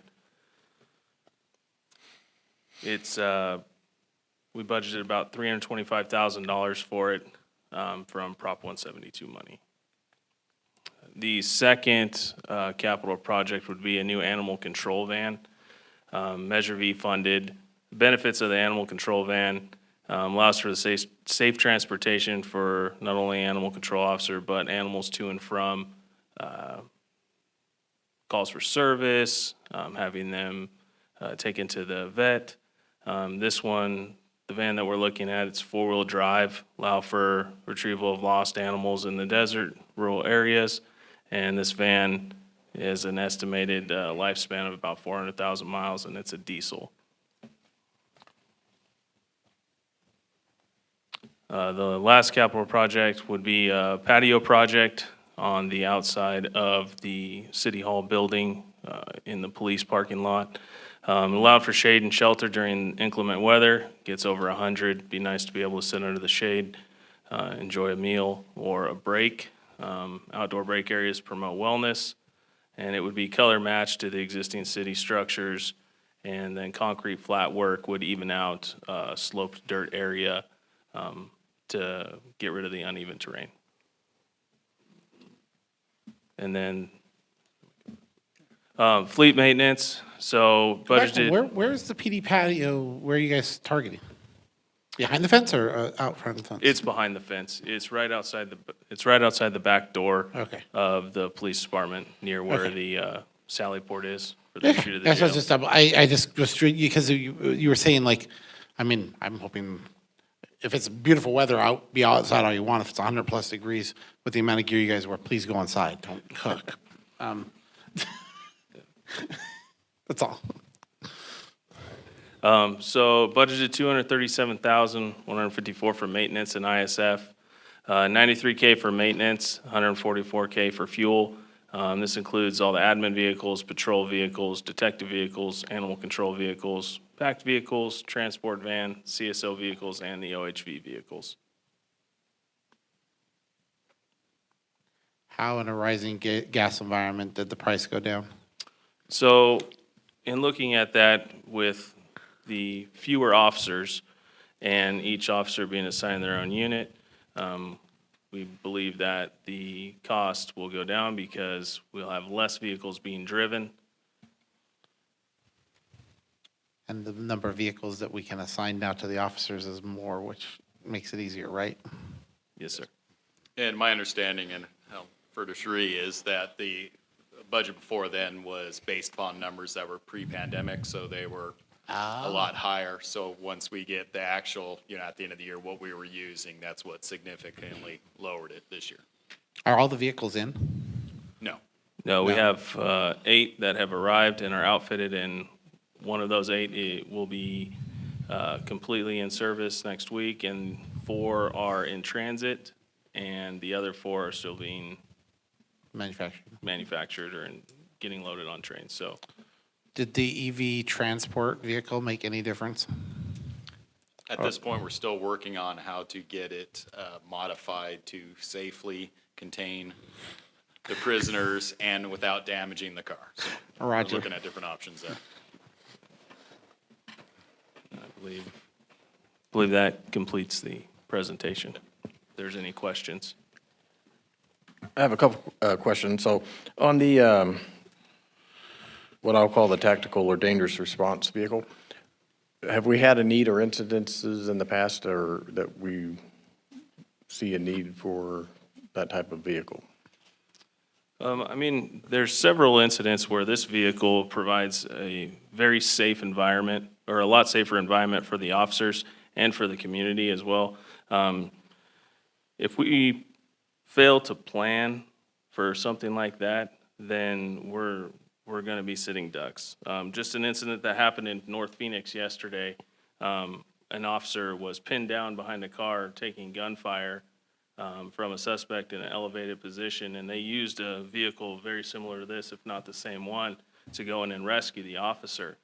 Had that not been available or of use, that officer might not be alive, the suspect might not be alive, but they were able to take this very dangerous situation and they were able to save lives. Most of the SWAT teams in surrounding areas have these vehicles, and they have responded to several of our call-outs in the past. I mean, having the vehicle is a great tool, not only for safety for the officers, but safety for the community. Yeah, I can add on to that. We used to have one, and it's no longer functional. Now, the benefit of having that, we currently do not have a SWAT team in the city of Ridgecrest. We have a search warrant service team that they're tactically trained, they can get in the vehicle, they can serve search warrants with it. But another benefit is that if we do have a situation where we have to call out Kern County SWAT, we already have a tactical vehicle here that they can fly out in their helicopter and they can use our vehicle for any sort of rescue, hostage situation. To not have it would basically put us in the same position we are right now, that if we have somebody shooting at people in the middle of the desert and they're shooting it towards the population, we need to be able to reach out and get to that person, neutralize them, and that's the only way we can do it. The incident may never occur, but the day that it does and we don't, then we're looking at probably 3 hours for Kern County to drive their vehicle over here to be able to use it. So this way here we have the ability to stage it. We have the ability to use it for our officers if we have like an active shooter type situation where we have to respond. And so at least we have the vehicle to protect our officers as they respond, or at least be able to respond. Otherwise, we maybe just be sitting back and waiting for Kern County to arrive, which is a position we do not want to be in. Yeah, no doubt. Right. Just to expand on in a a little situation bit. where it's needed, it's a very Right. useful tool to have. Yeah, it's one of those ones that we're not going to have a SWAT team because we rely upon Kern County, but because of our remoteness, that if we have an active shooter situation, this tool is very important for us to be able to respond to that under certain circumstances. And going back into what you said, I've been, thinking, 23 years, I can think of probably 5 or 6 incidents where, luckily made it out okay, I'm sitting here, but that having that vehicle would have contributed greatly to my personal safety, as in put me in a secure position to take care of business, where before I may have just got lucky. Yeah, and being here as long as I've been, I know there's been a couple instances in the past where it would have been used. Yeah. So my other question is on the animal control van. So the van that you're looking at is a Mercedes van? Mercedes Sprinter van or similar. Okay. I believe Ford and Dodge also have vans that are similar. These just seem to have the best ratings of durability and longevity. So I was looking at, because I had a picture of the Mercedes van. So I know that Ford Transit makes a all-wheel drive van now. And I know that the Mercedes for repairs, you have to go to certified Mercedes repair facility. Not all the Mercedes facilities have the capabilities of repairing the vans. And so that narrows down, repair, places, whereas if you have a Ford Transit, you can either utilize local or, Bakersfield or somewhere. You have a much better, broader, cheaper, some of this is experience. I have a Ford Transit van. I'm not trying to sell Ford Transit vans, but I went through all this looking and researching it myself, and so I don't know if that's any, help in making your decision on Yeah, I which think van you go to. we're planning to go to a vendor that actually develops the ACO vans. Mm-hmm. So, yeah, obviously we'll keep an eye on which is better for operation and maintenance, but it also is it's a one-stop shop that instead of us modifying something we buy, we're gonna buy something that's already been modified, ready to go. And so that obviously. The build out of the van. Build out of the van. There are vendors for the that build dog. these ACO vans. Right. And so that's something that once we get that budget, we're gonna say, hey, let's go out and find something that suits our needs. And obviously part of that needs is can we maintain it here? It has to be a big question. And our ACO supervisor has been researching, and, after, how long's Mary been here now? 30 years. She knows exactly what's needed, what type of equipment, what type of layout inside of the van, keeps them safe. I'm sure there's, specific outfitters, that outfit. Yes. And, build those out. They do it for veterinarians, for, a whole slew of special need, type. But anyway, all right. That's all I had. I'm gonna go to Peg, then I'm gonna switch out that way. Peg, do you have anything? Kyle? Yeah, in your, I think I ask this question every time we go through a budget hearing, but I'm going to ask it again just for the sake of the public. Well, and for my sake as well. I don't know what changes from year to year. Do you have budgeted in, I don't know what equipment you have to like personally provide when it comes to weapons and gear. Is that in your budget? Yes. Okay, and I want to make sure that you have what you need, and you guys have everything you need. Yes, we've worked with the city manager and Chief McLaughlin, and we have budgeted what we need for this coming year. All right, we all know that ammunition's hard to get and expensive, and you got plenty of that, and you're getting to spend as much time as you need to with the ranges and everything. Okay. The next thing I always ask is about training. Do you feel like you're getting all the training dollars you need? Yes, the pandemic slowed everything down, and, most of our training is post-reimbursable.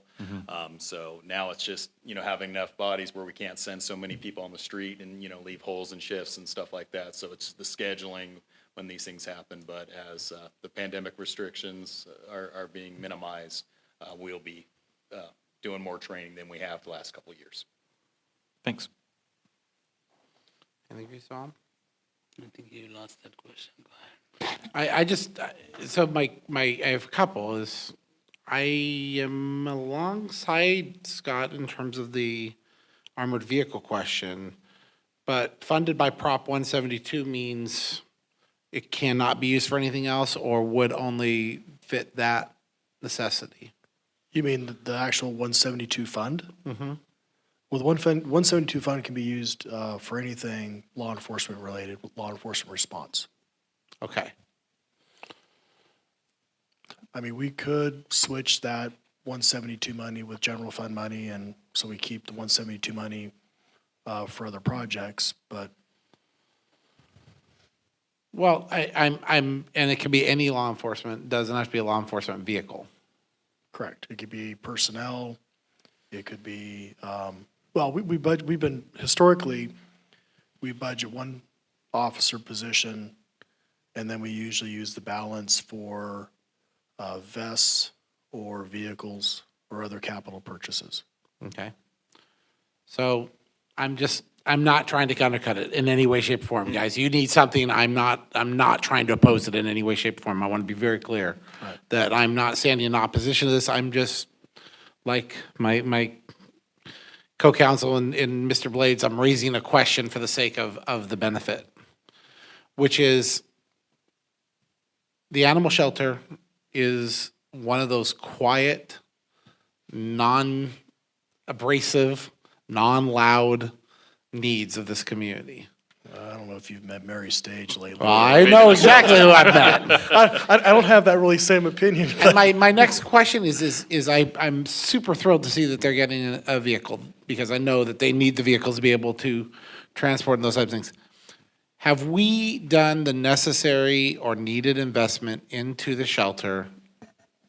And just because I'm going back in my own memory and I don't know the last time I saw investment into it. You need to go out there. There's been substantial Okay. improvement. I mean, okay.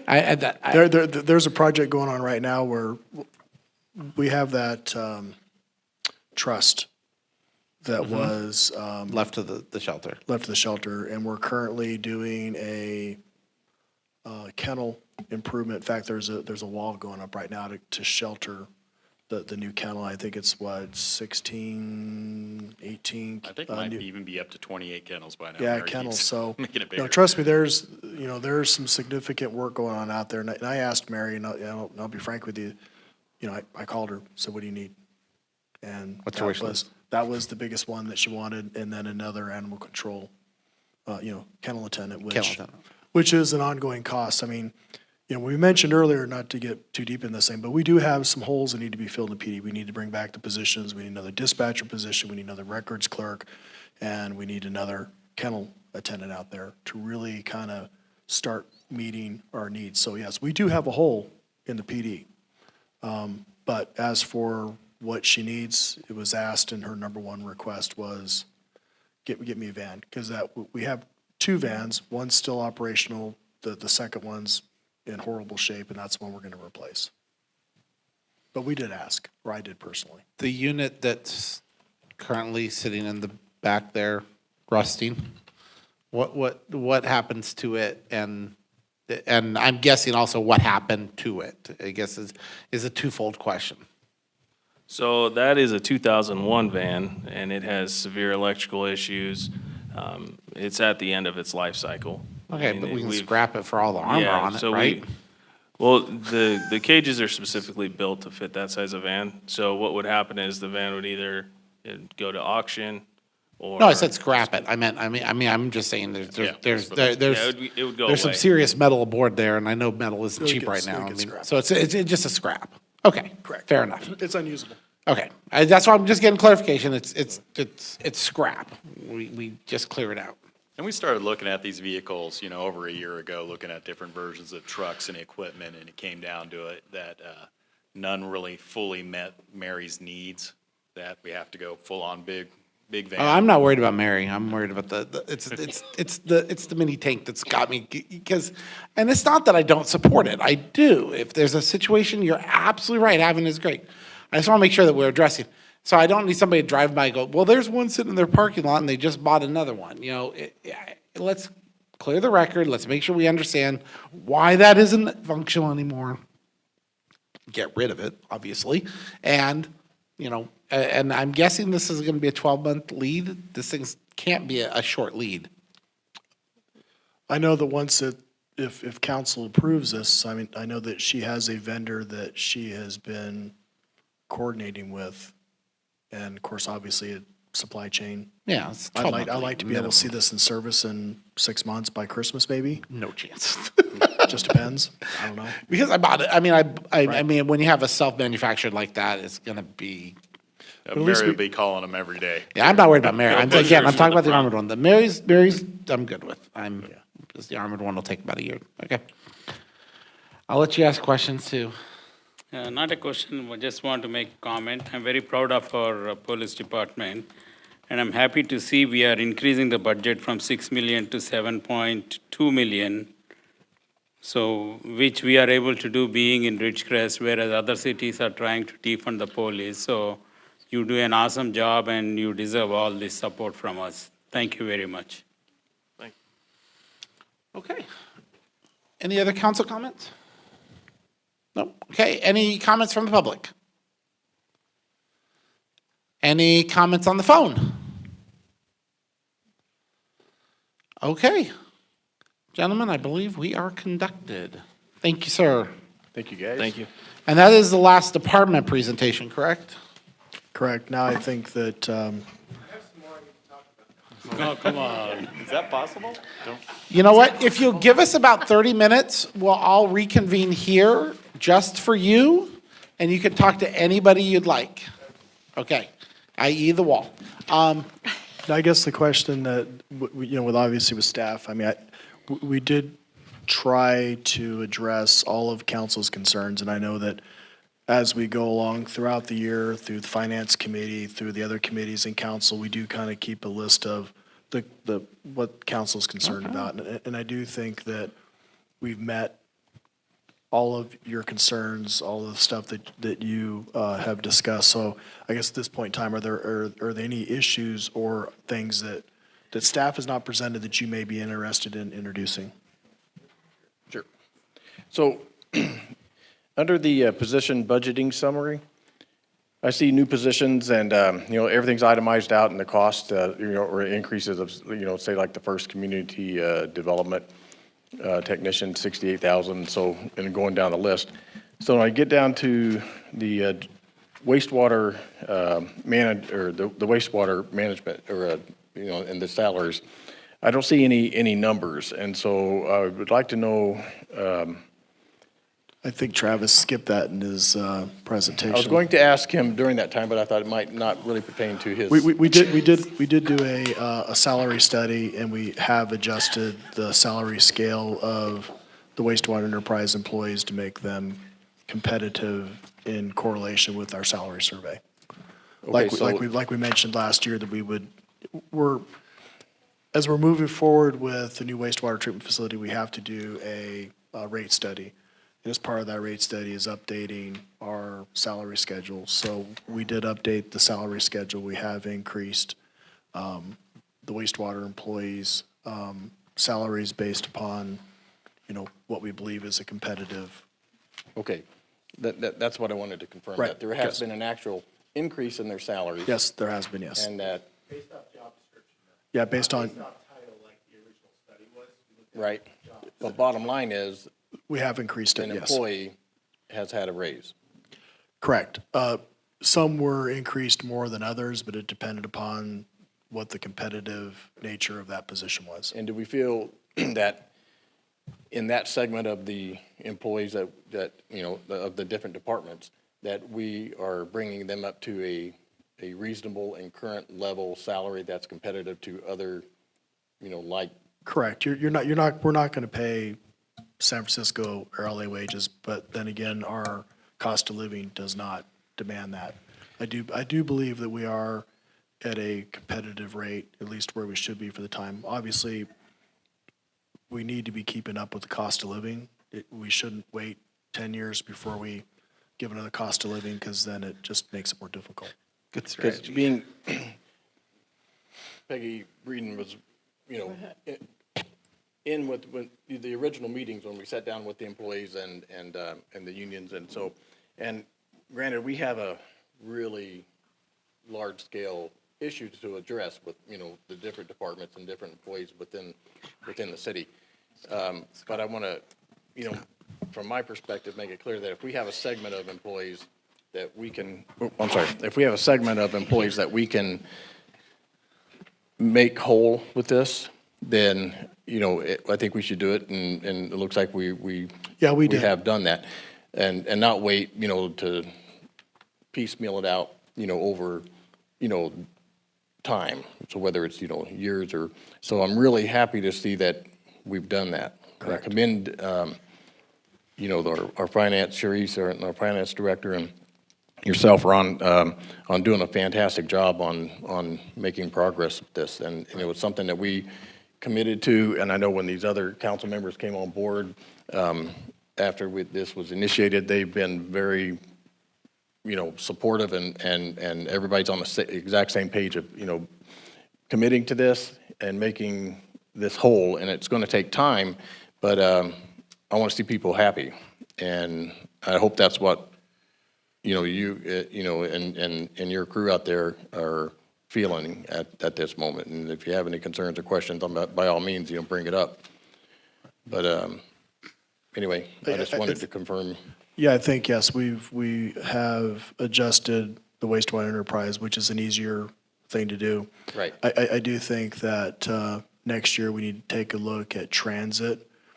That is a program budget that, we could use a little less on the streets and maybe put a little bit more towards salary, so we have a little more competitive nature. But I think that would be on a project for, next year for us to take a look at. And as for the other employees, yes, we are looking at a 5% cost of living, which is not keeping up with the CPI for this year. We know we need to make ground on that. And obviously, we're going to be discussing that, I would hope, next month when we look at how do we pay for our fire service? How do we bring back the positions in our police department? How do we fill some of these needs that we have, like another dispatcher position, another kennel attendant? We have a lot of employees doing some really good work, but we have some holes. Like our HR, we got one HR person. Yeah. And that, if I know Rika's her backup, but Rika has not only, you guys went into it with when we gave her the recognition, she's the risk management, she's city clerk. So we've given a lot of employees a lot of other duties to do, and so we put ourselves, like even with Heather, she started off as a planning analyst, and she's educated herself. She's went through all the courses, she's taken her certification. So we've been able to develop our own full-time planner within the city. We're hoping, she took her test this month and she'll know in July, so we're planning on, giving her that position if she gets it. But we still have other positions that we got one person where we really need to either have a shared position or another position just so we can develop, just so we have to provide a little bit more service to the community they've been demanding. Yeah. You know, we've been able, like in streets, you know, when we receive that funding to clean the streets up, we're able to take that funding now, and I know that Les has had his crew out and they've been cleaning our arterials. And we're gonna go through, we're gonna clean all the arterials, and then we're gonna come up with a program where we can have them go out, clean it up, but whatever's left over, they can use them for the road crew. You know, now I have people out there cutting tree limbs, cleaning up the sidewalks, whereas before I was taking guys off the street crew who were doing street prep to do that. So, you know, everywhere we can eke out a little more work we have, but we need to get the community's help to be able to really move forward. You know, and one of the other areas, and I don't want any department or employee to think that we're not looking out for each individual person in the city. But tonight, one thing that stood out was in the fleet maintenance, vehicle maintenance. That disturbs me that we have one guy, right? Did I misunderstand that, or we have one guy working on all the vehicles? Well, not, he doesn't work on the PD per se. Well, but I'm saying, but he does a lot of work because he one-man- does parks and rec, he does streets, he does wastewater. Yes, he's very busy. Yeah, and I think that needs to be, I mean, we got a lot of fixing to do with the employees, but, you know, that one stood out to me tonight, that we got to fix that. Yeah, so I'd like to see that kind of prioritized. I know it's hard to, you know, who do we prioritize and how do we, you know, put this together fairly and try to keep meeting, you know, making headway, you know, with the situation as a whole, but that would be one that I would say that we need to work on and keep on our, you know, limelight. But anyway, great job to everybody. We wouldn't be here tonight if it wasn't for the great work of our finance director and our city manager and the department heads and everybody that's, you know, working so hard for the city. It's very exciting to me to be a part of this tonight and to see all the positive things that we're accomplishing. It's very rewarding. So anyway, good job to everybody. Can I jump on something he said about the mechanic and just sharing a story that I'm dealing with? We love the people that have worked with us for years. They are solid, they are reliable, they are the rocks. They are the rocks that help build things, make things, and do that. So in my business, I'm losing one of those rocks, and the absolute scurry that I am going around to solve payroll, HR, compliance, operations, because so many balls are in one hat. I just have to stress, if we have single points of failure, and you mentioned the mechanic, we mentioned Ricka, we mentioned some of these things, we're not there yet. I'm not screaming we're there yet. But if this community should go there, that should be something we need to look at as quickly as possible, because the single points of failure is the way that we take all that good momentum and we let a bad situation derail. It's like saying we know the tracks are straight, but up ahead there's a problem, but we're going to ignore it until we derail. And we know where the single point of failure possibly is, but we didn't go out there and inspect it, nurture it, all those things. And I think we said that a couple times tonight, which was good. And thank you for bringing back up, I totally forgot the proclamation and everything that you do. And we didn't ask you whether you have any wishes either. So I didn't ask Travis any wishes because he was way too long.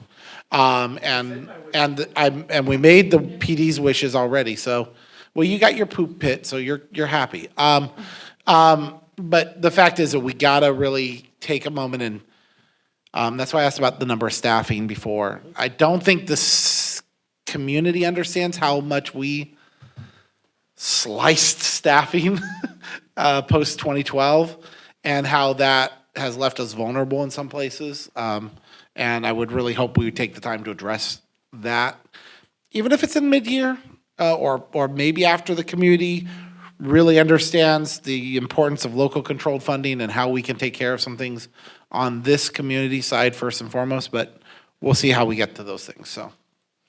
I just wanted to reiterate what you said, because it came up in a couple different ways. Anything else? Anything else? It's 10 o'clock? Oh, No. you're up. No? Get this to an end. It is 10 p.m. or 9:55 p.m. I'd like to thank the members of the public that stayed around throughout this. This started as a fun night, it ends as a very tiring night, but it is the most comprehensive opportunity for the community to get information on us. I really hope that those people out in YouTube world and who watch this afterwards share this information with the community. There are some incredible things that we're doing, and the city is making the type of progress that you guys have been asking for so many years. Thank you to our entire staff who took this council's message about communication and made it happen, especially over the past fiscal year. Thank you to our officers, and we all face the moments where we hear about the tragedies in other communities, and this nation once again is dealing with something as massive as Sandy Hook with Ross. Or I can't say the town, but I can say the school. Thank you to our officers who continue to work to protect this community. We know and we appreciate how much you guys have done. Thank you to our staff who continue to work to build the community that we take such great pride in. And my thoughts and prayers to everyone in Udevale, Uvalde. I got one housekeeping item. Because of the time involved, we're going to have to bring the budget back for final approval during the second meeting in June. Do you want us to agendize this again next week, or do you want us just to bring it back? Is there anything else, any touch-ups you want? Does the schedule have to be for the second meeting of June? There's not Or enough can it time. be the first one? The June okay. 1st Not agenda enough has time already to been agenda. Already posted posted. in your hands. Okay. There's not enough time to agendize it, so maybe staff will just bring it back on is it the 15th, Rika? The 15th, and on the June 1st agenda, I did put a spot on there for budget discussions in case there was anything. Right, that was we put needed. on there in case there was any homework that I was don't think given. there's any homework. At least I don't have any assignments. I think the assignments, all my assignments involve staffing.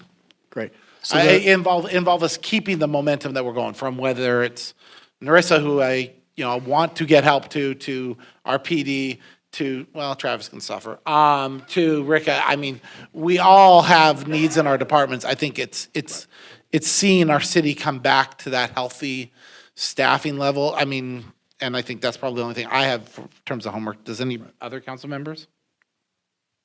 No?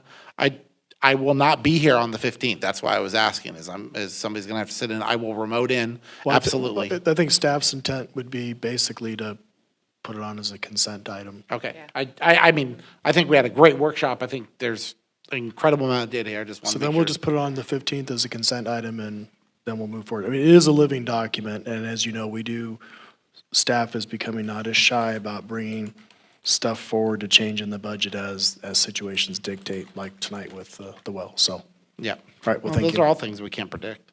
We do appreciate council's ongoing input and feedback to staff, because it does make it a lot easier for us to build a budget when we understand what the expectations are of council.